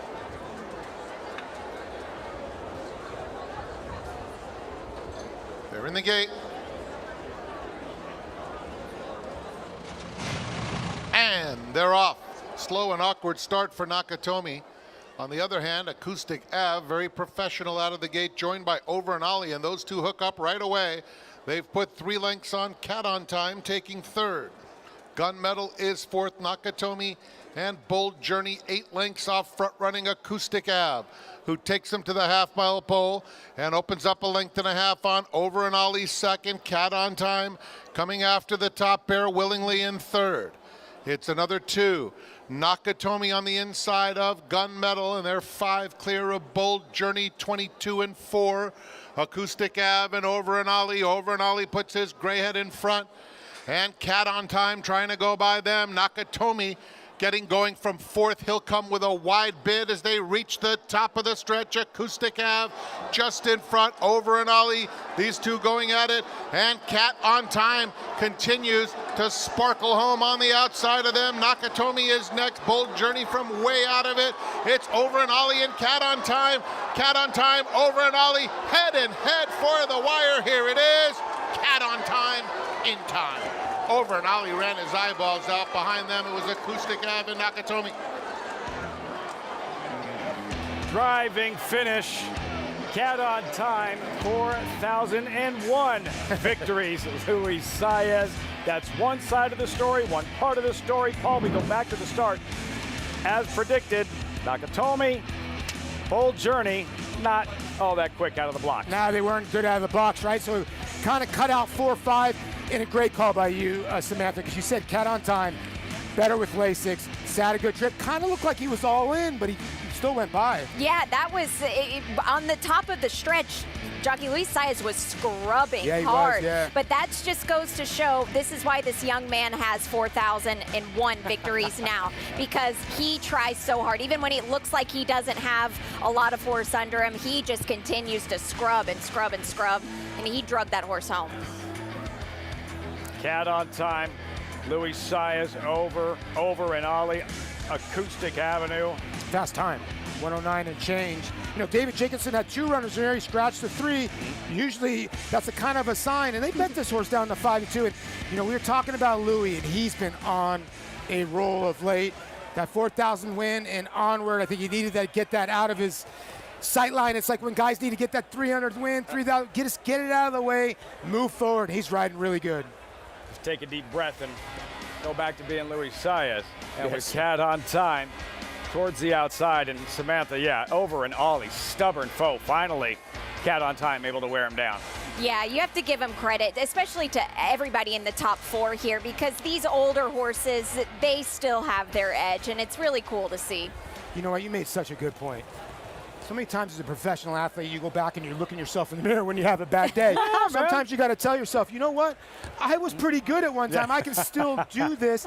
And you know what? You need that self-confidence every time. Such a great point you mentioned. And Louis is one of those guys. He's a confidence type of guy. When he gets confidence, he gets on a roll. 4,001 indeed. Luis Saez, thumbs up. Cat on Time, 4 of his last 5. Cat on Time, 2, 5, 4, 6 in the 7th. Results, reaction when we come back.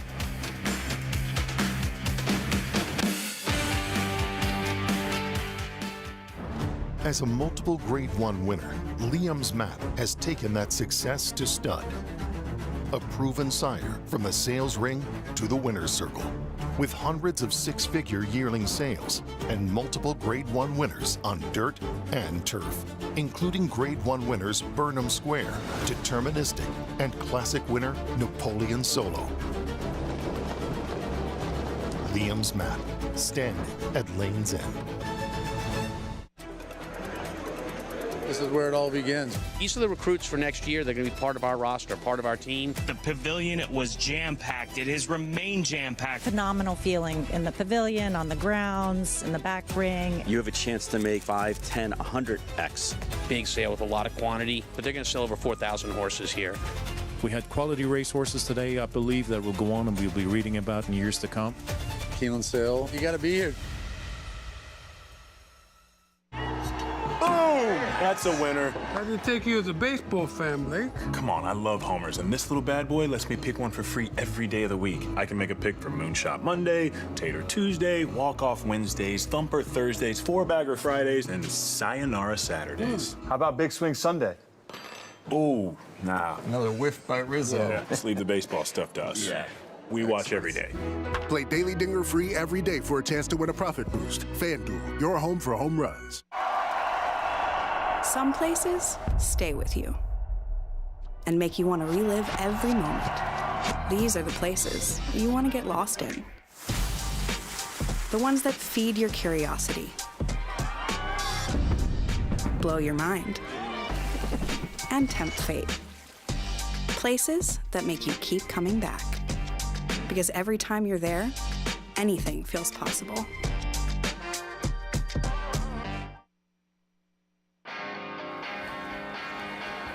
On this gorgeous Saturday afternoon, welcome back. Alabama Day, Saratoga. Coverage on Saratoga Live brought to you by Mohegan Sun. All in on Mohegan. 2 outs, Paul. That's all we need. 2 more outs, and we're back on FS2.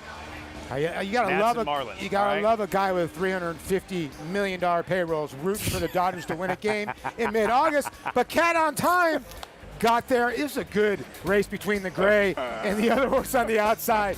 Over and all, Flavien Prat.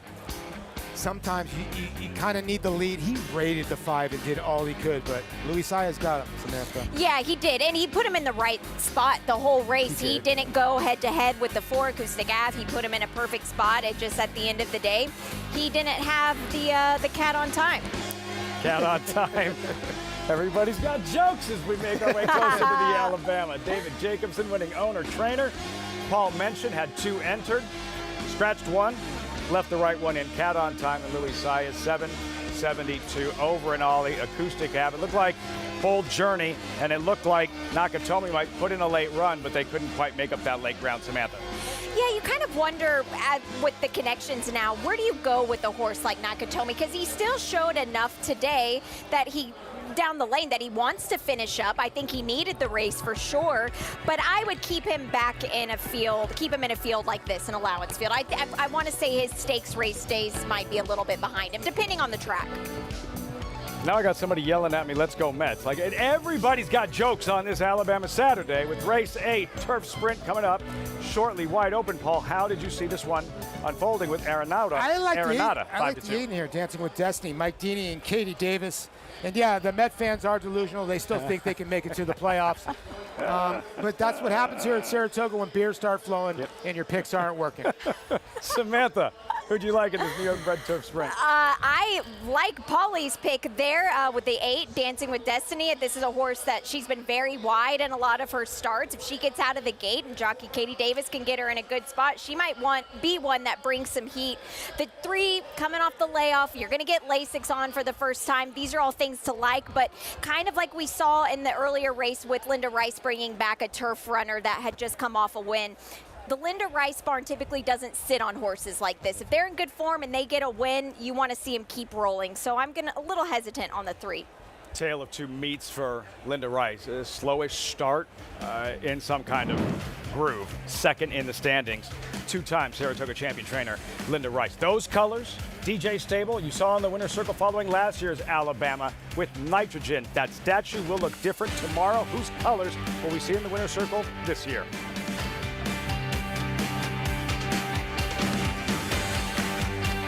For the first time ever on Fox Sports, Del Mar's Pacific Classic on America's Day at the Races. Join the team live from the Seaside Oval, the Pacific Classic, a win and you're in challenge for the Breeders' Cup Classic. Coverage begins tonight, 7 Eastern.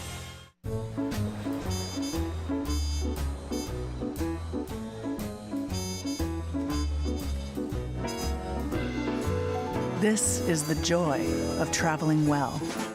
Oceana Cruises.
Live look. Horses making their way to the paddock. This is Saratoga Live, and I have to figure out a way to kill the next 22 seconds. I tell you what you do is you tell everybody, when next time you come to Saratoga, you want to stand right there where the horses walk out of the paddock. It is the best view in the world, and there's ropes up there. If you cross those ropes, I'm going to find you. He's always there for me. Right there for me. We'll see you on FS2. Coverage on Alabama Day continues.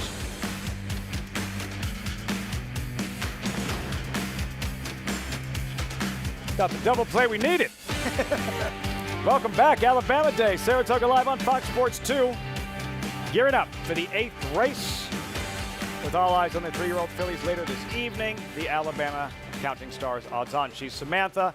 Paul, I'm Lafitte. One of the best days every summer. Alabama Day. One of the most prestigious races for 3-year-old fillies anywhere, Paul. And what essentially, perhaps not officially, but what'll feel like the crowning of a champion should Counting Stars do what most expect her to do in the 1.25 mile Alabama. It's just the asterisk or the star that goes into the breeding shed with a filly. It's just you get a 1.25 mile in the Alabama. We just don't go that far. This is the most prestigious race when it comes to 3-year-old fillies. I think a lot of people will say the Kentucky Oaks. I'm going to say the Alabama because when you go this 1.25 miles, it's just a separator. Samantha, somebody who doesn't follow racing, they ask you, like, well, what's the big deal? Well, why is it, like, what makes Counting Stars Counting Stars? What is it about her? Why has she been so effective, so good? Her tenacity has just been so impressive. And for a filly like her, to every single time she steps on this track behind us, she shows up in a big way. It's just very impressive, especially when you look at her resume over the winter time at Oaklawn Park. Sometimes horses don't come back as good as they are at Oaklawn Park. Paul, you've spent a lot of time there before. You know it's just a totally different track. The fact that she's able to get her feet back under her here and just keep on winning, it's very impressive. Yeah, with the weather that you have at Oaklawn, track closes a lot. There's a lot of snow. So a lot of horses miss training. She makes a really good point. So it's really, I think maybe, now that I look at it, that you mentioned this, she likes to run. Yeah. So maybe, training all the time is what she wants to do. And coming up here in Saratoga, you could do that all year round. Sometimes it's at Oaklawn, they have to close the track because of weather. A demanding, taxing campaign, 11 races in 11 months. That's Counting Stars. And as exciting as anything else today, look at this. This is cross country, coast to coast. Cross country, pick 5.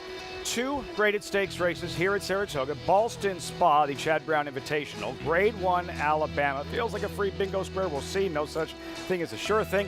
And then the lead up to the Pacific Classic. 3 stakes races in a row. Green Flash, Del Mar Oaks, Pacific Classic on Fox Sports 1. The cross country Big 5. We start with the Ballston Spa. The field, these fillies and mares on grass. Play with Fire is out. Chad Brown seeking a 9th win. A 9th win in this Ballston Spa presented by Still. Samantha, suggest a 7-5 in the morning line. Why is she the horse to beat? She was so game in defeat in the Duncan Diana. You'll see her here at the top of the stretch in what was a turf course that was quite yielding that day. She looked like a winner turning for home, and she was just ultimately run down by her stablemate. Now, she set some pretty soft fractions on the front end, but I do think the turf conditions had a bit to do with that here.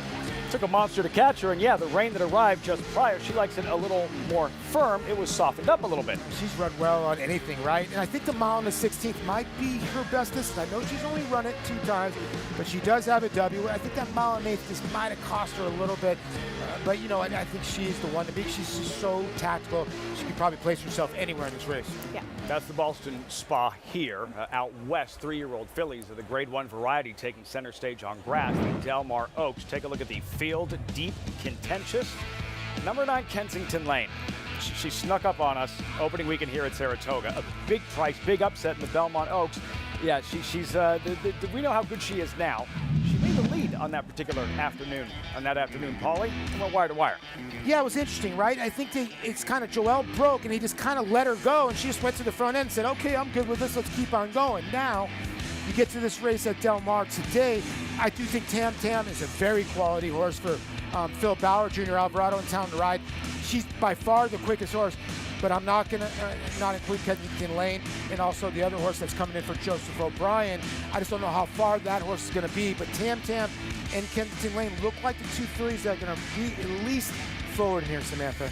Kensington Lane is a bit of a puzzle here because you look at the Del Mar turf course, things happen much quicker than they do here at Saratoga. I feel like there's a little more cut in the ground at Del Mar. It's very, very hard turf surface there. So you wonder, is a horse like Kensington Lane going to take to that kind of turf course, especially when you see the kind of conditions she's handled just overseas and here at Saratoga. She's not going to get the lead early. Not as easy. No.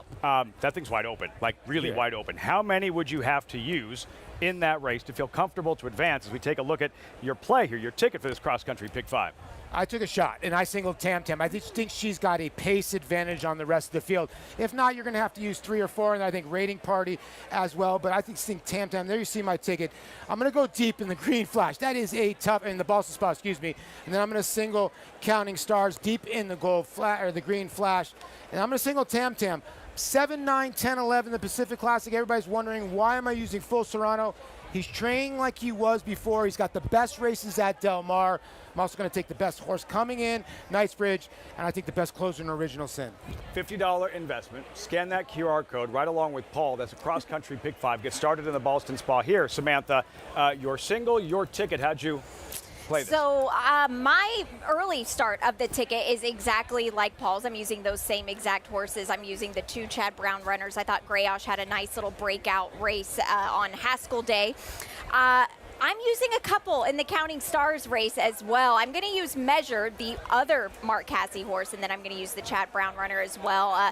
I do think that the turf sprint at Del Mar is a very competitive race. I like Tam Tam a lot. She is my top pick in that sense. And then I'm just going to go down with Knightsbridge at the end. That's going to be my anchor here. This is a horse that really looks like he's coming into himself in such a big way. Just that 2-turn effort, the way his figures jumped off the page was so impressive. It makes you kind of scratch your head of, why was he never going 2 turns before? This is a great, terrific sequence. Again, true coast to coast with the cross-country Pick 5 from Del Mar to Saratoga. Ashley's with us. Ashley, for you, like, what's the key to hitting this Pick 5, this cross-country Pick 5?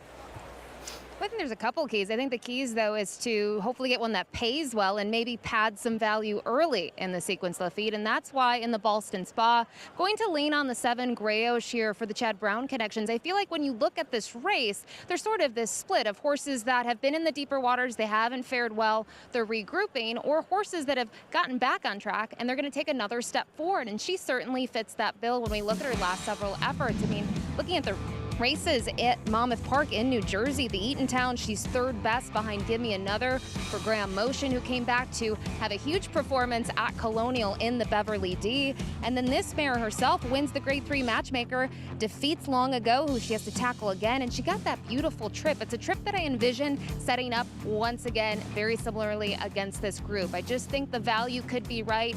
And I mentioned she's going to take a step forward here in terms of the level of competition, but we cannot forget her big success here in the Lake Placid. I feel like sometimes we focus on horses from 3 to 4. Do they take the steps forward? Maybe at 4 she didn't, but at 5, I really love what we've seen in those efforts so far this year and hope that she can build upon that at a nice price, Lafitte. Part of a 1-2 combo for trainer Chad Brown. Grayosh, Paul, your thoughts on her going in, expectations? She was really good last time at Monmouth Park, going a mile and 1/8. She had to wait a little bit. She was 8-1. She's kind of that horse that always gets dismissed, I guess, at the window, and she's getting better and better. I like that play by Ashley. It's Chad Brown. Right. Samantha, whether it's the one that figures or someone else, I mean, to be respected with the 8 wins coming in the Boston Spa. Exactly. And a lot of these sequences, like this cross-country Pick 5, I don't like to get beat by the other trainer's horse. So you could take a stand against Segesta. Sure, I don't trust her very much, and I am going for deep in that leg. But when you have 2 trainers having the same horse in the race, at this point, it's gambling, and I'm going to throw a horse like that. And that's why I'm using the other Mark Casse in the Alabama. The cross-country Pick 5 gets started 6:07 Eastern. Grade 2 Boston Spa. You'll see it live on Fox. The colors in last year's Alabama Winner's Circle. Nitrogen champion. Who will it be this year? What color will that statue be tomorrow morning? I have 52,000 starts in my life. I've never seen one that could take as much as he did early and continue to improve. And it is God-Eye. He's strong, he's attractive. And he's going to win the hopeful. He's extremely smooth and fluid. Gunite is a tough customer here as they come on for the finish. How sound he is. Gunite got the jump. Consistent mentally, physically. He will defeat Elite Power in the forego. Complete package.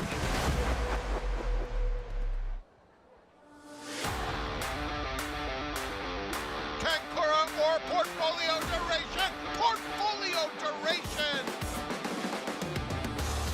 Dynamic pricing wins the Just a Game. And Title Roll is in a very, very close photo. King of Gosford.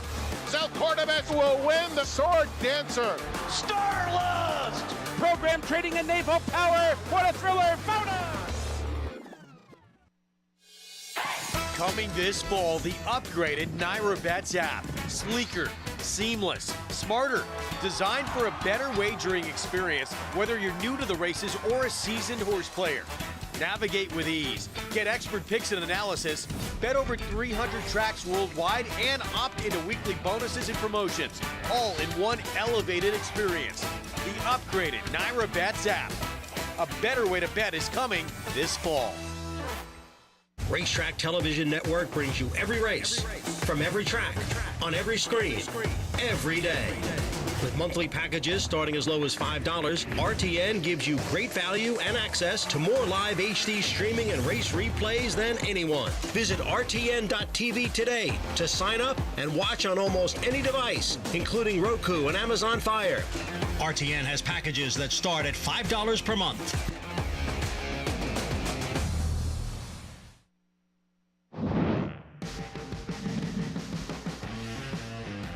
And Dunbar Road is right behind her, swinging up on the far outside. Then off topic and toward the inside, Lady Apple and a Fleet Destiny. They're into the final furlong. Here's Dunbar Road and Street Band. And the two of them are 1-2 now. Point of Honor is third between those two. 16th to go. Dunbar Road in front, and she's getting away late. And Dunbar Road takes the Alabama.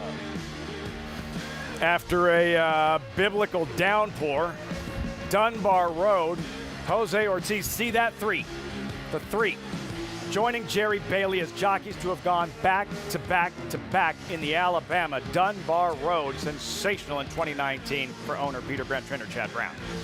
Yeah, so Jose was good 9 years ago? Yeah, pretty good, right? My goodness. And nitrogen in 2025. If you got your lawn jockey coming up this weekend, you got those same silks. Serengeti Empress. Yeah. Dr. Joel Politi.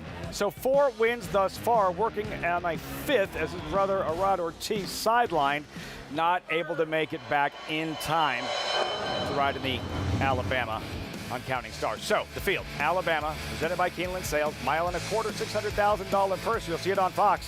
Post time 6:42. Counting Stars, odds on 1-2 on the morning line. Ashley standing by in the paddock. It's about that time. Selection, who takes it down this 2026 Alabama?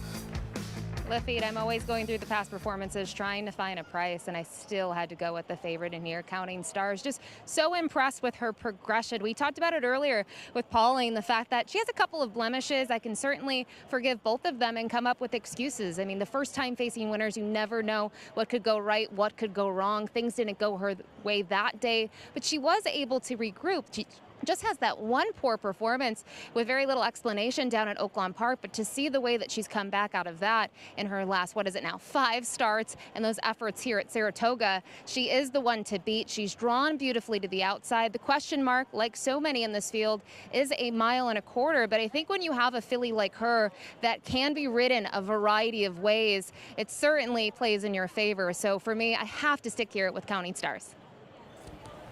It's tough to bet against her, but for me, the number 4, My Gun's Loaded for trainer Chad Brown. I think this is a filly that's starting to really peak at the right time here, and she's a big, strong filly as well, and I think she's going to eat up every single bit of a mile and a quarter here today. This is a very true test of fillies, what separates them from being good to great. Now, no one is going to argue when you say that Counting Stars is great, but is there somebody else who can just kind of knock her off her top 3-year-old filly form today? And possibly, if there is a chance of it, it could be with My Gun's Loaded. I'm on the same line with Samantha. I go with Counting Stars, but I also think if My Guns Loaded had one more race around 2 That's turns, fair. I would think she would be really tough in there. And I think she's going to make a statement today that's saying she's going to be a player in this division going forward. But I just think Counting Stars, she's so tactically good. And then Jose Ortiz, it's the year of 2026, and he gets the mount. I just don't know if they can beat her. A historic run for Ortiz, the win in the Kentucky Oaks, the Derby, the Belmont, a leading rider here at Saratoga, and not just a leading rider, like on a torrid pace, on a historic pace to shatter the single season record for most wins set by Ramon Dominguez, and that's within the 40-day parameter. It's just crazy that you're having career years from Jose Ortiz, and you throw in Manny Franco up here, who's just 3 times or double the wins he had last year on Flavien Prat and obviously Irad Ortiz Jr. They seem like they've been kind of sitting to the backseat to those 2 guys in the lead. Yeah, and I think we'll look back on this Saratoga meet and think this is where champions are made and where stars are born, so to speak. And it's great to see Manny Franco having such a great year as well. Yeah. There he is. I'd be smiling too. Yeah, no kidding. Jose Ortiz, a date with Counting Stars. You'll see it live on Fox Saratoga Saturday. First things first, these New York breds, fillies and mares sprinting on grass. 2-1. I keep wanting to call her Arenado. Yeah. You think he gets in the Hall of Fame? Yeah, I do. No, I do. You? I like Nolan. I think so. Slick fielder. He's good. Just good. Arenado is her name. You'll see her. There's Sinead and Javier Castellano. Nothing compares to you, Lafitte. That was great. Everybody got jokes today. Juliet on approach, Louis Saez. Blinkers go on. Going to stay at this sprint distance, but we'll have to find more in her form. Arenado, lightly raced 3-year-old debut. She's getting pet, isn't she? 2-1. Live. But Jose and Linda, they've just been, it seemed like they haven't lost on much. Jose money, yeah. Vernon Valley, Tyler Gaffleone. Second start in the barn of trainer Riley Mott, who is actually sneakily, I think, having a nice meet. Fairy Godmother, look out for her late. Yeah, she comes from way out of it. And if she can get out of the gate, she got a big shot. Scorch, Jose Lascano now rides. Finished second last time out, going 6 furlongs. This is a big step up in class for her. Dancing with Destiny, typically involved early. I think she's the one to catch. It seems like the turf course has firmed up a little bit, and you're getting a good price for Katie Davis and Mike Deeney. Maria Callas, second start off the bench. Look out. Third last time out, coming off of the bench, and it's trainer Chad Brown. Are you going to ignore him at your own peril on the grass? We saw Catterskill for a blink. There's Tuttletown. Look out for her in the stretch. Finished second last time out, and she was one that had a crazy turn of foot. I hope she'll get a better setup here today. Emergency 9 towards the outside, runaway maiden winner. Yeah, listen, I'm not a fan of horses facing winners for the first time. This filly's way too big of a price. I thought she was very good, didn't break well, overcame that, and beat 11 other fillies to break her maiden. There's Catterskill, a tall order on paper. Hasn't been seen since April 2025. Bob Dunham, a mare here by Solomania, the New York bred. 50-1 on the line, 56-1 currently. Eye crossing turf sprint. These fillies and mares wide open. On this Alabama Saturday, late pick 5 starts here. Samantha, why is she the favorite? She is the favorite because she comes off of a very sharp maiden special weight victory. Then they stuck her in stakes competition late last year. She finished second. She was away from the gate poorly, and then she just couldn't run down a loose on the lead winner that day. But how does she come back now as a 3-year-old? This is really not the game trainer Linda Rice plays, which is either the claiming game or bringing horses back very quickly, or sometimes even the turf for that matter. But you want her to take another step forward. This is a tough group to do that in. You look at the form, right? And probably the highest buyer in here is an 83 buyer. That was by Sinead a long time ago. But a lot of these horses are sitting in the, 60 to 70 buyer land. She ran a 68 buyer, a very good number, around 2 turns, at Belmont in a stakes race without Lasix. Now she gets Lasix. She's a newly turned 3-year-old. So you kind of think she's going to move a little bit forward. A lot of people that are playing against her thinking she won't. 2-1, the current favorite. selections. Who's it going to be? Samantha, who'd you wind up with? To me, I am going to pick on top the number 8, Dancing with Destiny. This horse here has the speed. She's one that is very sharp on her day when she can break from the gate quickly. I like that race she's exiting out of. She was just very, very wide that day. We're drawn in this 8 post. We do move in a gate now, which I do feel like helps her a bit. But trainer Mike Denny, he is really sneaky with his turf runners. Paulie, you see him a lot at Monmouth, and he's one that he's not coming up here just for fun. No, he's not. And this horse got Lasix 2 starts ago, and it's just the quickest horse in here. She went really fast last time. She looks a lot like her daddy, who was fast too, disco partner. Terrific, very popular turf sprinter disco partner. Back to Arenado, the favorite. Ashley's trackside. Lafitte, in this turf sprint, there isn't going to be necessarily a standout in terms of how they looked in the paddock. I think looking at the trackside was a little bit different. I will say the 3 Arenado is not imposing in her size. She is probably the one filly in this race that I can say is truly built like a sprinter. She's not tall, she's not very long, she doesn't carry a ton of weight, but she looked very good hitting the track here and getting a nice warm up here from Jose Ortiz, just kind of by herself, doing her own thing here. And we'll have to see how she's able to handle the layoff, just making her first start at 3. I would have loved to seen her in the flesh at 2 to see if there was any progression physically, but I think if you're looking for a sprinter build, Arenado might have that fit for you. So she's taking all the play. A couple of others to touch upon. Paulie said it, the 12 Emergency 9, a little chilly here on the board, was 6-1 on the morning line, currently 10-1. I thought looked pretty confident in the paddock, had a really nice walk. She winning just once there, but I talked about the powerful walk, the confidence, and looking at the confidence she probably found last time out when she was able to graduate. She dominated in that field. I know she was in a claiming event where the price tag was $50,000, but to win like that is very impressive. She took a huge step forward second time out. She showed more speed with the addition of blinkers, and I do think she has to be a little bit involved here with the outside draw. So would like to see her take a little bit more play here, but 10-1 is a nice price here on Emergency 9.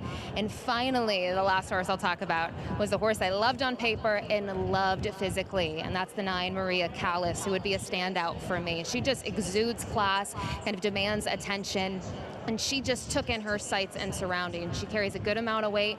She's not necessarily the biggest filly in the field, nor the smallest, and she's one that's had her fair share of races now under her belt. She's had those 4 starts in kind of comparison and contrast to the 12 Emergency 9. She was 3rd in her return to the races, and I do think it is a performance that she can build upon. It was a first level allowance, her first start since November, and she took some play in there, first time running with Lasix, but the winner is Boston's Finest. She's been very impressive. You can see Dancing with Destiny, who both Paulie and Sam like, was the runner-up, and I just felt like this was the perfect spot for her. Lafitte, you don't necessarily think turf sprinters with Chad, but you certainly think the grass. You do with Caravaggio, top European turf sprinter. That shot didn't look real. Postcard kind of afternoon here at Saratoga. Samantha, yeah, Maria Callas with that race under her belt, lots to like. 4-1 at post time. And you think she's just going to move up from that, Lafitte? That winner of that day came back to win. That really flatters her quite a bit, and she's one that is trending in the right direction. But how good is she against a group like this? She might have a little bit to make up on these. Key Defection, Moonlight Ready, scratched, looked like she would be part of the pace. Dancing with Destiny, is she the quickest? Will she be in front when this field hits the far turn? With Katie Davis, Manny Franco, Maria Callas to her outside. The favorite, though, number 3, Arenado, Jose Ortiz, looking for another win on this Alabama Saturday. It's post time. Here's Frank Miramati. Last few runners left to load. Here's Cotterskill. Tuttletown second to last. Emergency 9 is the last one to load. Going in. They're in the gate. And they're off. And Scorch rockets out of the gate. Dancing with Destiny is up close in the early going too. And those two are 1-2 down the backstretch with Emergency 9 in third. Catterskill steadying a bit while dropping back some 6 lengths off the lead now as Vernon Valley moves up to be a joint third into the far turn. Then comes Juliet on approach. Arenada in the pink, racing in between horses. Maria Callas is in behind that flight, some 10 lengths off the lead. It's a break of 3 back to Fairy Godmother. Tuttletown is toward the back of the field with Sinead as the trailer. 21-4, Dancing with Destiny is up to take the lead at the top of the stretch. Scorch along the inside is trying her best in second. It's been a good trip for Vernon Valley, who angles out with every chance inside the final 1/8 of a mile. And Scorch coming back for more, retakes the lead. Dancing with Destiny is right up alongside. Outside of them, Vernon Valley, and Tuttletown has come from nowhere. So is Fairy Godmother. Wild finish. Scorch on the outside. Fairy Godmother nailed her. What a rally late. Scorch lost a heartbreaker, and on the scene late to get a piece of it was Tuttletown.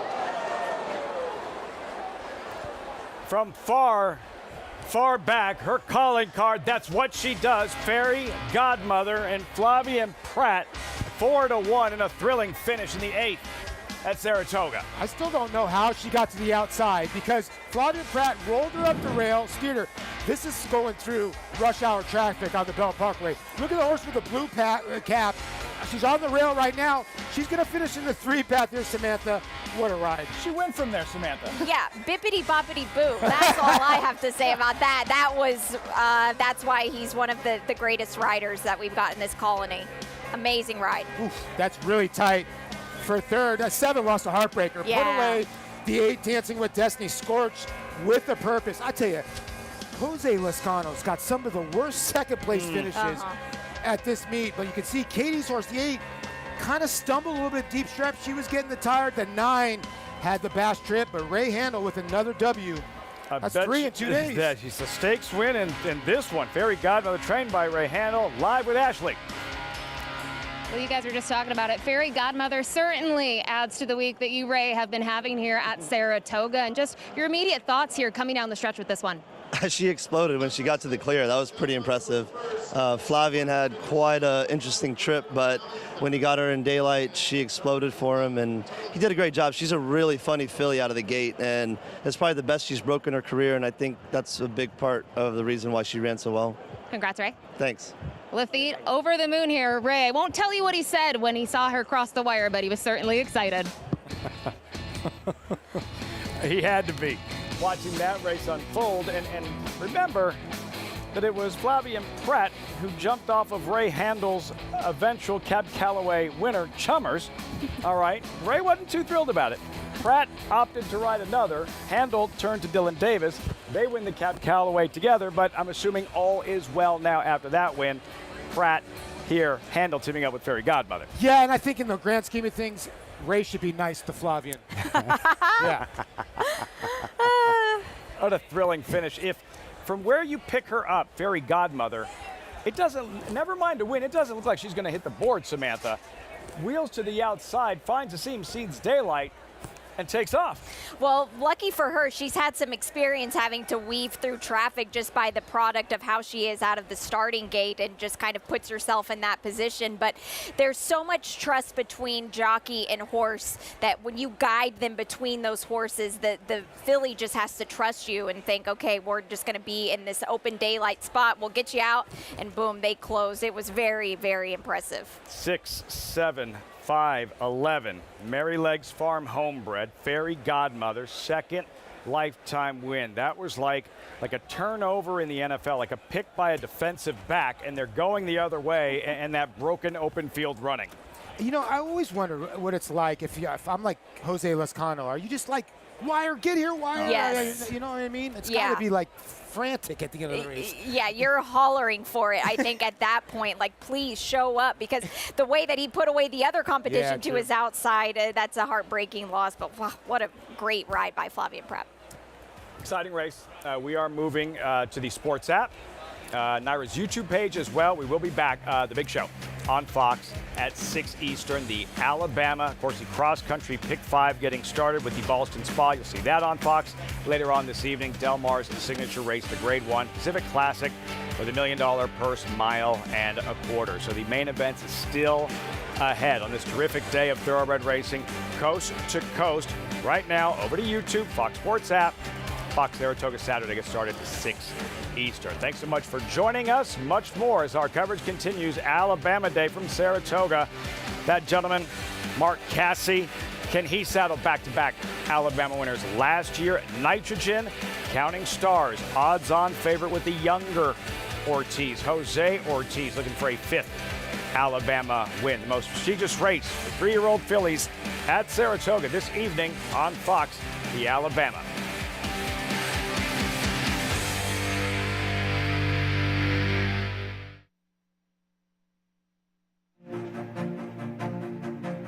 There's nothing like being there at the race and having the horses go by and your horse is at the front of the pack. Nothing better.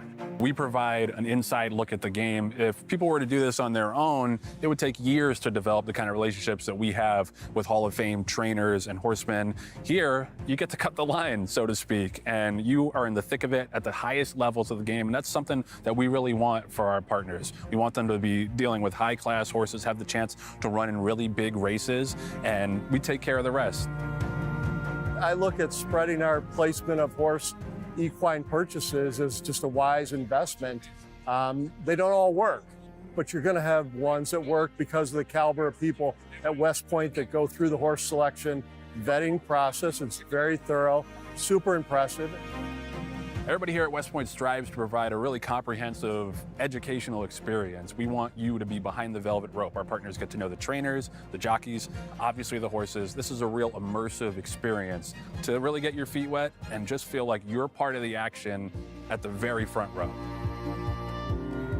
I think it starts with the top, Terry and Debbie, ethics, this industry, having the right leader sets a tone for an organization. And they bring all that in every interaction, as does the entire West Point team. You know, there aren't that many investments where you feel like part of a team, part of a family, but that's really true here, and that's what makes West Point Thoroughbreds so special.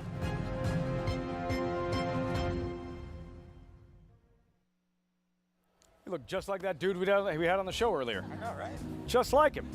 I don't know how he caught his mic. I don't know how he caught his mic. Yeah.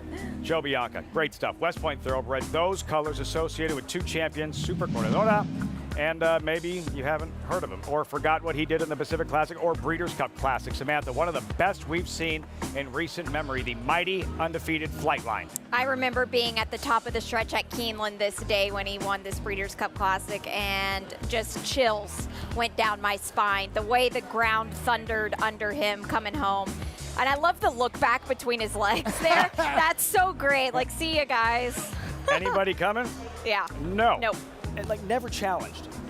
6 starts, undefeated, never challenged. No, he's just a super horse, right? You know, we saw Powerline, a son of his today, just didn't have the best trips. But I've said this before, you saw Flavian just loving every minute of it.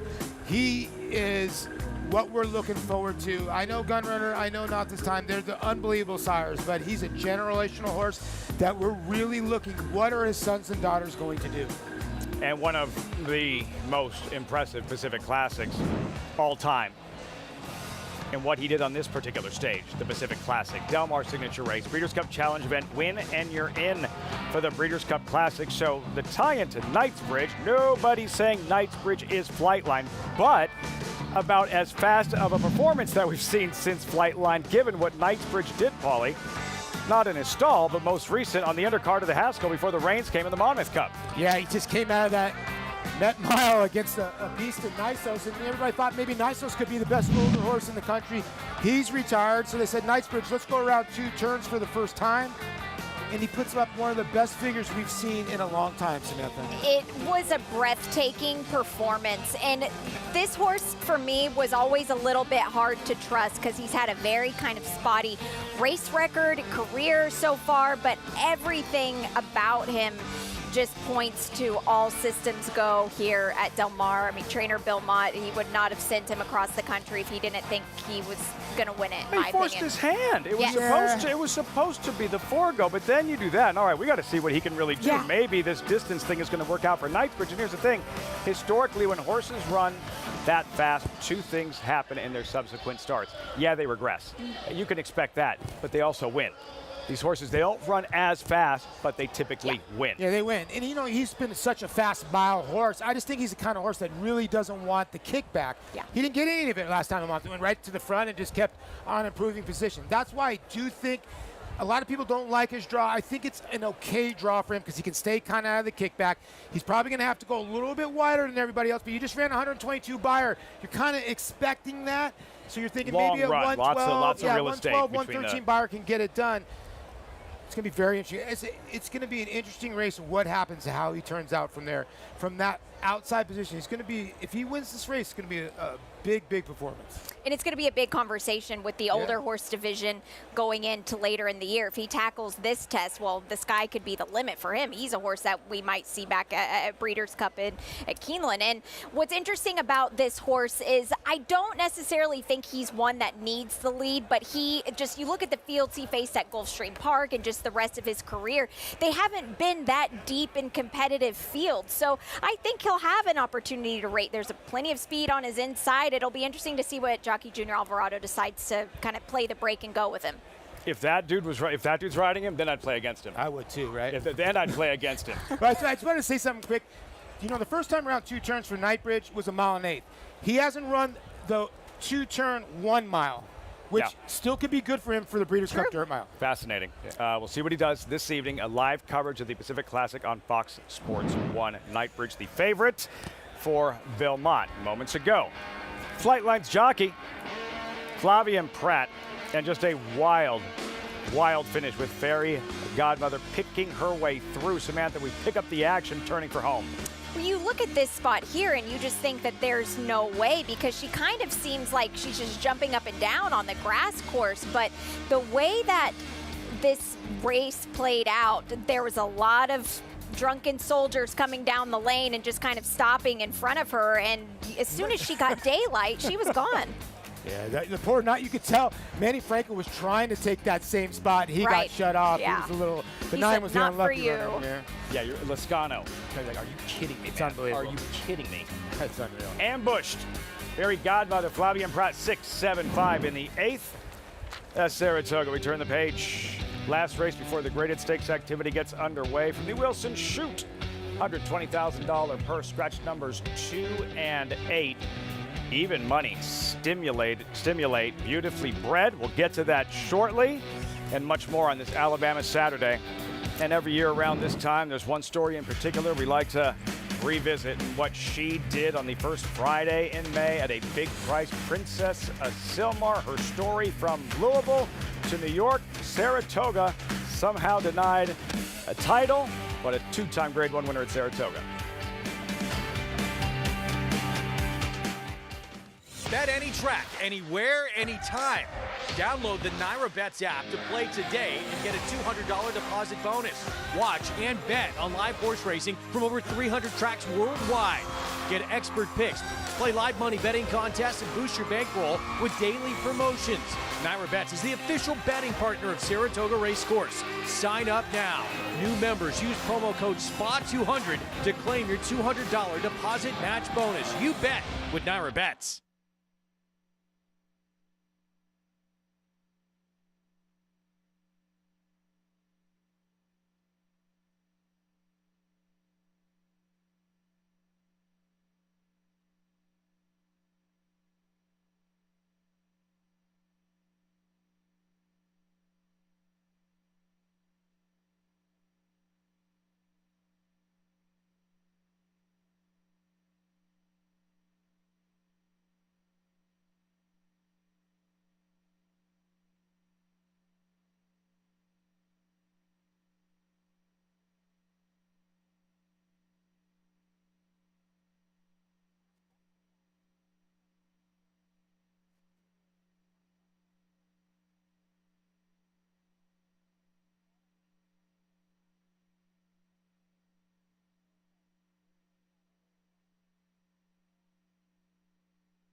Princess of Silmar. Princess of Silmar. Princess of Silmar is taking We call the house that Princess built. Every day we walk in, it all comes back every single day. Storm Dixie's first race was here at Saratoga, and that was the only race she ever won. 1 for 10. We got her appraised for about $20,000. I said, Todd, I think we're going to breed her. We have nothing to lose. We're not breeders. We're not commercial breeders. What else are we going to do? The markets are low. And so we decided to breed her. We found the ideal candidate for her was to go to Grand Slam. I'm in the office back in New Jersey, and I get a call, 8 o'clock in the morning. Ed, we have a problem. Grand Slam got kicked the night before, has no interest in your mare. None. I go, well, what do I do? I said, well, we've got this young one, Majestic Warrior. Don't worry, he'll be good. I said, but he's a freshman sire. There's no numbers. I said, how long do I have to decide? I got to call my partners. You got about 10 minutes. I said, well, why don't we just do it? She's born on Silmar Farm. And then it came time to name her. We couldn't come up with a name. Why don't we name her Princess Silmar? So Ronnie Houghton says to Betsy Houghton, how can you name her that? My God, what if she's not good? She went up to Todd in June of 2012 as a 2-year-old. I said, Todd, she's a PA bred, let's teach her to win. That's what they said in the Seabiscuit movie. What did I know? The first horse I ever bred, let's teach her to win. There's 70 yards to go, and Princess of Silmar has won it handily. We brought her up to New York, and we went in an allowance race in December. She won by 7 lengths. And before I got out of the parking lot, I started getting the offers. It was unbelievable. Then we went on, we won the Busanda, and she won that by another 5 lengths. The offer for her at the time was $500,000. I just didn't even think about it. And then Todd called back the next day and said, now they want to offer you $600,000 for her. And I said, Todd, it sounds like a pretty good deal. And Todd said, if she can stay healthy and she goes on to win a big race, and I think she can, will you be able to live with that the rest of your life? And I said, forget it, we're never going to sell her. Close hatches beat us in a gazelle. Princess came in, I think lost by about 3 lengths. I said, well, I don't think we should look at Kentucky Oaks. Todd said, no, we'll ship her. You know, a horse like this, that's what you do. You go to Kentucky, we'll ship her, and we'll see what we think. So now we're down in the paddock, it's race time. She's 38-1. And I go, Todd, do we really belong here? Todd goes, Ed, there's going to be speed. She comes from behind. We'll be okay. Princess of Silmar and Mike Smith with a huge upset chance on the far outside. They're coming to the finish, and Princess of Silmar has pulled off a shocker in the Kentucky Oaks. The adrenaline rush is so high that we couldn't remember how we got from the stands to the winner's circle. The only thing I can remember is at 38-1, when you win a race like that, there aren't a lot of people cheering except for your group. Our target race was always the Alabama. That's the race I wanted. That's the one that I thought was really the best race of all fillies, going the 1.25 miles. I mean, that's big time stuff. And they're off in the Alabama. They're out the half pole, and Tom says, well, Princess has yet to do any running yet. And then coming around the turn, Tom Durkin goes, you know, there she goes, pick them off, 1, 2, 3. And the place exploded. They're coming down to the line. Princess of Silmar ran like a champion this afternoon. It was incredible. I tell people, you get a glimpse of perfection. You know, my whole dream, since I was 8, was to saddle a horse at Saratoga. And then to go on and do this. It makes you humble. I remember my son Randy saying, Dad, she's number 1. She's number 1 in the world. My God, how'd that happen?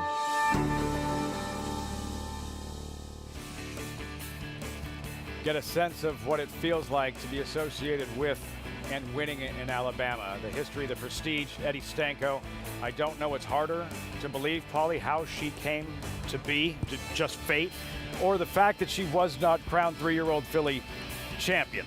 I think she was just dismissed in the Oaks. Mike Smith actually picked up a mount in the Oaks, and Javier Castellano rode her in the Alabama. But she was a nice filly. It just shows you, like, it's one horse, right? Yeah. One horse can make dreams come true. You see the man just choked up when this horse won the Alabama. It just shows you the Alabama was just as important to him as the Oaks and Princess of Silmar. She was a small little thing, but she was mighty. Samantha, yeah, for somebody who doesn't follow necessarily, you don't know what the Alabama is, but you hear Eddie Stanko talking about what it is, what it means to win it, and you have a much better feel of, oh, that's why it's so important. Absolutely, and that was over 10 years ago, and the emotion still hit him the same. That's so remarkable just to witness, because that passion there, all of us can speak for all of the horse people in the world, that passion just doesn't leave you with time. You still just will look back at races that just bring tears to your eyes because they were so special, whether you were spending it with family or spending it with friends or spending it with you guys. It's always good memories. Listen, the Hall of Famer Nick Zito cried in the winner's circle because he hasn't been there for a long time. Oh, that was amazing. The best place on earth is not Disneyland. It's Saratoga. In a claiming race, two-time Kentucky Derby winning trainer. Great point, Nick Zito. Yes, so who will it be today in a race that dates back to the 1870s? Just ask Javier Castellano. Knows all about the Alabama, a 4-time winner. Oh, by the way, 7 Travers to his credit. You're watching Saratoga Live on Alabama Saturday.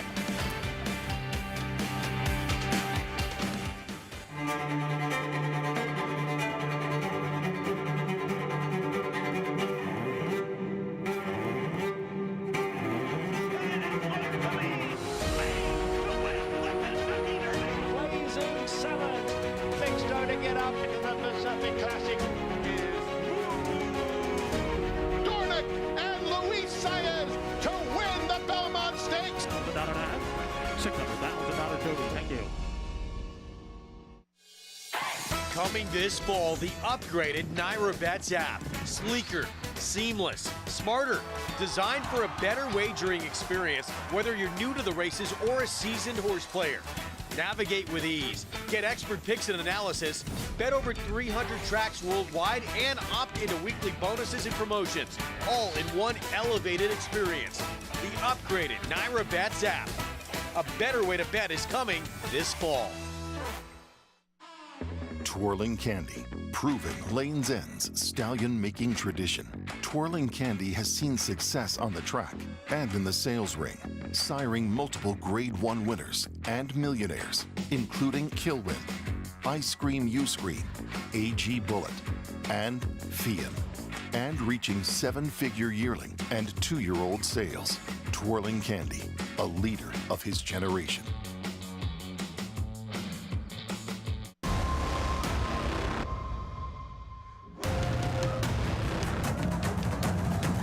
Passion, performance, and the pursuit of excellence.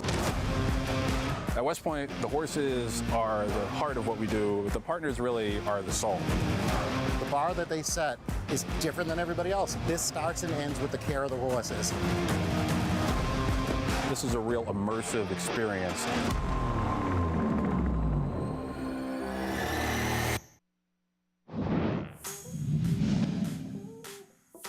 And Elate has taken the lead. It is Elate coming to the final furlong in the Alabama, putting away It Is Well. Salty runs through an opening on the inside, up into third. Lockdown is fourth, and then Actress on the outside, but Elate is clear. Elate has moved away to a 4-length lead in mid-stretch. It Is Well clings to second, and then it's Salty. Elate has won the Alabama. Claiborne Farm, Adele Dilschneider's Elate. Absolute superstar and former Alabama winner. Yeah, she was really good. Daughter of Medaglia d'Oro, and Claiborne's got a nice little son by Elate, Stimulate.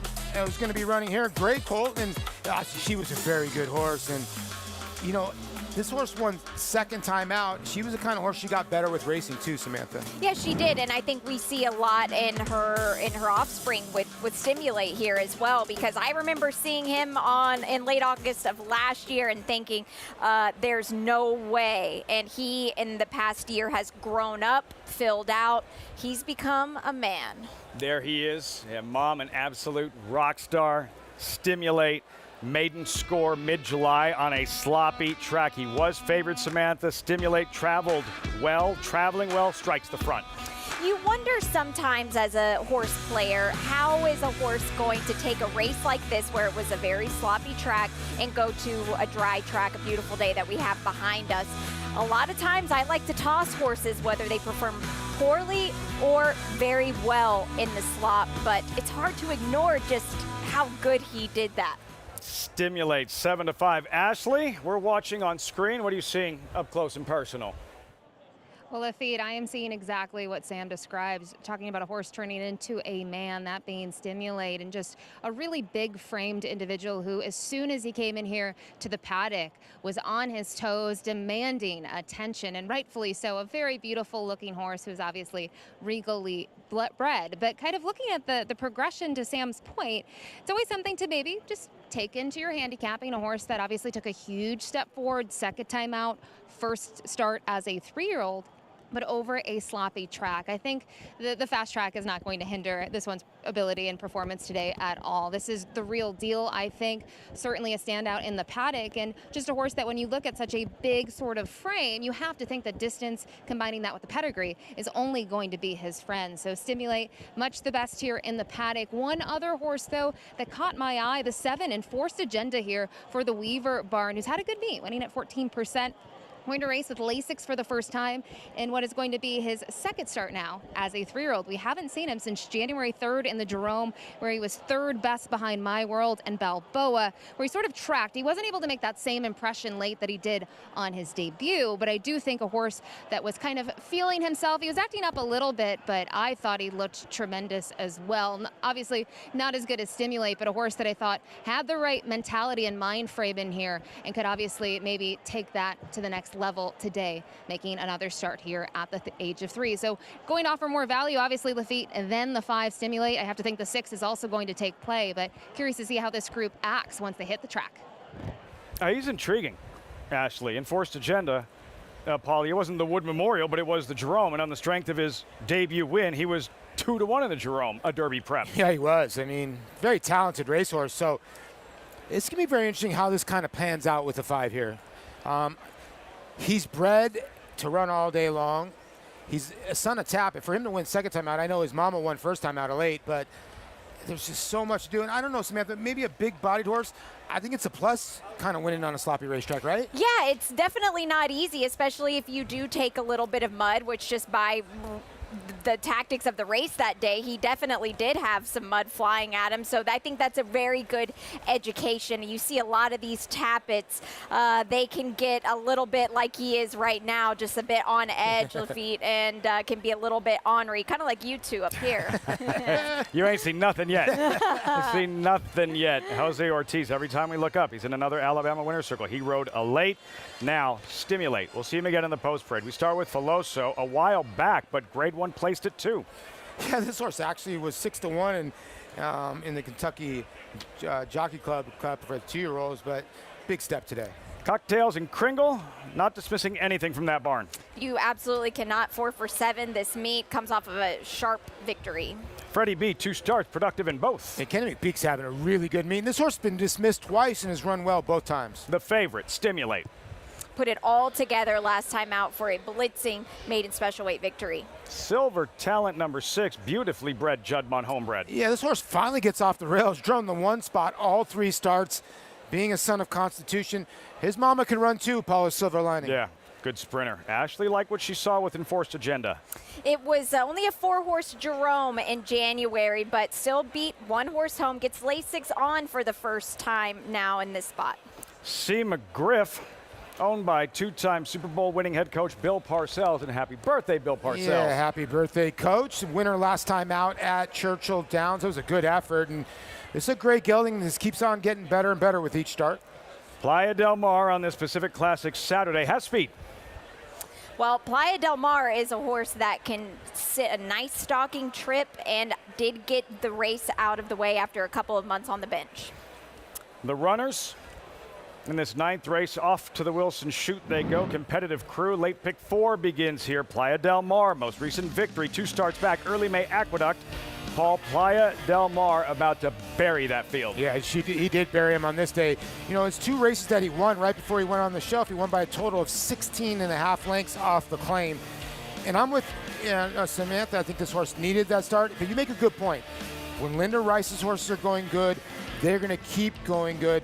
But maybe this is a horse that kind of she wanted to sit here for Saratoga, got that start, and maybe today is go time. Well, this is the Mecca right here, right now. And if you have a horse that they were able to get a start under their belt, perfect 1 month in a couple of days between races here, he should be a much sharper, fitter version of himself in this spot today. And Georgia Magic won yesterday again. And a Yes. big rib, fast. Yes, 97 by Yeah. or so, yes. But so what went wrong in his latest, Samantha? Playa del Mar at this level favored and faltered.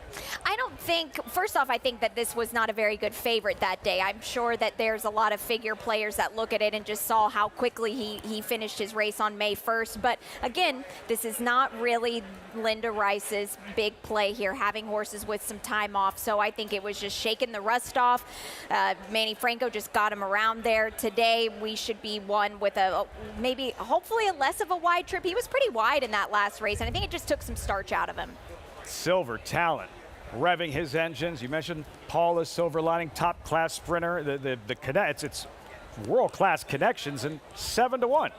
Yeah, this is a horse that's drawn the rail in all 3 starts, and he just hasn't got out of the gate. Now they add blinkers today. Look like they're short couple blinkers just to kind of get him focused a little bit out of the gate, but maybe drawing or getting out of the rail position. Now he can kind of dictate what he wants to do for one time. I would hope so. The blinkers on, though, you always run the risk of a horse breaking a step slow once they add the blinkers on. Even if they're shortcut blinkers at Lafitte, sometimes horses just when they don't see so much what's on the side of them, they can just hesitate a little bit at the break. We'll watch it today. Silver Talent, Flavien Prat looking to go back-to-back. Ashley with more on Stimulate, now 6-5. This horse has done everything right since this one stepped into the paddock and now onto the track. Just like what we're seeing here, I don't think the warm-up was too aggressive, and really think this horse is going to be difficult to beat in here, just based on the trip as well. I mean, kind of looking at this horse's ability to be forward or to maybe rally from more off of it, I actually think there's going to be a little bit of pace in here signed on, and I could see Stimulate get a very nice stalking trip just off of it. So respect the betting public here, making this one 6-5, but did just want to mention a couple of others, including my top pick. But before we get to that one, the 10 here, C. McGriff, this is one of several in here that I do think could be involved early on. Not only does he have the outside draw, but it does seem like he's been at least trying to be placed in his races a little bit more. His connections have made that decision to maybe have him sit 2 off of it, and he got a little bit of an aggressive warm-up here. I don't think he was necessarily the most attractive horse, but I do think a horse to look at here trackside and maybe try to factor into your handicapping from a pace perspective. I think you sort of have to use him, and he does come out of a race going a mile and a 16th cutting back, so I do wonder how that works out, because the fractions there at Churchill, they were not rocking and rolling early on. When they go to the half like that, they're 50-1. They were crawling, but he was much the best, winning by 5.5, and a horse that I had seen down at Oakland Park, who obviously has some foot issues, has raced with bar shoes here and there, but it looks like they've gotten this one straightened out, especially looking at the progression now in those last 2 since removing those shoes. Finally, horse I want to talk about here, who I thought would take more play, is the 6 Silver Talent, who from a handicapping perspective was my top pick. I did really like here in the warm-up. Looking at him in the paddock in terms of how he looks, he carries a lot of weight, a lot of muscle in his hind end, a very strong back end here. And then watching him now trackside with the blinkers on that Sam talked about, he looked very good moving, confident, strong. I really think he's going to take a step forward, and maybe a horse that last time out, 7 Ace isn't what he wants to do. Maybe he does need to be a little bit more involved early. I think Flavien knows him very well, is going to be able to get that right trip in here. And while I respect the favorite and visually preferred him over everyone else, I can't look past the 6 year Silver Talent Lafitte at 7-1. Pratt at a price, world-class connections, Juddmonte, Chad Brown, live look, Bill Parcells, and a happy birthday. What better way to celebrate than a trip to the Winner's Circle at Saratoga? Yeah, that would be nice for C. McGriff or Augustin Farm. It'd be a good birthday present for the coach, 25-1. And there you look at the gray by Tacitus This horse is improving, Samantha. He is. You look at those fractions, as Ashley kind of touched on in the race at 1 mile and a 16th, 25-1 and 50-1. They were not going quickly by any means, but he still got the job done and opened up on the field down the lane. Hard to bet him here. This is a gray that I'll fade and go with the other gray with Stimulate. I thought the 4 was a sneaky horse in here. You know, for Kenny McPeak, comes out of that same race where Georgia Magic won, came back to win. Very fast race. The Gulfstream Park or the Florida Shippers have really not done that well, and this horse probably needed that race. Kenny McPeak and Christopher Elliott almost got a horse home in a photo finish at 16-1 earlier. You're getting 5-1 on this colt by Cantheros. 2 races, both productive. Early on, Samantha watching Stimulate, figures to be up on the lead, up on the pace. Big crowd here at Saratoga. What else is new? It's Alabama Saturday. Towards the outside, watching Playa Del Mar and how aggressive Manny Frankel will be with him to the outside of the favorite, Stimulate. I don't think you want to let Stimulate get too far away from you at all, Lafitte, because that could just be a monster that you won't be able to reel in. So if this is a horse that breaks sharp and is on his A game, I expect him to just sit right off the hip. Filing into the gate, Kendrick Carmouche Filoso. There goes the well-bred, beautifully bred Silver Talent at a price. Stimulate. Her mom, Alabama winner, absolute rock star, elate. Stimulate. Even money at post time. All set for the 9th on Alabama Saturday from the Spa. Here's Frank Miramati. Thank you, Lafitte. Here's Freddie B coming up. And here is the favorite, Stimulate. Successful comeback, facing winners for the first time today. C. McGriff will complete the line. Going in. They're in the gate. And they're off. Filoso came away very smoothly, but there are several battling for early command, including Freddie B and Cocktails and Kringle. So it's Freddie B in front. The favorite Stimulate will be right next to him, about a neck back second. Another 2 back to Enforced Agenda, who puts his head into 3rd. Cocktails and Kringle is in 4th. It's another 2 back to Playa Del Mar, who races in the 5th spot, about 7 lengths off the battle up top. 3 more to Silver Talent on the inside of C. McGriff. And then a long way back to Filoso, who broke well and trails. The opening quarter in 23 and 3/5 seconds down the back stretch. And it's Freddie B in front. Stimulate right up alongside second. 2 more lengths. Enforced Agenda racing as a team with Cocktails and Kringle. Playa Del Mar is 5th through a half that went in 46 and 4/5 seconds. It's then a gap of 5 back to Silver Talent. C. McGriff is next, and Filoso. Stimulate can wait no more, and he runs away from Freddie B as they reach the top of the stretch. And it Stimulates showing the way, opens up 2 on Freddie B in second. Enforced Agenda is trying his best in 3rd.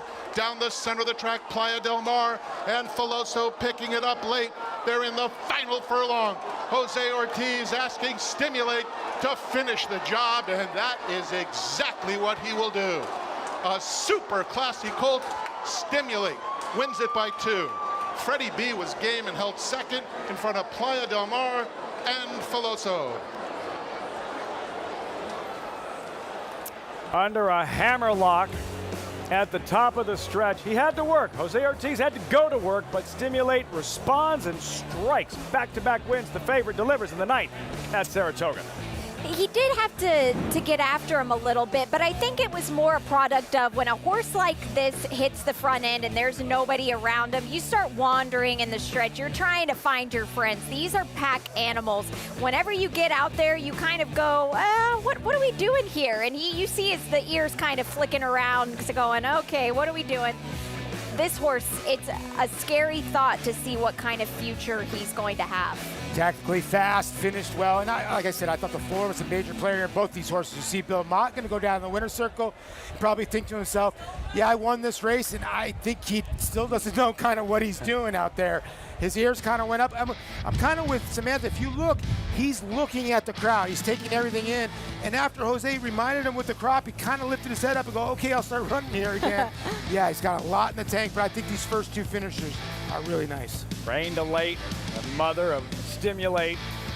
Alabama winner Elate, and Jose Ortiz going to work there. What a game effort from Freddie B, who was right there on the pace with Stimulate early, started to fade and then re-engaged. A solid, well-clear second-place finish. That comes out of that good race of Georgia Magic, but Stimulate just too much.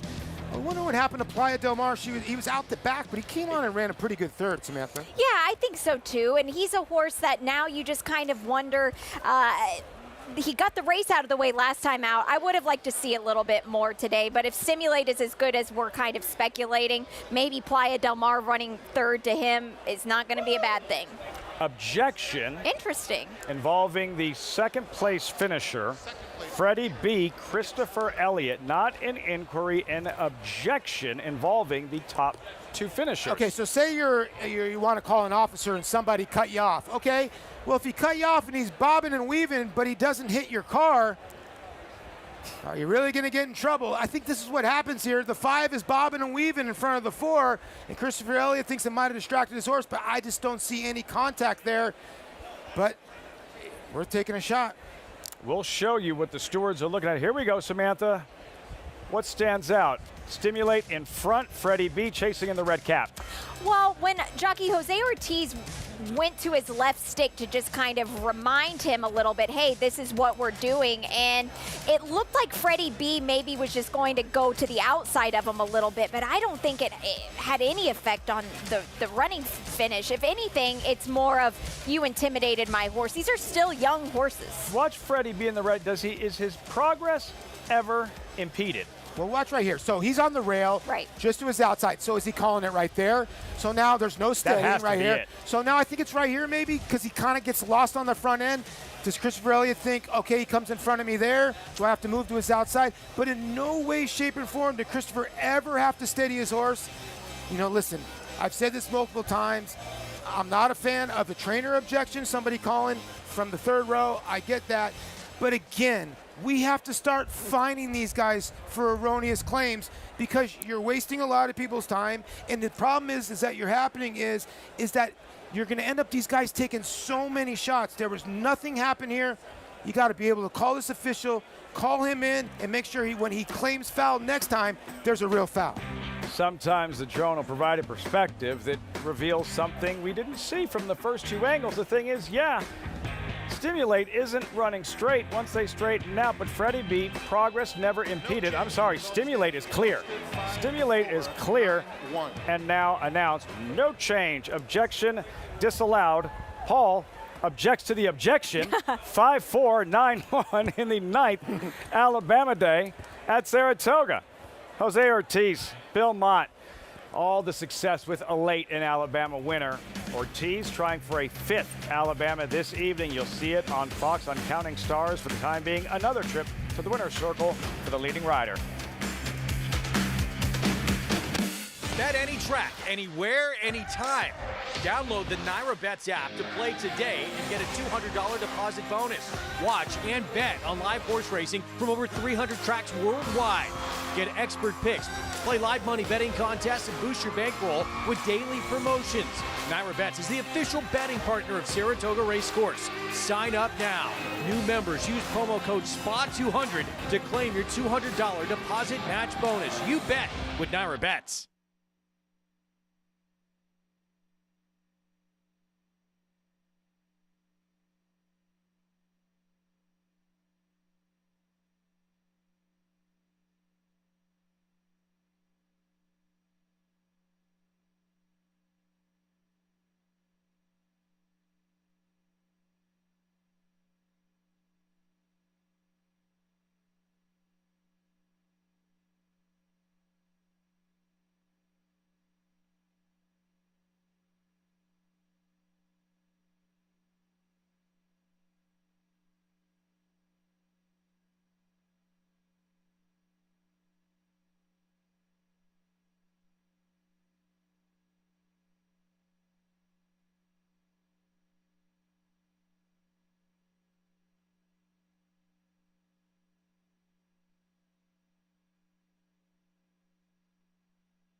We're back here on Saratoga Live, and I'm with Jose Ortiz, fresh off a win here with Stimulate. And Jose, I think folks watching that race knew that you looked very confident throughout, but how confident were you?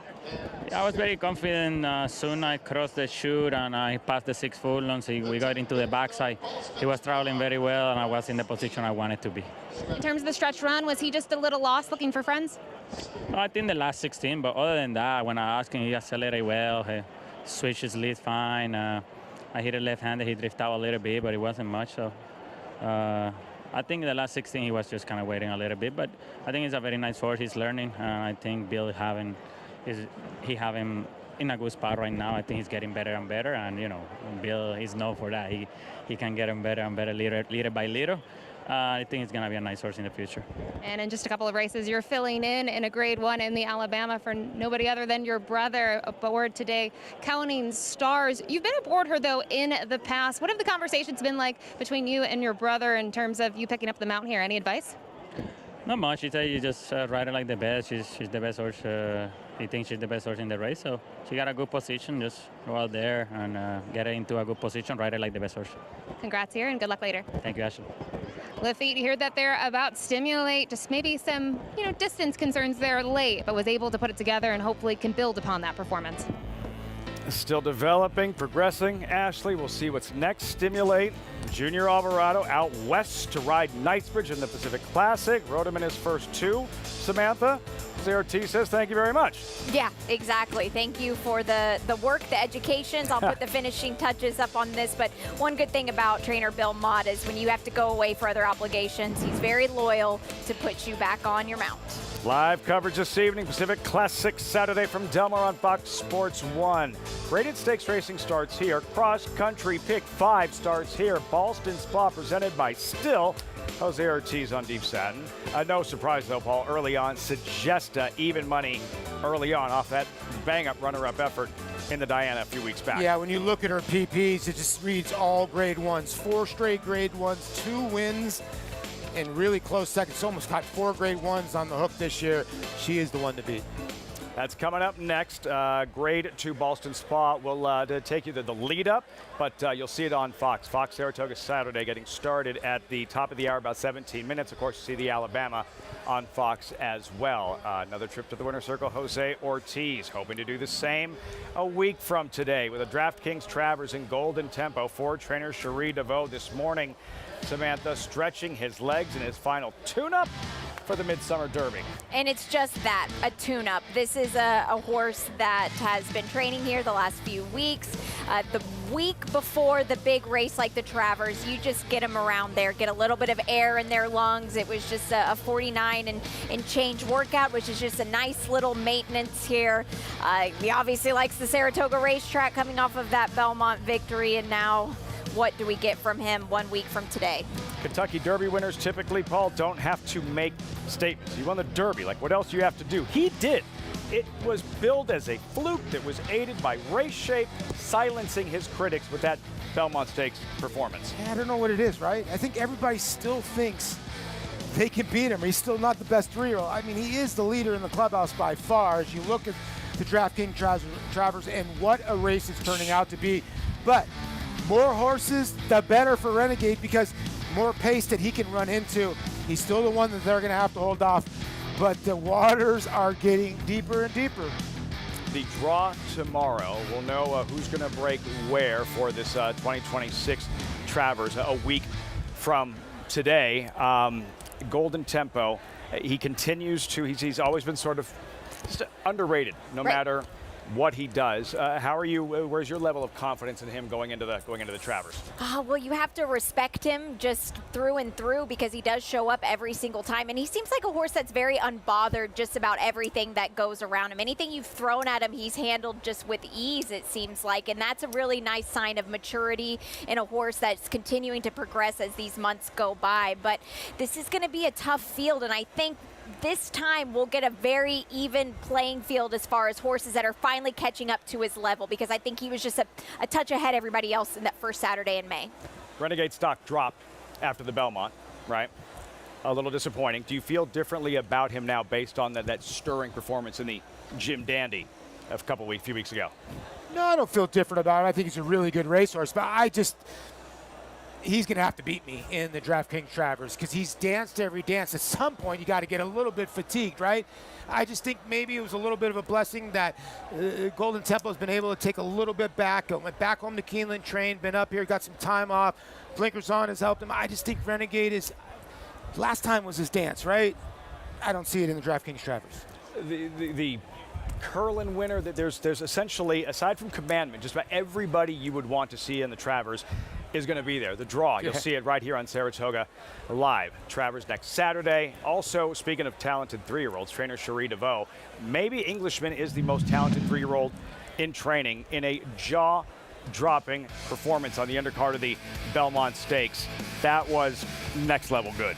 Yeah, beyond next level good. And I'm going to go out on a limb and say, if he keeps moving forward like this, at some place in time, they're going to have to try him around 2 turns and see what happens because he is wicked fast. He is scary fast. Like, that's one that when you hit the top of the stretch on him, the hair on your arms stands up. I can't imagine what it's like to sit on top of a horse with that much power. He's just been so impressive, and heck, sky's the limit for him. You watched so many races at Saratoga. He was running so fast, he spun out of the turn. Yes. It was unbelievable how fast he was running. So, yeah, the conversation before that race was crude velocity. Is he the best 3-year-old in training? Then that happened. Englishman goes nuclear, and Bob Baffert says never again. Never again is crude velocity facing that horse in a 1-turn race. Yeah. He ended crude velocity. Crude velocity wins that race. We probably see him in the Haskell, right? No, he ended him. Good horses do that to other horses, and that's kind of why I see Knightsbridge because, like I said, Skippy Longstocking said uncle and kind of quit. Oh, yeah. Those kind of horses, when they do that to other horses, it's imposing. Yeah, it is. And a horse like Skippy Longstocking has a lot of back class to him, too. Grade 1 winner. And so, yeah, when you get your heart broke like that, it's hard to come back. An Englishman sure is sitting at the top of his class right now. Good time to be a horse racing fan. Alabama today, you'll see it on Fox. Get started at the top of the hour. Tonight, Pacific Classic out west on Fox Sports 1. DraftKings Travers next Saturday on Fox. Saratoga Saturday. Coming up, Ballston Spa. Grade 2 start of the cross country pick 5, 19 minutes out. That's next. You'll see it on Fox.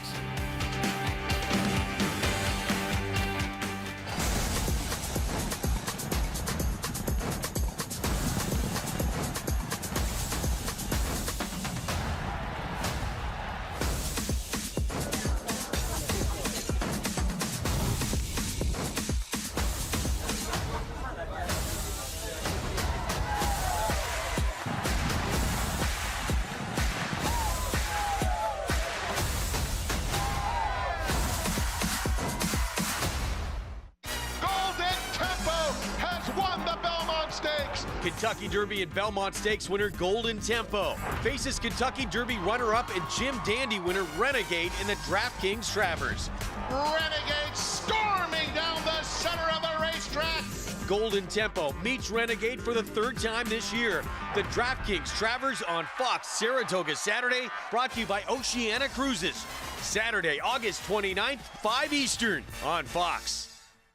Want daily bet suggestions from a team of handicapping professionals? Get in on Wager exclusively on the NyraBets app. Powered by an AI data model and decades of racing information, Wager analyzes hundreds of data points from past performances to jockey-trainer combos, all to calculate winning probability. Wager generates AI bets by combining its model with live odds to identify potential value. Go to NyraBets.com/WAIGR and try Wager today.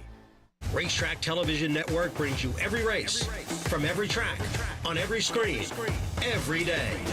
With monthly packages starting as low as $5, RTN gives you great value and access to more live HD streaming and race replays than anyone. Visit RTN.tv today to sign up and watch on almost any device, including Roku and Amazon Fire.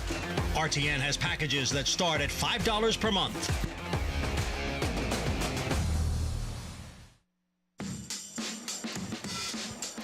Great to have you with us, Saratoga Live. Always exciting, the activity when horses arrive in the paddock before a graded stakes race at Saratoga. Gearing up for the Ballston Spa, presented by Still. $300,000 purse, and starts a true cross-country, coast-to-coast cross-country Pick 5. The sequence, the two upcoming from Saratoga, Ballston Spa, Alabama, then out west to Del Mar. The Green Flash, sprinters on turf. Del Mar Oaks, 3-year-old fillies running longer on grass, and the marquee event, Grade 1 Pacific Classic. Paul, your ticket? We revisit, $50 investment. Yeah, I'm going to go deep here in the Ballston Spa, 5 deep, and then I'm obviously going to single in the next race with Counting Stars. If I was going to use another one, it'd be My Guns Loaded by far. Then the Green Flash, 5 furlong sprinting at Del Mar, some nice sprinters there. I thought there was a big scratch there of the one, maybe the speed in that race. Notorious, going to be the one to be in there, but I think Richard Mendel has got a big shot with both of his runners in that race. I'm going to single Tam Tam. I think a lot of people will be singling Knightsbridge, which I don't blame them as well. I think he's the horse to beat. But I think Tam Tam has got a pace advantage in the Del Mar Oaks and then in the Pacific Classic. Original Sin, Hit Show, and I'm going to use Full Serato. It seems like he's working like he did when he won the Breeders' Cup Mile. I think he's the best horse that has raced at Del Mar and then Knightsbridge as well. With you on Hit Show. Expecting a big effort from him in the Yeah. Pacific Classic. Samantha, you're up.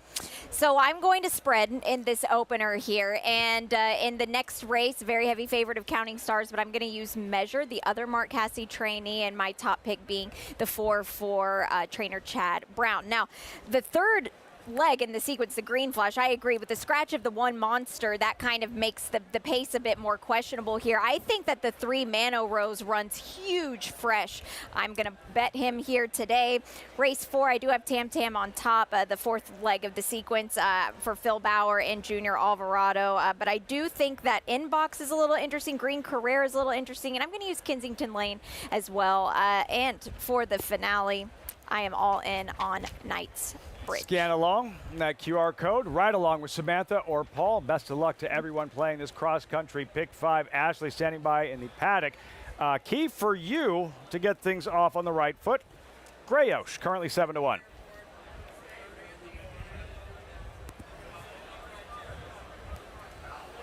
Can you guys read lips?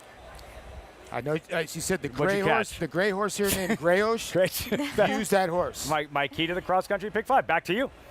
We'll reconnect as soon as possible. Technical difficulties. We blame Samantha.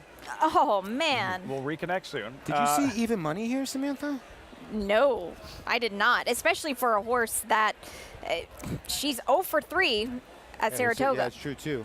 That's Suggesta, of course. But the other Chad Brown is Ashley. I don't want to speak for her, but we did some of our homework together yesterday, and she thought with Grayosh that the win in the matchmaker was a strong effort, and maybe she finally meets a nice field today where she gets maybe an easier go of it. Extra credit to Suggesta, hence the even money billing, in that the rain that hit a turf course. It was so firm prior, hit with yielding. However soft it was softer than she typically likes it, and still that terrific effort, and it took an absolute monster to run her down, and Kathy and Marissa. Yeah, she ran well that day, and I think the 1 1/8 might have just got her over that, challenging turf course. Her other win over a 1 1/8 was the matchmaker, and Grayosh was just behind her. And you look at the two now, Sunlit Uplands coming out of the Hamburger $62,000 race for a mile in Germany, and the horse ran nice, but we've seen European horses just in general just knock it out of the park so far as this meet, Samantha. Yeah, absolutely, and this gal deserves some respect as well. Her Grade 3 victory was a nice drawing away effort. Try this again. Ashley, take 2. That's how it works this time, Lafitte. I'm keeping you guys on your toes there at the set. I wanted to speak about Grayosh. She mentioned sort of the horse that I would lean on here in that cross-country Pick 5 sequence. Love the way that she looked when she came over. They just put the tack on her, and she just carries her weight good. She's moving well. She seems like she's alert enough, things that I like. And in terms of, her strength, she does look to be a strong type. And I think she's the case of an interesting type in the fact that she was good at 3, maybe backed off a little bit at 4, and now at 5. She's been very strong. A third behind Gimme Another 2 starts back, who went on to win the Beverly D. And then most recently, I thought she romped at Monmouth Park. So she's obviously not going to take as much love as her stablemate, who is drawn to her inside, Suggesta. But I do think she's worth a look here at a little bit of a price. Another horse that I wanted to mention really quickly, on a horse that's a price but taking play is the 2 Sunlit Uplands, who's a new filly here to the States, coming in here from Germany. Prior to that, was racing all over the place, including Italy. I really liked the performance last time out against Group 3 competition. She carries a lot of weight, and you know, sometimes these fillies come over, they get nervous. This is a very different atmosphere, a different experience after traveling. She's been very well behaved. A lot has to do with the fact that she has Mango near her, one of the ponies here at Saratoga, with Lorna in the irons, just sort of following her around. And I like what we've seen from her. I do think she's interesting, taking that respect. And I think if you have time, Lafitte, got to go on X. Barbara Livingston posted a picture of this horse working, or at least galloping on the track, I should say, and looked to be a powerhouse, looked very powerful. And that's sort of what caught my eye and made me want to come down here to the paddock and get a look at her. Sunlit Uplands, the Irish filly, based in the UK, U.S. debut. And it's happened time and time again this meet. And Europeans making the trek over, showing up at Saratoga and taking down some of the most celebrated races on grass at Saratoga, the Spa. Yeah, Kensington Lane took to Belmont Oaks. You're going to see her in the Del Mar Oaks a little bit later on Fox title roll, and then Servi with back-to-back wins. What a turn of foot she had. Yeah, she was freaky good in that Christophe Clement effort. So definitely there's no lack of star power as far as horses shipping overseas here to Saratoga. None of those favored. Several that, like Kensington Lane won that Belmont Oaks at 20-some odd to 1. Yeah, and going to probably be, what, 3 or 4 to 1 today in the Del Mar Oaks. Yeah, you're not getting that 20-some odd to 1 today in the Del Mar Oaks, all part of the cross-country Pick 5. Another look at Sunlit Uplands. And Samantha, as far as the wagering, does anything surprise you as Suggestia Reigns is a current favorite, even money? No, she does make sense. She's just a true grade 1 type of mare, and you could argue maybe she had to do a little bit of the tougher work on the front end to set up her stablemate last time out, but it was a tough defeat. To me, a mare like this, when she kind of gets stuck in neutral of finishing second and third, it can put a little bit of a bad taste in my mouth. I thought her Jenny Wiley effort at Keeneland was a very hard fought effort, but if somebody steps up today, she's beatable. Yeah, I thought the 5 was the filly, right? I mean, because if you look back at the Just a Game, who won that race? Her stablemate in Classic Q, who's a front runner. So she obviously said, okay, you go to the front today, I'm going to sit behind. Not going to happen on this day. I think she's going to be the one to catch, and Suggestia's going to have to run her down. Coverage moving to Fox Saratoga Saturday in a couple of minutes. Is Boston Spa first, kicks off that cross-country Pick 5. It's Chad Brown, guys, but what are these stats going to look like in the end? When he calls it a career, he's not playing power forward in the NBA. He's going to be doing this for like a long time. Already the 11 wins in the Diana, and today seeking a 9th Boston Spa victory. Yeah, you're going to get up to the 15-20 range when he retires. That's insane, and keeps producing them year after year. That's coming up, this Boston Spa. And tonight, really excited about the first time we'll have the Pacific Classic on our air. Live coverage on site. You'll see it on FS1 and with Knightsbridge, everybody wondering if what we saw at Monmouth Park, was that a one-time horses on the track, the right day he felt his best and fired a career best, or is this what he's always wanted to do, run longer? I don't know. Maybe his stablemate Sovereignty is going to call him and say, am I the second fastest horse in the barn after today? Well, Stimulate might have something to say with that, too. He's definitely got a loaded stock as far as the rest of the year goes with the older horses, but excited to see what Knightsbridge can take to the West Coast. Before we say goodbye, final thoughts on the Alabama this evening. What would the headline be tomorrow morning?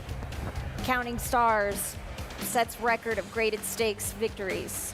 That would be the headline, right? Look. She's going to be tough to beat. Coming up on Fox Saratoga Saturday, Alabama. Head on over to Fox.